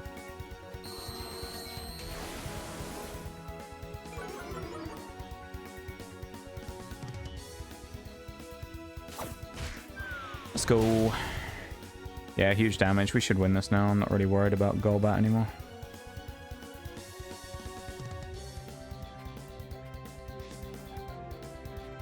He has any move that's threatening. He has Poison Fang and Air Cutter and Bite. I'm not really worried about either of them. There he goes for a Super Potion. Presumably, probably can't get enough HP back to knock himself up to full HP. Yeah, he's dead. We win. Nice and easy. Nice and simple there. We'll take that. I'm rather happy with the way that one turned out, especially considering the early miss from Golem there. It's quite nice. Have I been quiet? I spent my keys on? Yeah, no worries, Oreo. Don't worry about it. Okay. I'm glad that you were able to get all the keys back in. How's the keyboard looking? Is it looking good? Hope it's looking looking good, looking sharp, you know. I can actually type now. It's so weird. Yeah, being on your phone to do all your talking is kind of strange, isn't it? That's kind of wild. Looks like new. Let's go. I'm glad. Oh, hello. Saturn's in here, so... The opener's Kadabra against Saturn, so I honestly feel like just putting Gengar out front. And then I'll just switch into... my Gastrodon when Toxicroak comes out. Yeah, it should be fine. Looks ass. Yeah, I hate the mobile app. I don't like using it at all. I understand your pain there. Nice. Alright, let's go beat Saturn. Once we've beaten Saturn, I think that gives us the opportunity, if we want to now, to go to Spear Pillar. Yeah, and then we do Spear Pillar, Sunny Shore, so... Maybe I should do Spear Pillar today, actually, I don't know.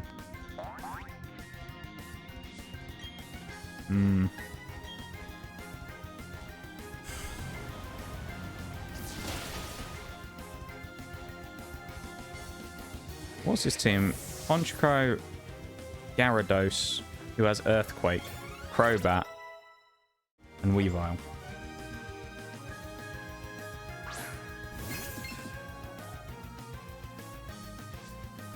He also has a Wakan Berry, which prevents him getting hit super effectively by it. Well, it removes his damage weakness to electricity for one hit. Damn, I'm surprised Bronzor lived that. That's gonna hurt. Uh-oh. Okay, we're good. It's because your Bronzor's so weak. Maybe I shouldn't do Spear Pillar this time. I don't know. Can I go to Sunny Shore first, or do I have to be... I don't know. Ah! I don't know what to do! I don't know what to do. Maybe I should just keep going.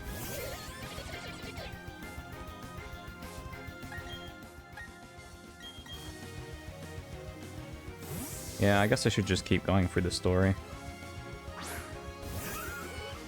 Instead of going to the Grand Underground. That's kind of annoying because the accuracy drop. Welcome back though, Oreo. I'm glad to have you back, you know. It's nice to see you again and nice to have a little chat with you, you know, as always. I'm not doing so hot after losing Gyarados and Crobat, you know. I'm feeling it after that one. That was they were big losses.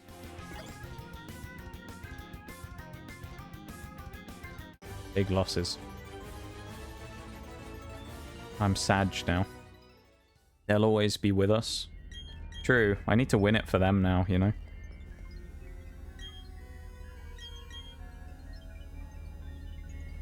I think the biggest thing is Gyarados versus Gyarados was the way that we were able to beat Cyrus last time. This time, I don't really know how we beat Cyrus's Gyarados. Because we have Luxray, but like, he has Earthquake, and it's kind of going to be one of those ones if we need to get him in and be able to actually win the fight against him. The only thing is I can try and bait him maybe, but I don't have anything flying anymore. I'd have to bring in like Torterra. Isn't there a did we pick up the Master Ball? I feel like we did, didn't we? We did. Okay. In before we just used Palkia in the Elite Four. Sweep the game with Palkia. Keep doing that again. Yeah, I don't know. Today's not really been my day, has it? I feel like today's just kind of been meh. In this game. We got critted, and we've been a bit unlucky in certain situations. We had the easiest gym fight we've ever done, and then we lost 2 Pokemon to Candice that we never should have lost in a million years. So that kind of sucks. I believe it'll all turn out how it should. We'll see, I suppose, you know? That's all we can say, innit? Go to Celestic Town, I guess, and then we'll go in through there. I should have put some repels. That would have been useful, actually. I wonder if I can... Oh, I don't think it'll count as the right time. Talk to this guy, because he might have the right specs now. Okay, wise glasses though. He hasn't changed it. That guy has choice specs. It'd be really nice to get them on him. Off him. Choice specs are just really good. I guess we'll just have to run away from the wild Pokemon here then. Like, not a lot we can do because we have no repels, so... Unless we just have any random ones. Which doesn't look like... That's medicine, so of course they're not going to be in there. I'm pretty sure we don't have any random repels. Oh, we have these basic ones. They're only 50 steps.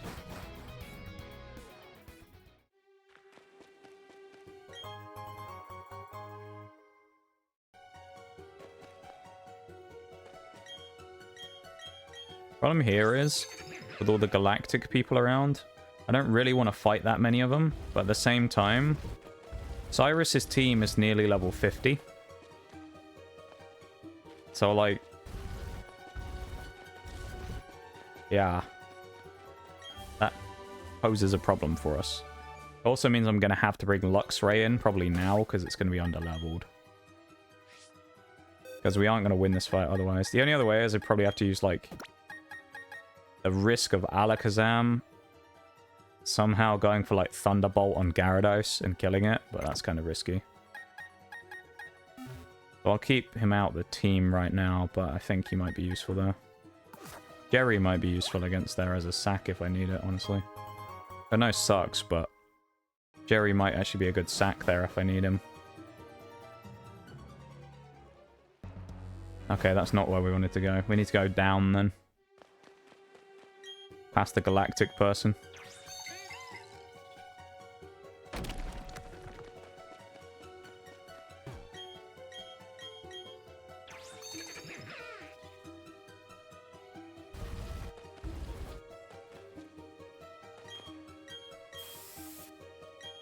Oh, they don't want to fight us.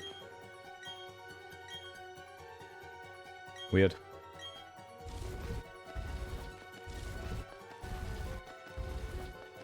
Ah, we can't...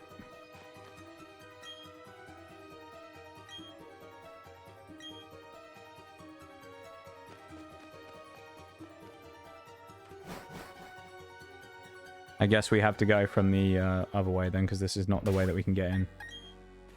Unfortunate. I guess we have to go from Hearthome then and up. Gonna cut into my tiramisu, I think. Go on. Cut into that tiramisu. Let us know how it is. We must know. We must know what the tiramisu is like. How is it? I'll continue licking my wounds after getting my ass kicked all day. Oi. Let's see if we can buy any repels. I don't know. It's felt like a rough day for Pokemon today. Sucks.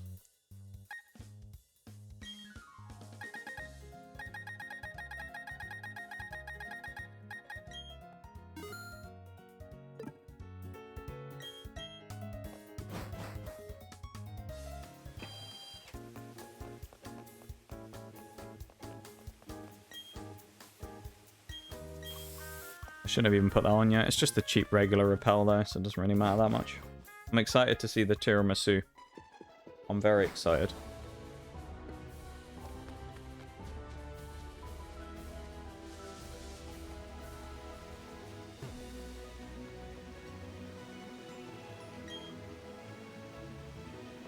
We have rock climb now, so we can actually go up here.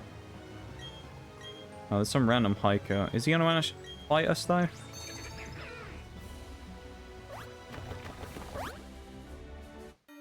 He does. Really? We just have to fight him. That's the whole point of him being here. It's kind of stupid. There's a gold bat. Okay.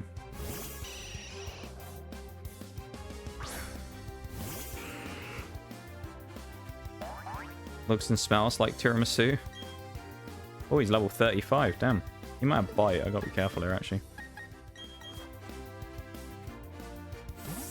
I hope it tastes as good as a regular tiramisu as well. I'm excited to find out, you know?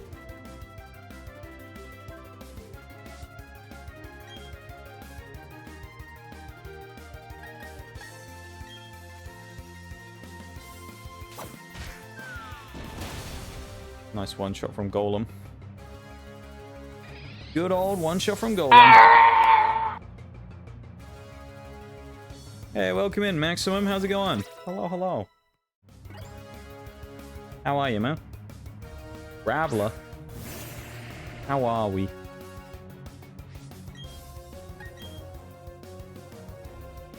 Hope you're doing good.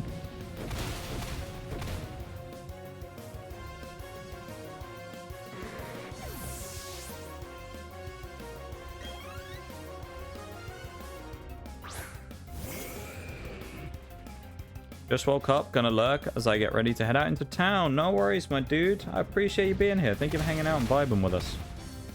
You have a good one, yeah? Thank you for being here.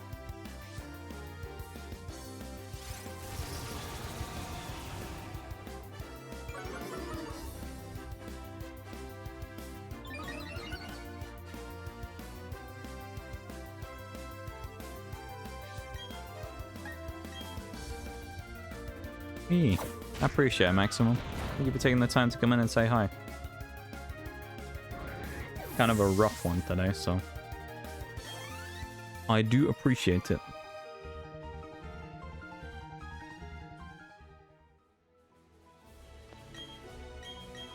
I wonder if there's something behind the hiker. Because he's forced to walk forward, so...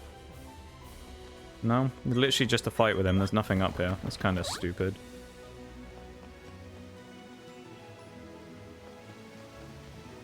I think that's kind of dumb anyway. I should have put my repels on first. Repels don't work if you're already in the area where you're trying to use them. Except when you get the option where it comes up and it says, do you want to use another one? That works, but otherwise it doesn't work. There we go. So if we set the repel before we go in there, so it'll work. What's up here? Presumably there's something on the other side of here. Mount Coronet, we already have the encounter as well, so there's no other thing we can get. Dawnstone. Oh, we actually do need one of those. That's good.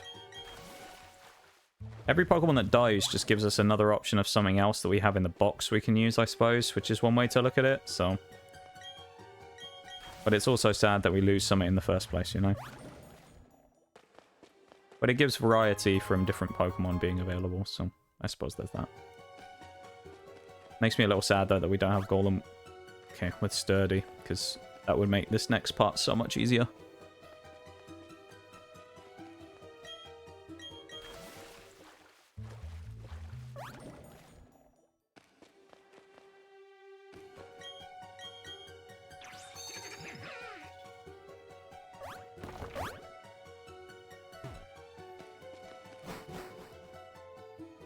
Nice. I want to grab all the items. There's a lot of places where, like these caves, they'll hide stuff. One thing to remember as well, it's a big thing that we haven't even mentioned yet. We also have Garchomp. We will. I can actually go and get it now in Wayward Cave. I will go and do that. I'll probably end up doing it off stream, just because it basically just revolves around me walking into a cave. Like, there's nothing crazy about it, you know? It just involves me, like, going into a cave. Like, there's nothing worth showing about it.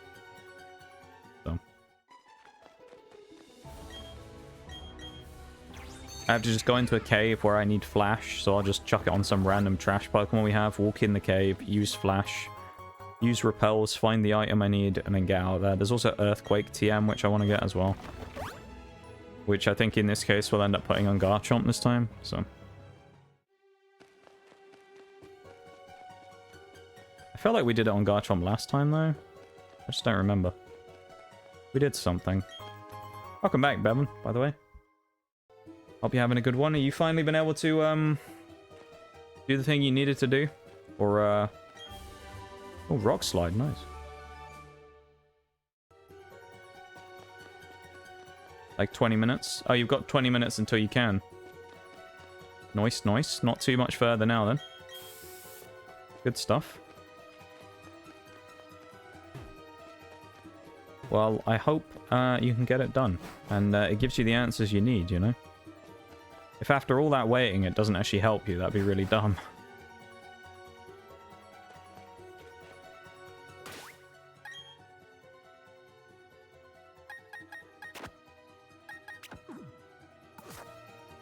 Actually, screw up at Steelix up front. I've got to be careful because 49 is the next level. Next gym leader's level, Ace, so I've got to be careful I don't go over.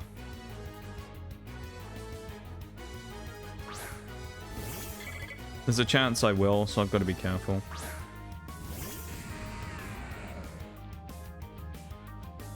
I might put Rock Slide on Steelix as well. Steelix is kind of useful though with that. Stealth Rock. Steelix, I mean Golem, I end up having Stealth Rock put on it in the Elite Four as well. Because I think getting Stealth Rock up, particularly against Flint, would be really nice. Also in the first fight against Aaron, I think would be really good as well.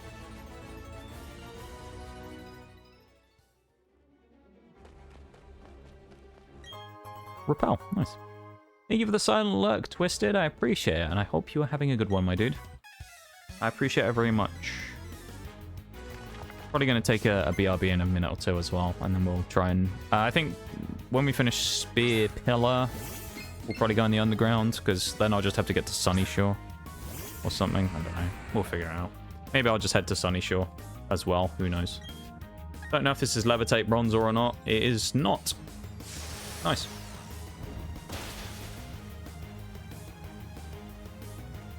Get the first peek at the tiramisu.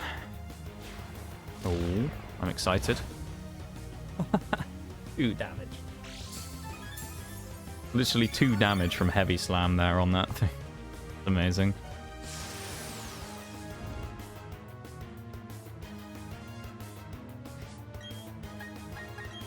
Dragon's Breath is what we use. Like the weapon from Destiny 2. Doesn't matter that it does no damage. It's basically just to put him into range to die of chip damage. He's the only fight anyway, so it doesn't matter. I'm very excited to see this tiramisu. Tell you what I'm going to do. Here's what I'm going to do. I said I was going to go for a BRB. So I'm going to win this fight against Bronzor. I'm going to go to a BRB. I'm going to look at the image on the BRB, and I'm going to give you my assessment of it when I get back. Okay? I'm going to keep you waiting.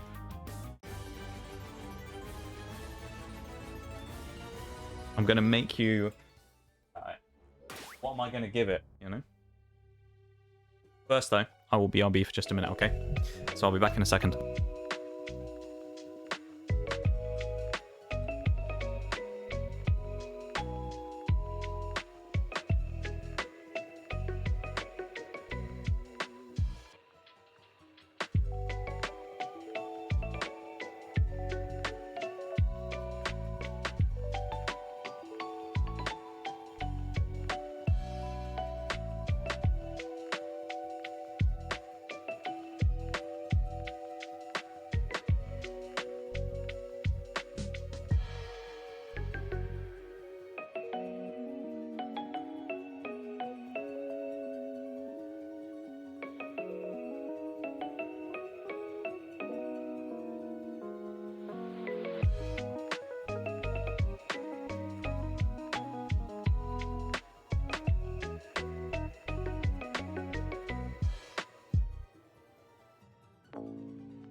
Serious business time right now. I've seen the tiramisu.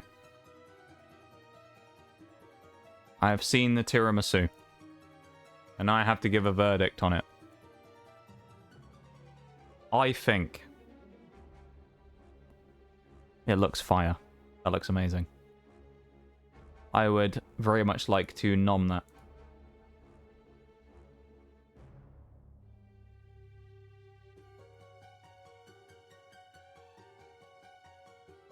It looks very, very nice. I very much want to eat it. Tastes really good too. Yeah, just, you know, dangling it in front of me there. Yeah, I just want to eat it.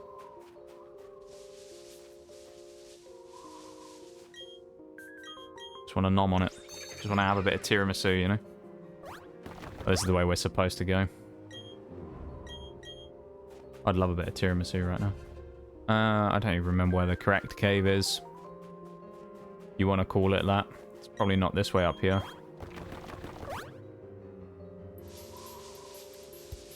I'm a little scared of Cyrus's team as well.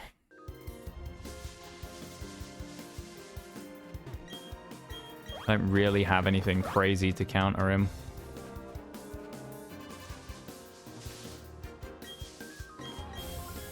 I have a Lux Ray, but I don't know if it's going to do enough to beat his Gyarados.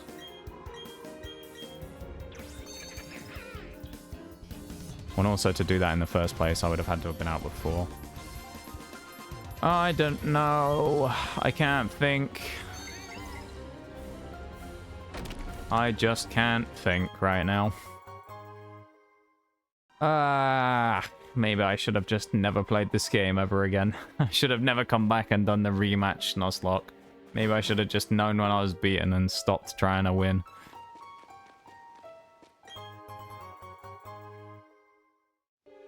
Maybe that was the play all along. Oh yeah, we don't have waterfall yet, so I can't go up there, of course.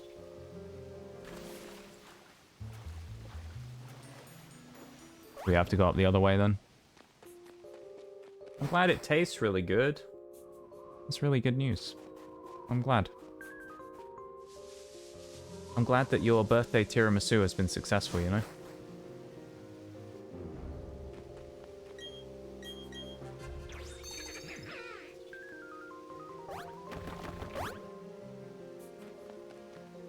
I need all the XP I can get before this fight, but I don't need to overlevel my team for Volkner is the problem.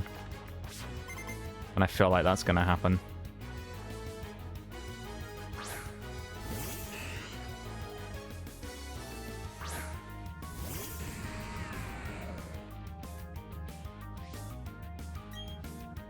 Go for the old smackdown again.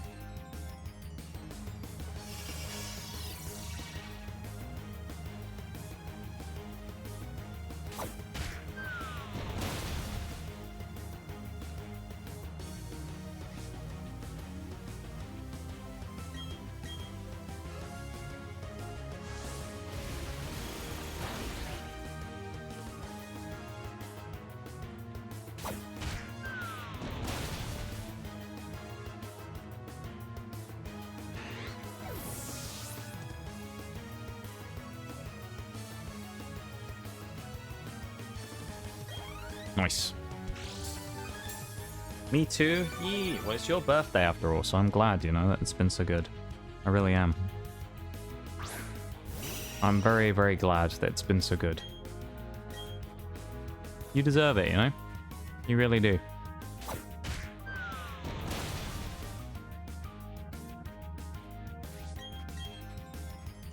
You really do. Hey, double dodge. Jerry getting a bit of RNG going his way there. Nice. That's huge. Good old Jerry. Finally the first bit of good RNG really all day. We've been getting screwed over all day with crits again like we were in Scarlet and Violet, except this one it's, you know, a bit worse if we get critted here.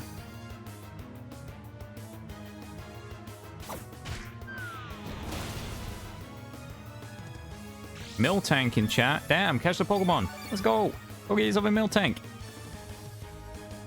Hey, yo. Go get the mill tank. Go on. You know you want it.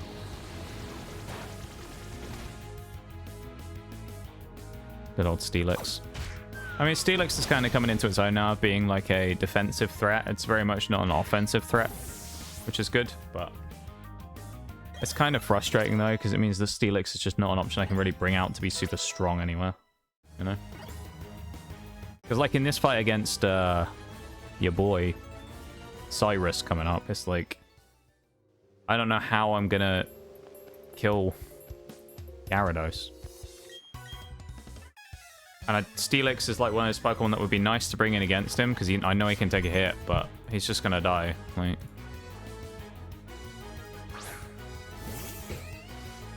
and I'm pretty sure that my Luxray, even if they say he gets to level, what, 45, which he's definitely not going to, versus Gyarados at level 40 summit.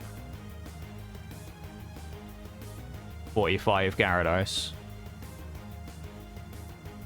With any of his moves, I don't think it one-shots. Well, he does with Volt Switch, actually, but he has to be level 45. And he isn't.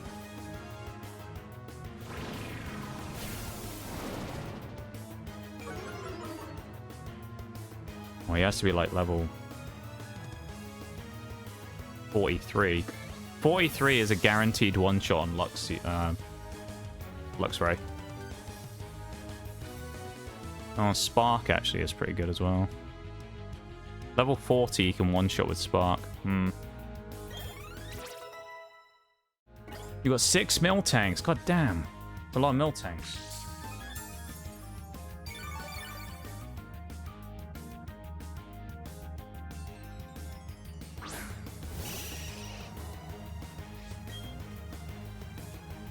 Go for the Smackdown Sand Tomb combo again.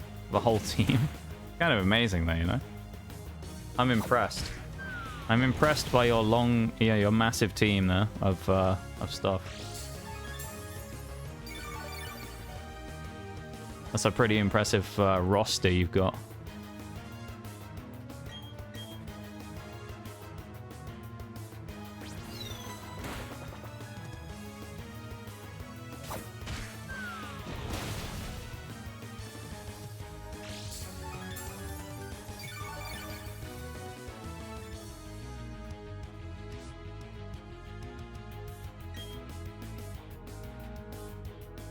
Go for Smackdown again, it's safer.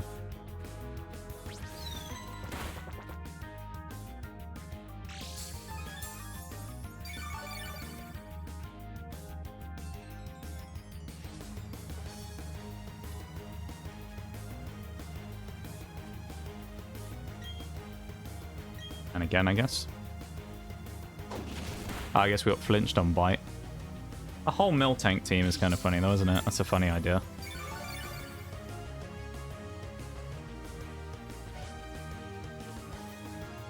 What is happening? I'm like not looking when this is happening. Why am I missing or like not hitting him all the time? They tried to nail the coffin Ayo. shut, but you lot Oh, just we're doing so low won't damage. stay down. Orange. This Welcome is in, everybody. yours now. Hello. Hello, hello. How are we doing? Thank you so much for the raid. I really appreciate it. Pokemon Day, indeed. Let me grab you a shout out there real quick.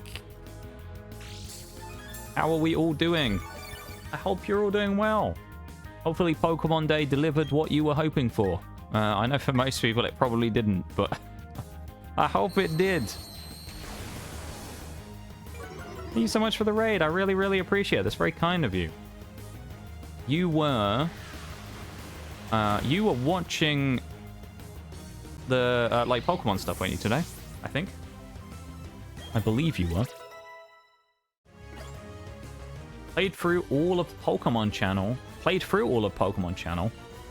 I'm not sure I'm familiar with Pokemon Channel. What is Pokemon Channel?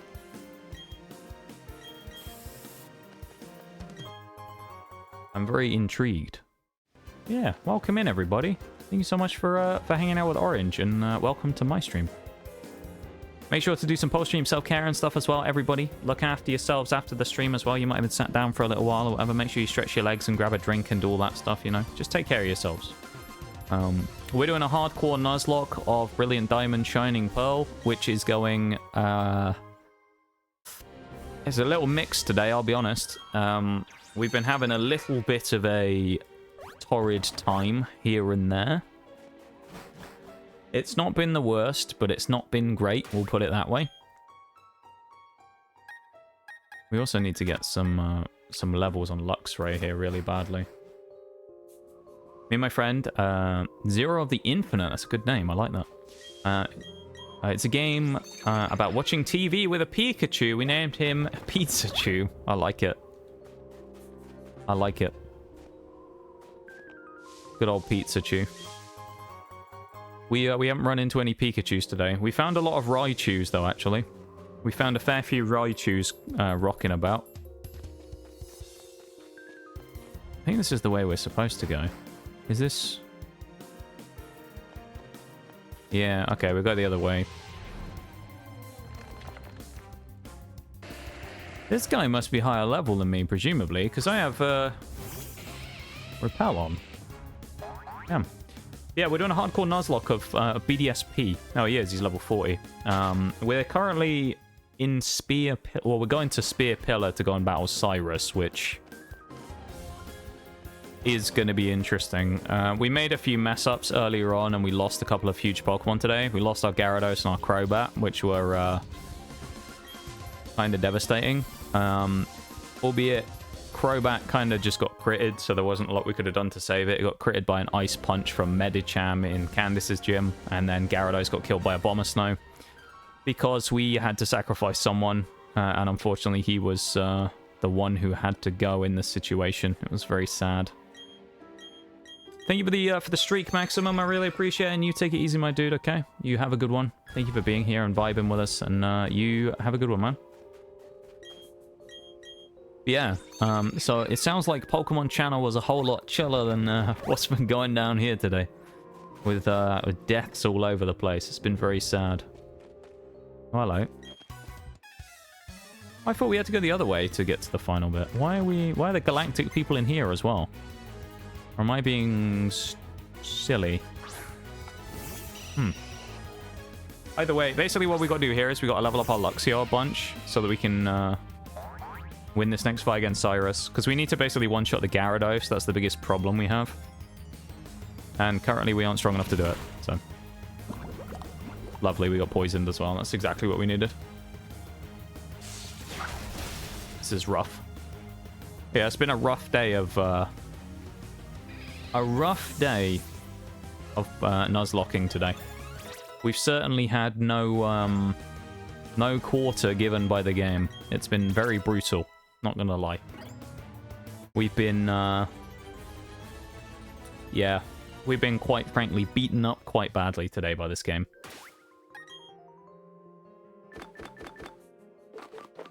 And it's very sad.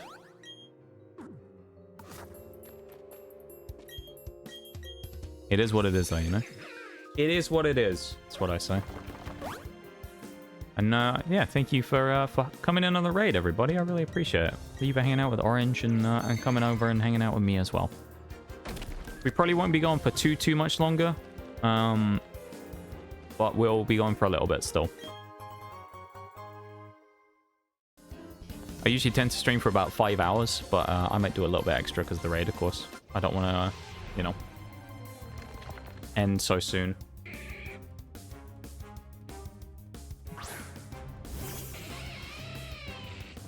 We are having a bit of a tough night, though. So, I need the XP, but yeah, I guess we'll just Volt Switch and see what happens. I hope he doesn't use Revenge. If he uses Revenge, we're in a bit of trouble, so... Most likely... Honestly, Gastrodon's probably the best thing to do there. Believe in you for the losses. I don't know what I believe anymore, you know? I feel like... I don't know. I don't know. I'm kind of a bit, like, fried today. Today, yeah, it's been kind of rough on the old game front, so... I'm a little bit beaten down. My morale is low right now after the last gym fight with Candice.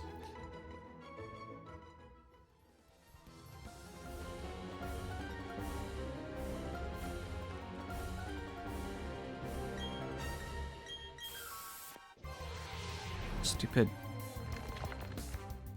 Why can't I just not run into stuff? It's pretty lucky egg actually to get as much XP as possible here. Bronzong's probably going to be multiple hits to kill, I'd imagine, as well, but we'll go for it anyway. You never know. Yeah, thank you so much for the raid, though, Orange. I really, really appreciate it. It's really kind of you, you know? And I appreciate it so much. And thank you so much for thinking of me at the end of your stream. I'm going to run. I really, really appreciate it, you know? Why'd the wild Pokemon have to be one level higher than my damn Luxray? Ugh.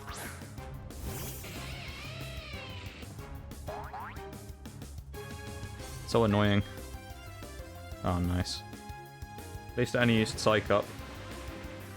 At least it only went for a Psych Up. That's all I can say. It could have been a whole lot worse.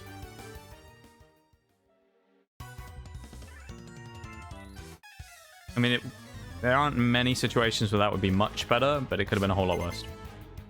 Put it that way.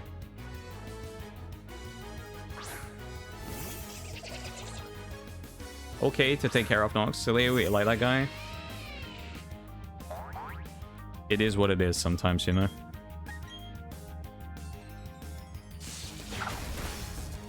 Sometimes it'd just be one of those days.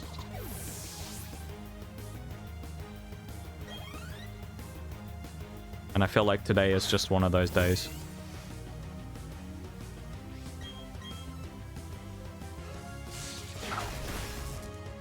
We're going to try and finish with a Flourish though, you know? That's all we can do.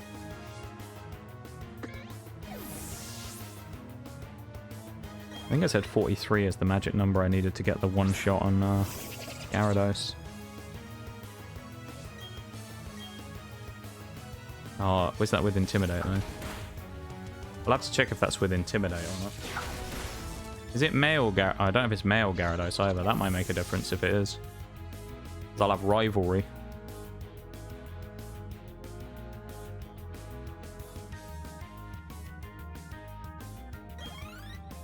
Yeah. I know I have enough things to get Luxray up pretty well with its level. I have enough candies. This Honch Crow that he has as well is annoying. Most of the rest of his team's not that bad, actually. I mean, he has Weavile, who's kind of annoying, but... Crobat's kind of annoying as well. Although Crobat gets completely walled by Golem, so I'll just do that. His Crobat gets completely walled by Golem, which is nice, but also I get kind of walled by his Gyarados somewhat.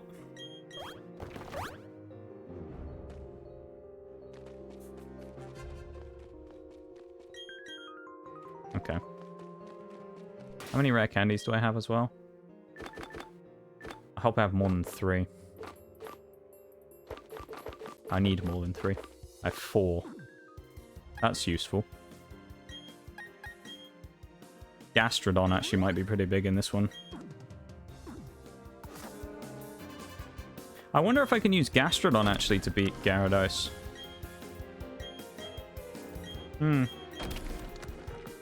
That's potentially an option as well, using Gastrodon. Now I think about it. If I can, like... The only problem is, what do you go for the Earthquake instead? If I can try and bait him into using Waterfall, I can bait his Gyarados really hard.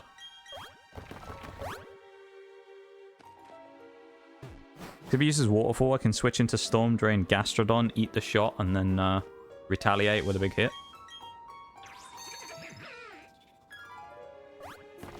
Really, the problem here is going to be Weavile, but I think Golem probably has the power to deal with that. Well, actually, Weavile is probably a better matchup for Steelix, because then I can... Oh, can I switch around Dig, though? Probably not.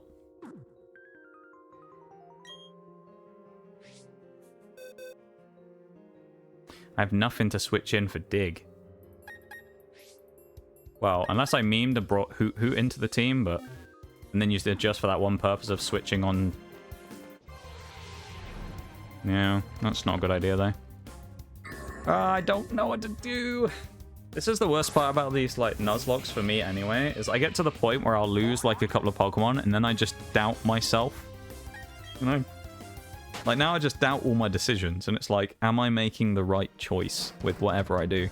I haven't even got to the fight yet, but I'm already thinking about, am I making the right choice with this fight against Cyrus of what I'm going to do? I think I'm going to rare candy Luxray, though. If I can get Luxray to level 45, I'd probably sweep his first 2. The only thing is, I don't know if I have the power to kill Honchkrow in one shot. Because Honchkrow's kind of bulky. It has weak defense and special defense. If I can kill Honchkrow in one shot, that'd be really good. If I can somehow outspeed it, it'd be even better. Problem is, Gyarados is going to be faster than me, so he's going to hit me. Oh, he also has Wakan Berry. Oh, that's not good either, then. If he has Wakan Berry, that's going to make it harder. Oh, I don't know anymore because of the Wakan Berry. Ah! I think I need to lead Steelix, though, in that fight. I think the option is lead Steelix to use Stealth Rock against Honchkrow. And then I somehow have to find a way of switching in on the Gyarados. Which, to be honest, best way of switching in on Gyarados, because realistically, is it going to go for Ice? It's probably going to go Earthquake or something else. It's not going to use Ice Fang. It's probably Torterra. Get it to use Ice Fang, which then gives me a switch into someone else. The other option is I bring in Gengar and try and nuke it with something, but, like... I don't know. I don't know. Thank you for the belief and the hype, you know? I don't believe in myself right now, so... I don't know what I believe in. I feel like I have no belief today. I've also got to do the double battle before I fight Cyrus first as well, so I can't get too far ahead of myself either. This is where last time Magnezone was so helpful, so...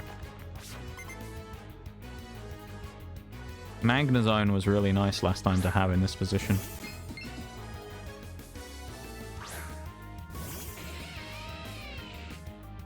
The fight against Jupiter in that I'm not too worried about, though.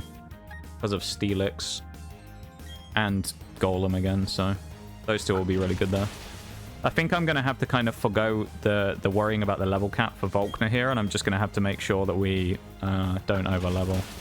I'll probably have to switch my team out for the gym and bring someone else in to carry for that. Because at this rate, I'll probably end up getting high up there. And now you're probably thinking it's weird me talking about that already, because the next level cap is 49, and my Luxray and stuff like that's level 40, but some of them are already getting up there. I know Golem is pretty high level already. And he's going to have to do some heavy lifting, so...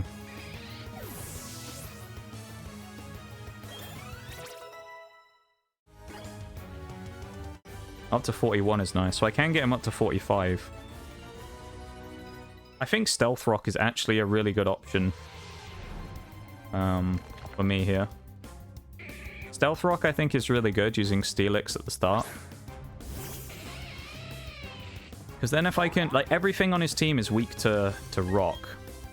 So...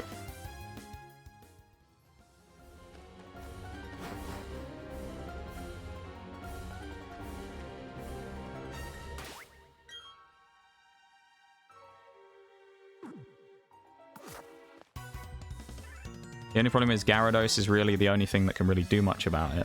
Or Weavile, so... Weavile's dig is a problem, but... Weavile is also super frail and is likely to get one-shotted. If it does go for dig, of course... Oh, that could work. If I can get Golem out, it can go for dig all at once, because I can hit it with Earthquake while it's underground. Yeah, that works. Interesting thing here as well is it's also going to be about Gyarados' speed versus Luxray's speed. That will also be a big factor here.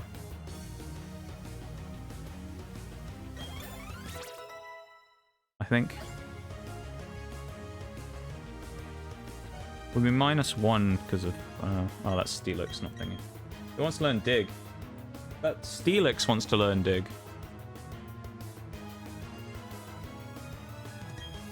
You know what, actually? I might do that. I think Steelix with Dig is actually a good option here. Even if it's just to dodge some damage, you know? If I can use it on the off turns of Weavile using it or whatever, maybe dodge some damage. We say Luxray's 45 when we go into the fight with Rivalry. I need to see what the nature is that we've got on it. But against Honchkrow...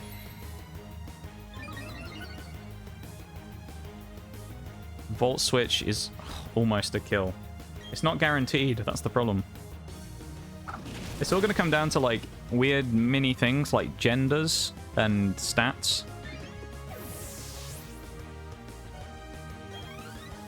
Because, like, if they're male Pokemon that he has, then it will boost my Rivalry ability. So we'll get more attack because of Rivalry. But oh, I don't know.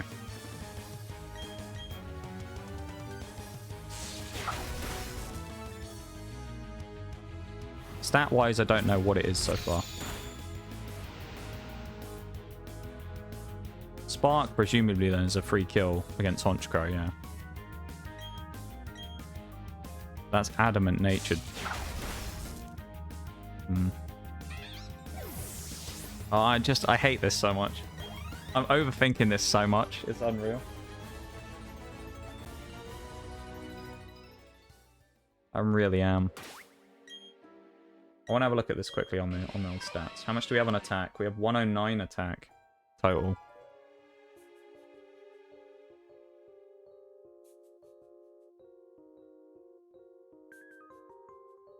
Oh, what's on nature? Careful.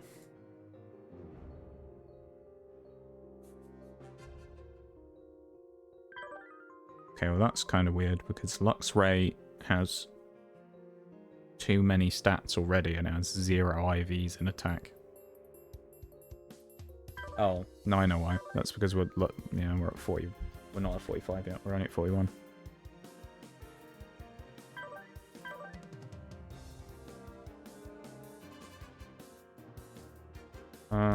That means we have about 14 IVs in attack. Not a guaranteed kill with Spark on Honchkrow. Now, if we knock that up to level 45,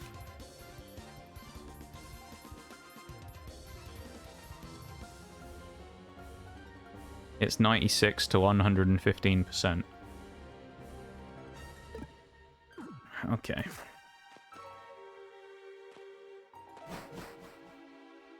Speed-wise as well. Honchkar has 82, we have 81 speed.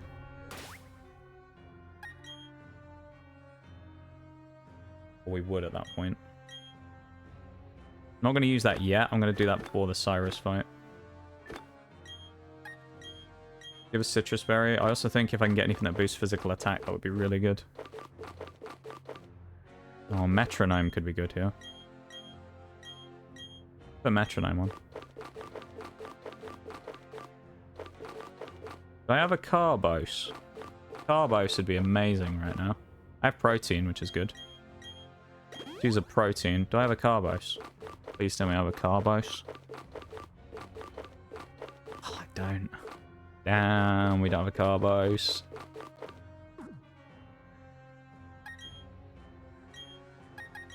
Okay.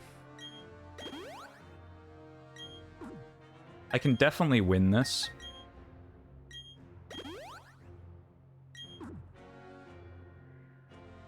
It's all just a question of strategy, this fight. It's going to be strategy, that's what it's going to come down to.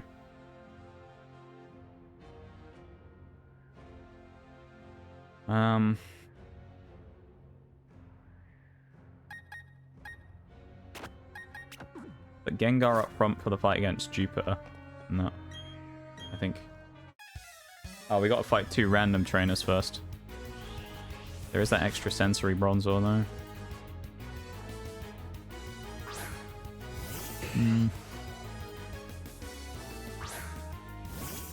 Yeah, it's Jupiter who has Skuntank, so Jupiter's one is the one I need to kill. I need to switch out here as well. I just realized we need to switch into Golem for the better choice here. Thank you for the self-care. I appreciate it. I'm going kind of crazy right now.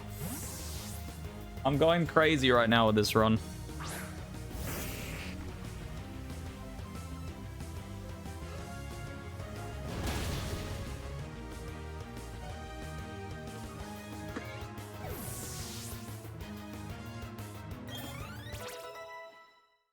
.45 Gengar is nice.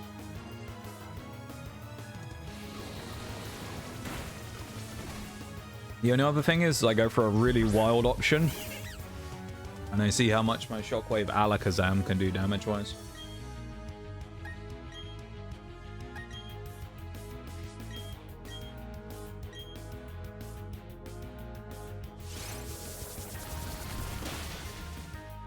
Alakazam's 44.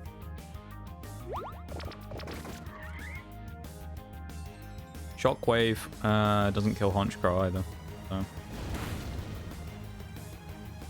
Even with what was he was quiet.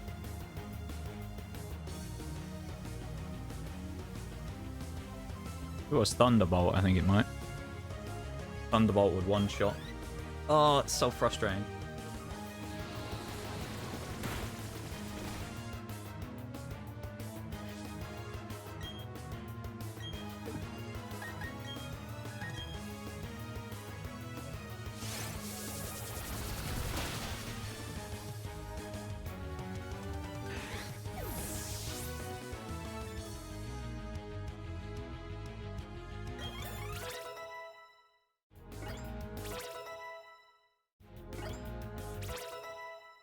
Okay. Crunch. Down Torterra. That's big. We'll take that. Crunch on Torterra is nice. Oh, actually, I remember rightly. The Weavile that Cyrus has, I don't think has any ice moves. It has Aerial Ace, but it doesn't have any ice moves, so it's kind of pretty weak to ground. There's a Metal Claw, though. That's the thing to think about. Gastrodon might be a really... Gastrodon would be amazing against Weavile.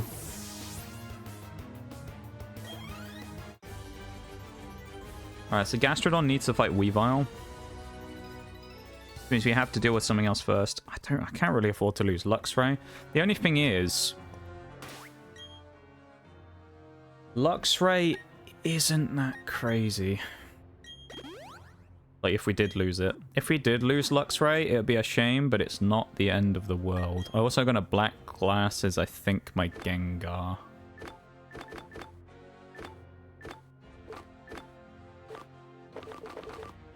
Get my Dark Pulse damage up.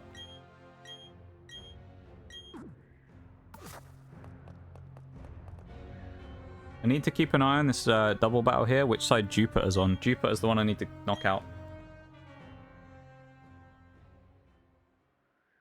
Because that one has extra sensory and is the bigger threat to my Gengar. Gengar will probably live, but I just need the Dark Pulse into it. Hey, let's go, Bevan. I'm glad you can finally go home. Let's go. Good stuff, my dude. Huge, man. I'm so glad we don't have to fight Palkia as well. Could you imagine that if we had to fight Palkia? I'd be terrified if we had to fight Palkia. Talk was very helpful. Let's go, dude. Let's go. Yeah, big W for Bevan, though. Good stuff, dude. I'm very happy for you.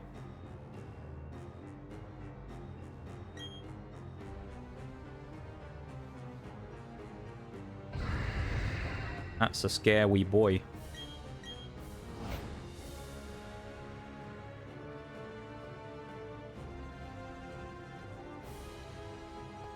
Go home now, I BRB, little boy. No worries, Bevan. Easy, man.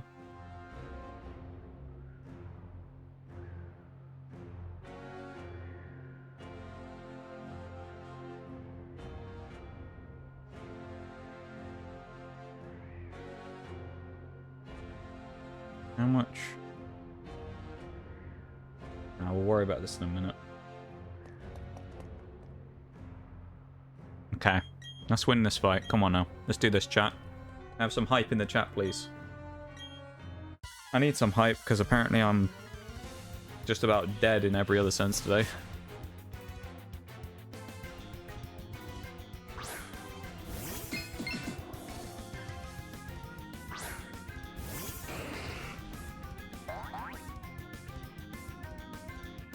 Alright, we need to fight Jupiter's side.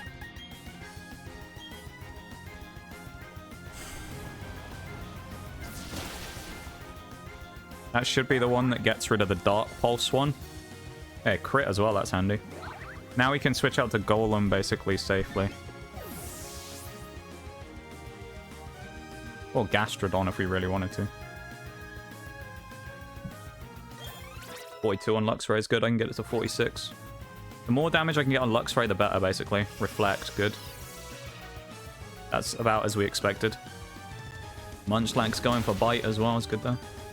I mean, keeping Gengar in here is not the worst thing in the world. And actually, this Skuntank can't really hit us that badly. I don't think it has a Dark move. I don't have Snarl. We'll switch out. It's going to use go for Snarl. We got... Okay, I'm actually going to switch to Gyarados because... Gyarados, Gastrodon. It's purely because of the damage we already have on Golem. I don't want him to take a hit on the way in.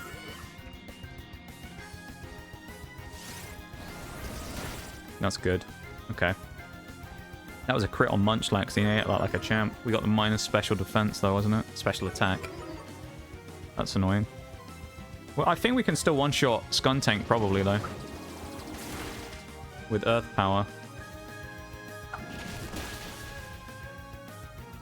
If I can kill this Skuntank before Perugly comes out, that'd be amazing. That's got to be into Munchlax. Yeah. Yeah, Munchlax is a tank. Look at him go. Imagine if that was like Guts Munchlax. I don't think that exists, but if it was like... Oh, it's probably thick fat, actually, now I think about it. Citrus Berry.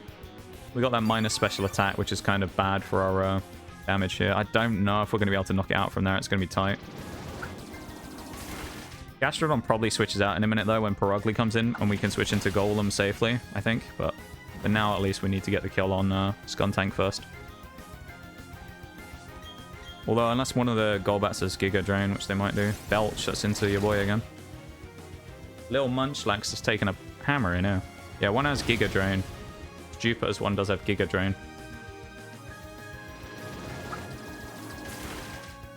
I don't know which the best switch is there, then. Okay, these two are going to go down at the same time, which is good. If Munchlax doesn't die here, it'll be really good.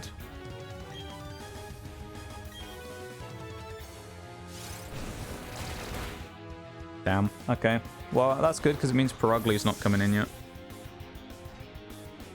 That gets rid of Scun Tank, which Aftermath's going to hit us anyway, and then Giga Drain Golbat's going to come in. It's 100% going to hit my slot with Giga Drain, which means Torterra is maybe my best shot at bringing in. He has Air Cutter and Sludge Bomb.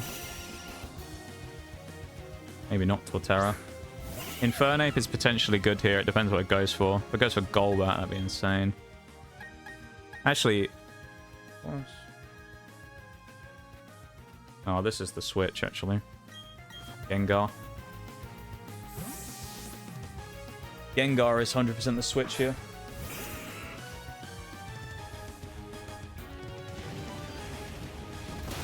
Okay, it gets rid of the Bronzor. That's at least decent, but it's not really that good. It's just kind of okay.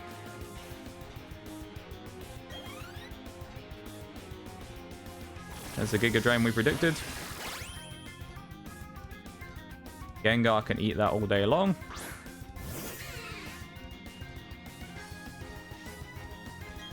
Golbat and Perugly. We'll go for... I think Dark Pulse is the option here. We need to knock out the Golbat.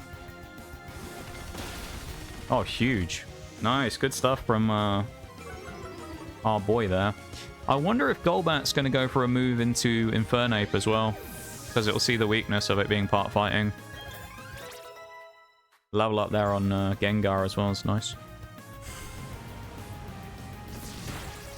That's not bad, 50%. The other one has Bite, so I've got to worry about that. Air Cutter disabled because of Cursed Body. Can I take one Bite from Golbat? I feel like I can. Go for it. Burn would be nice there, but I don't think we got one. Shell Bell? Yeah. No burn. Wooly does get the Dark Pulse, though, which should knock out Golbat. Nice. Hey, Fan. How's it going? Happy Pokemon Day. Happy Pokemon Day to you, too. How are you doing? I'll give you a shout out real quick. We're limping around in our Nuzlocke right now. It's been a tough day at the office for the Nuzlocke today. We're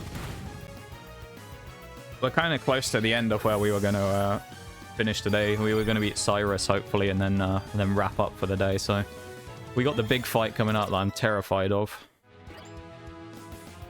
Jello there wants to learn Rain Dance. We don't need Rain Dance. Jerry up to 45 is nice for the Steelix as well. Steelix, we have to bring out Steelix first. I think Steelix knocking out. We have to set up Stealth Rock. We have to get Stealth Rock going now. Please give me a chance to switch my team before I fight Cyrus. Please. Please. If I don't, we are in trouble because we have Gengar out front. Having a comfy day? That's what we love to see. I'm glad you're having a good day. Thank you so much for coming in and saying hi. I really appreciate it. Hopefully you'll enjoy this this horrible fight that we have to do. This fight's going to give me brain rot, I swear.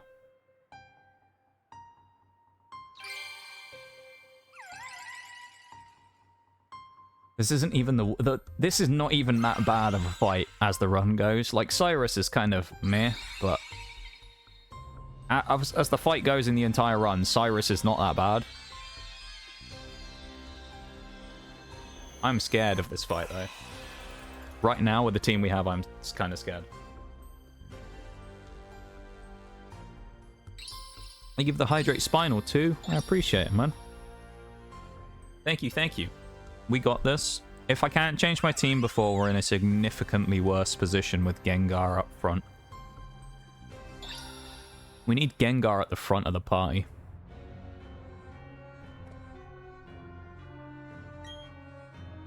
Oh, we don't need Gengar at the front of the party even. Uh-oh, don't challenge me, please. Oh, no. Seriously? We didn't even get a chance to switch our team. Ah, oh, fuck's sake. Okay.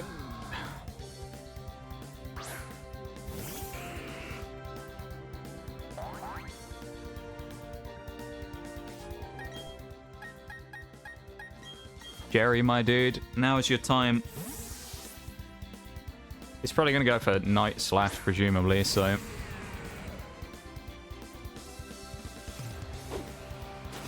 That did way more than I wanted it to. It was a crit. Of course, he's super luck with a scope lens, I think, which boosts crit.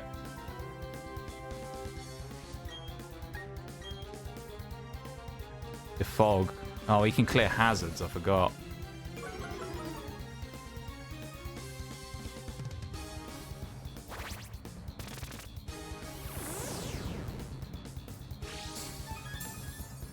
We believe you can do it. Thank you, guys. Thank you for believing. I'm not so sure.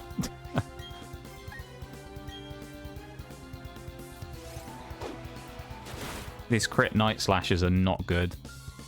Because of the thing's ability and item, it just makes it a tank for those crits.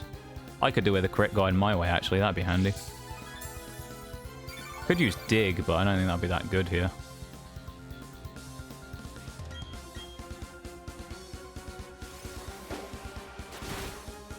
Okay, we can take one more on a crit as well. That's 3 crits in a row.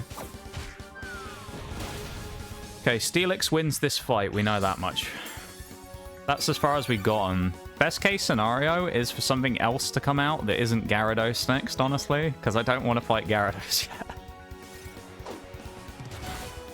Okay.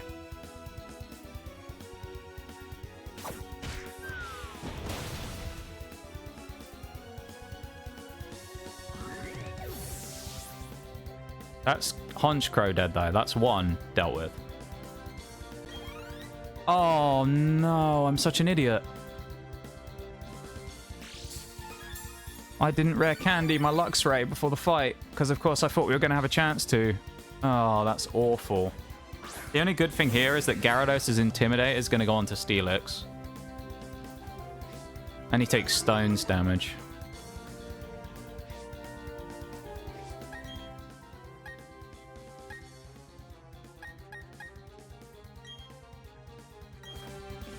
We pray for a Waterfall here. I think he's going to go Earthquake, but if he goes Waterfall, that's amazing for us. That's huge. That is big. Well, it's not incredible, but, like, it's pretty good, you know? How much is this going to do? Okay, that's not bad, because I have Recover. What I want here is I want Confusion. I need to confuse him, even if it chips him down really slowly. Or Paralysis, one of the two. Okay. We're going to Recover next turn. I don't remember if he heals or not either, so...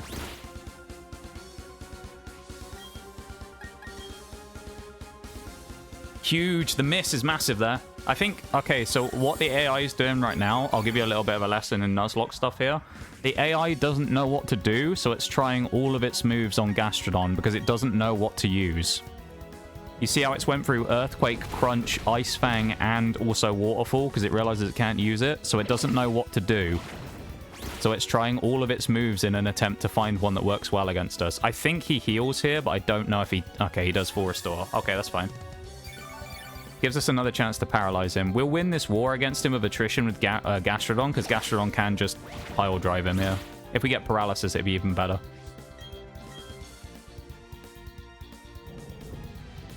Okay, I guess he's decided Earthquake is his best move here, so... Paralysis is massive, come on. How many body slams have we used for no paralysis? That's crazy.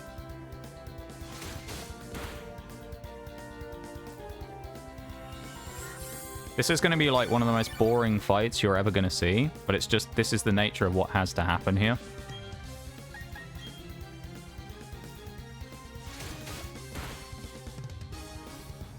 So, unfortunately, everybody, this is going to be one of those real... This is like... That's what we were waiting for. Because now, the biggest thing here that it does more than anything is not... It's not actually the status we're looking for. It's the fact it gives us the chance to outspeed him. That's the big part. Because now we can recover freely at the start of the turn. We don't have to worry about taking damage before recovering. The only thing is, if he full restores again, which I don't know if he can, so... I don't know how many he uses. He may full restore again and also get rid of his paralysis, so...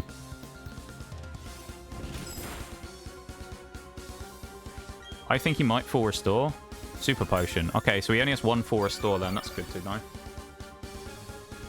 It's a hell of a stall out, but if you've been around here long enough, you've been around for about a year on this channel, you'll know one thing about Gastrodon is that my Gastrodons that I have tend to love a stall fest. There's a Twitch highlight on the channel of when I fought Cynthia the first time ever on one of these hardcore nuzlocks of this game. Cynthia versus Milotic was a legendary fight that we once saw, because Milotic and my Gastrodon genuinely had a fight for 14 minutes straight of trying to stall each other out. 14. Watch the clip. They switch out once because they switched. Cynthia switches Gastrodon in, and I switch into someone else and then switch back. Other than that, the fight is 14 minutes straight of those two just stalling each other out and healing. It's insane. Welcome back, Eternal, as well. Hello, hello. That's good. That means Crobat's coming out last, which is odd. Do you know what? I don't think we can hit it with Earth Power. Okay.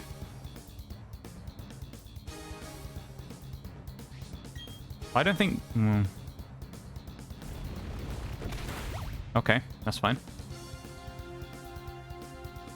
This needs to be huge. Gastrodon, pretty good hit. Go for Dig. That's massive. Gives us the free heal. It's falling into place, chat. It's falling into place.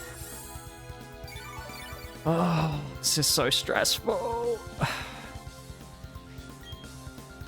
Thank you guys for bearing with this. How you doing, Eternal? How are we, man? Told you we got it. Don't stress. I am still stressed, alright? I'm always gonna stress about these fights until it's done.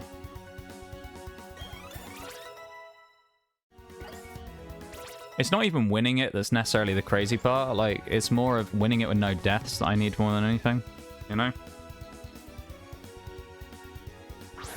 Oh. Stones. The stones were helpful here as well. Gastrodon has done its part. It now lets someone else take over. What is that? Quick Claw? Oh. Why have you got a Quick Claw and Crobat? It's time for Wagnus to take charge. And here he goes. He is absolutely stone cold walled by Wagnus. He cannot do anything to us. He is stuck. You can't U-turn your way out of this one, Cyrus. Game over. And just to add insult to injury for Mr. Crobat here, who thinks he's safe, you know. Let's kill him with Earthquake, shall we? Double resisted cross poison. Oh, God. The satisfaction of winning that one is so much. Yeah. Level caps are all a little bit scary here because we're all getting very close to the level we don't want to be at, which is 49 right now, but god damn. That was a fight and a half. Sorry I was gone so long. Came back basically then. Oh no, it's all good, my dude. Just a wee bit dehydrated. What's kind of past that? You gotta take care of your health. You gotta take care of your health, my dude. No one's ever needs to worry about, you know, being gone or whatever, you know? Or not being here or anything like that, you know? I appreciate when you guys do want to stop in and hang out with me, but you don't have to, you know? Not only just from the perspective of there's plenty of other people about, but also, you know, I understand you all have lives and things, you know? I love the music in this fight, can I just say? Love this music. Something about this. I'm not going to master ball it immediately just because I want to listen to this, but I really like the fight music here. You imagine how reckless we are. Let's go. Let's just fight Palkia for the memes.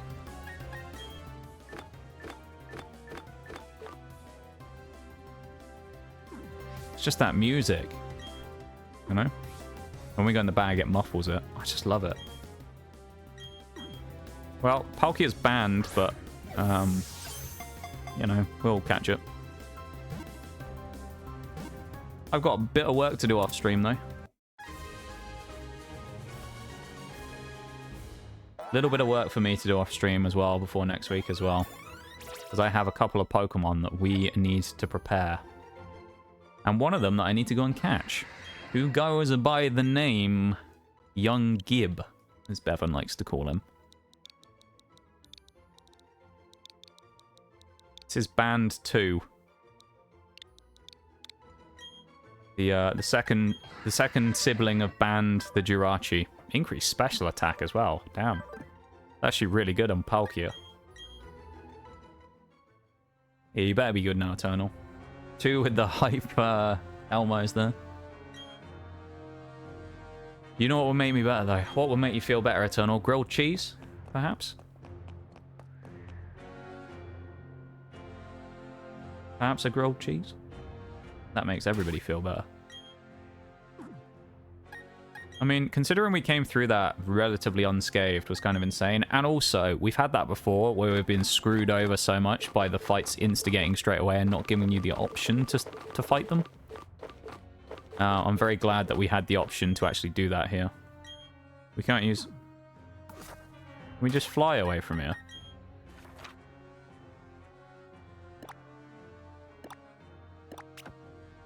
Oh.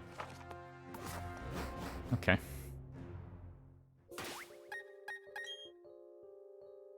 Escape rope. The pain and suffering we endured today, though. I'm going to do a quick little, like, thing for today, so everybody catches up on what happened, okay? I'll take us back to a Pokemon Center first. I'm going to go, let's go to Orberg, because I need to go to Wayward Cave anyway, because I need to catch myself a Gibble.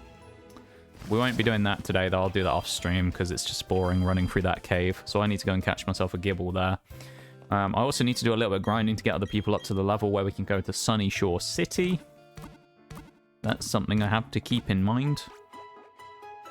And also so that we can challenge the gym. Alright, sit rep for the team, everybody. This is the current team we're using. We have Wally the Gengar. We have Shello there, the Gastrodon. Voltage, the Luxray. Wagnus, the Golem. We have Tank, the Torterra. And Jerry, Steelix. There are other Pokemon that we currently have in the boxes. This is the stuff that wasn't necessarily being used as much. We also have Smoke, the Sneasel. Gutter. We have Haunts, Peking, Girafarig, Hoot Hoot, Jello. We have God. And then in the box of stuff that's actually usable, we have Alakazam down here in the bottom, who will probably be quite relevant soon. We have Boop, the Clefairy. We have Quags Pooper, the Quagsire. We have Feebas. We have Nom, the Munchlax. We have Brains, the Ralts, who is going to become a Gallade. And we have Fan, of course, named after Fankeki, when you raided when we were doing this run before, who has a Floatzel. So, yeah. I'd never checked. What ability did... Oh, he's pick up Munchlax. That's kind of annoying. We also have Magic Guard as well on Clefairy, which is pretty huge. Okay. Well, it's certainly been a day. You know? Certainly been a day. I don't know how I'll survive through it. My mental health has taken significant hits throughout playing that today. It's so sad seeing the guys die, you know? Watching as Gyarados, Crobat... Well, I didn't show the death box, did I? But Gyarados and Crobat, unfortunately, were the victims of the day. Crobat and Gyarados, unfortunately, were knocked out, which was very disappointing, because both of them did have very bright futures, potentially. Both Pokemon that have gone to the end of the game with me before in other situations as well. And have both been just particularly potent. I really like both of them. They're good options, and I think they just work really well. So it's unfortunate that I will not be able to bring them to the end of the game once again. But, and it is a but, We do still have some semi-decent options. We also have Gallade in the back, which we haven't used yet. We have a Clefable if we want to use it. We've already talked about our options. I know I said before about how with these things, you kind of don't want to get ahead of yourself sometimes, but in terms of getting ahead of myself and thinking about the big one, the summit, I've already got my eyes on the summit, and I know how I'm going to beat Cynthia. I already know. Because I have two Pokemon that are going to be my Cynthia killing team. Gengar and Alakazam. Both of them on paper do not look like they should be very good against her team. However, they will be. One of them's going to be spec'd for electric damage. One of them's going to be spec'd for fairy. And what is going to happen is one of them is going to Dazzling Gleam. The other one is going to Thunderbolt. Milotic is going to get Thunderbolted. Probably I might put Energy Ball on one of them as well. But we'll have Torterra for that to fight Gastrodon. But one of them is going to Thunderbolt the hell out of that Milotic and is going to kill it. And the other one is going to Dazzling Gleam Spiritomb. And it's going to Dazzling Gleam Garchomp.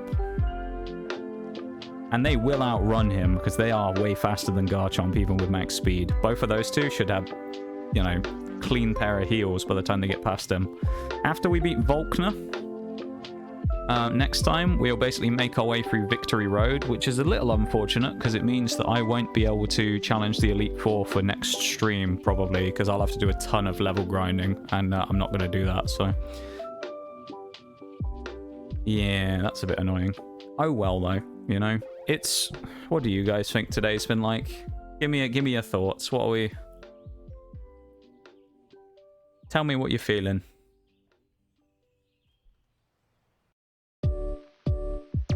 How are we feeling today about today's stream? Do you feel like it was good? Do you feel like we performed well? I mean, I feel like I was trash today. But...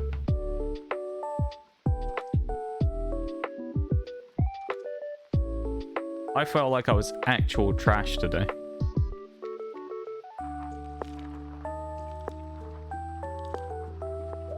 Had some good R6 talk. Oh yeah, I forgot about the R6 talk. I can't snooze that either. Unfortunately, I can't snooze that last break because we didn't have any left, so... Been pretty fun overall, other than passing out. And for the only about an hour and a half I was here, I had tons of fun. Hey, I appreciate it, man. Yeah, I don't know. Kind of been a tough one today. Been a tough nut to crack today, this Nuzlocke. I feel like today was the day that... the punishment day that we haven't had for a long time, you know, if that makes sense?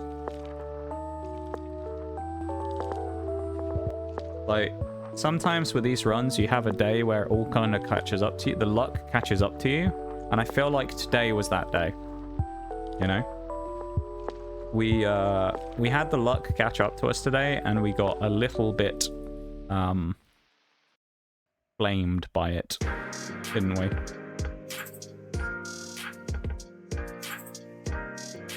We tried real hard, but... that was a tough old cookie today to try and crack.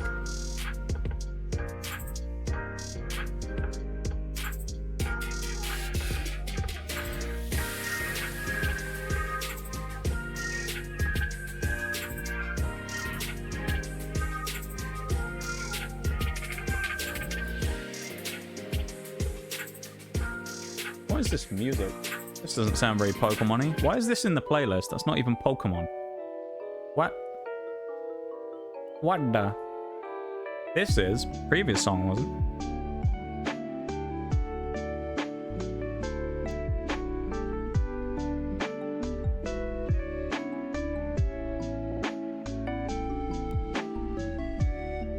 I'm so like out of energy, mental energy today, you know. Did your best, and I wouldn't have it any other way. We beat Cyrus, you know. That's the big thing, at least. We beat Cyrus. Beating Cyrus was pretty tidy, I'd say.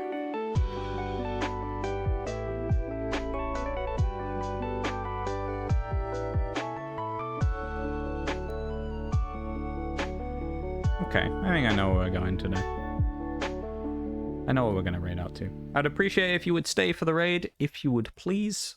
We are going to be raiding out. We're going to head off, and I'm going to send you off somewhere else. We're not raiding Pokemon today, actually. We're going to be raiding Fire Emblem. 3 houses, actually.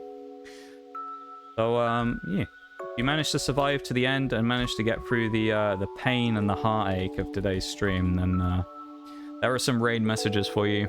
Copy one if you'd like. If you're not subscribed and you would like to use the subs raid message, you can. You just need to use 100 channel points below the stream to unlock the Noxcat emote on the emote picker. So you can do the big one as well. Yeah. You can do all of the stuffs.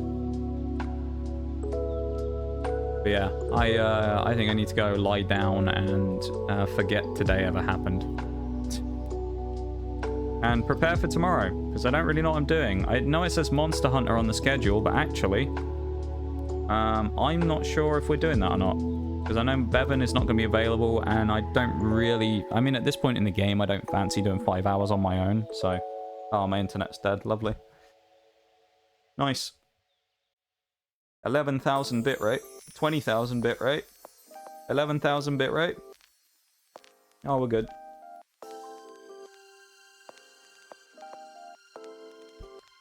Alright. I'm putting the command in. My internet's being kind of temperamental, so I don't know what's happening. So we're going to do that now. I'll figure it out, though. But we're going to raid Kina today. I'm going to say hi. She's playing Fire Emblem 3 Houses, which is a game I played before. It was quite enjoyable, so we're going to go and say hi. First things first, though, Maximum with the 10 stream streak. I appreciate it very much, my dude. Thank you so much for that. Orange, of course, with the raid. Thank you so much for that as well. I really, really do appreciate it. And thank you for thinking of me at the end of your stream. It's very kind of you. Oreo on your birthday as well. So once again, a massive happy birthday to you with a 22-month resub. Incredible. Almost 2 years now. Crazy stuff indeed. And Bevan with the 65 stream streak as well. Absolutely wild. And thank you so much for all the support today. Thank you guys for watching and hanging out as well. So I know today's kind of not been the most thrilling day probably ever of BDSP. So thank you guys for kind of sticking in there and hanging out, you know, sticking through it. It's been a tough one. So I appreciate it so much. And I hope you all have a wonderful rest of your days. And I will see you tomorrow for whatever it is we decide to do. I appreciate you being here. And yeah. I hope you all have a good one. Good rest of the night, yeah? Take it easy, everybody. I'll see you soon.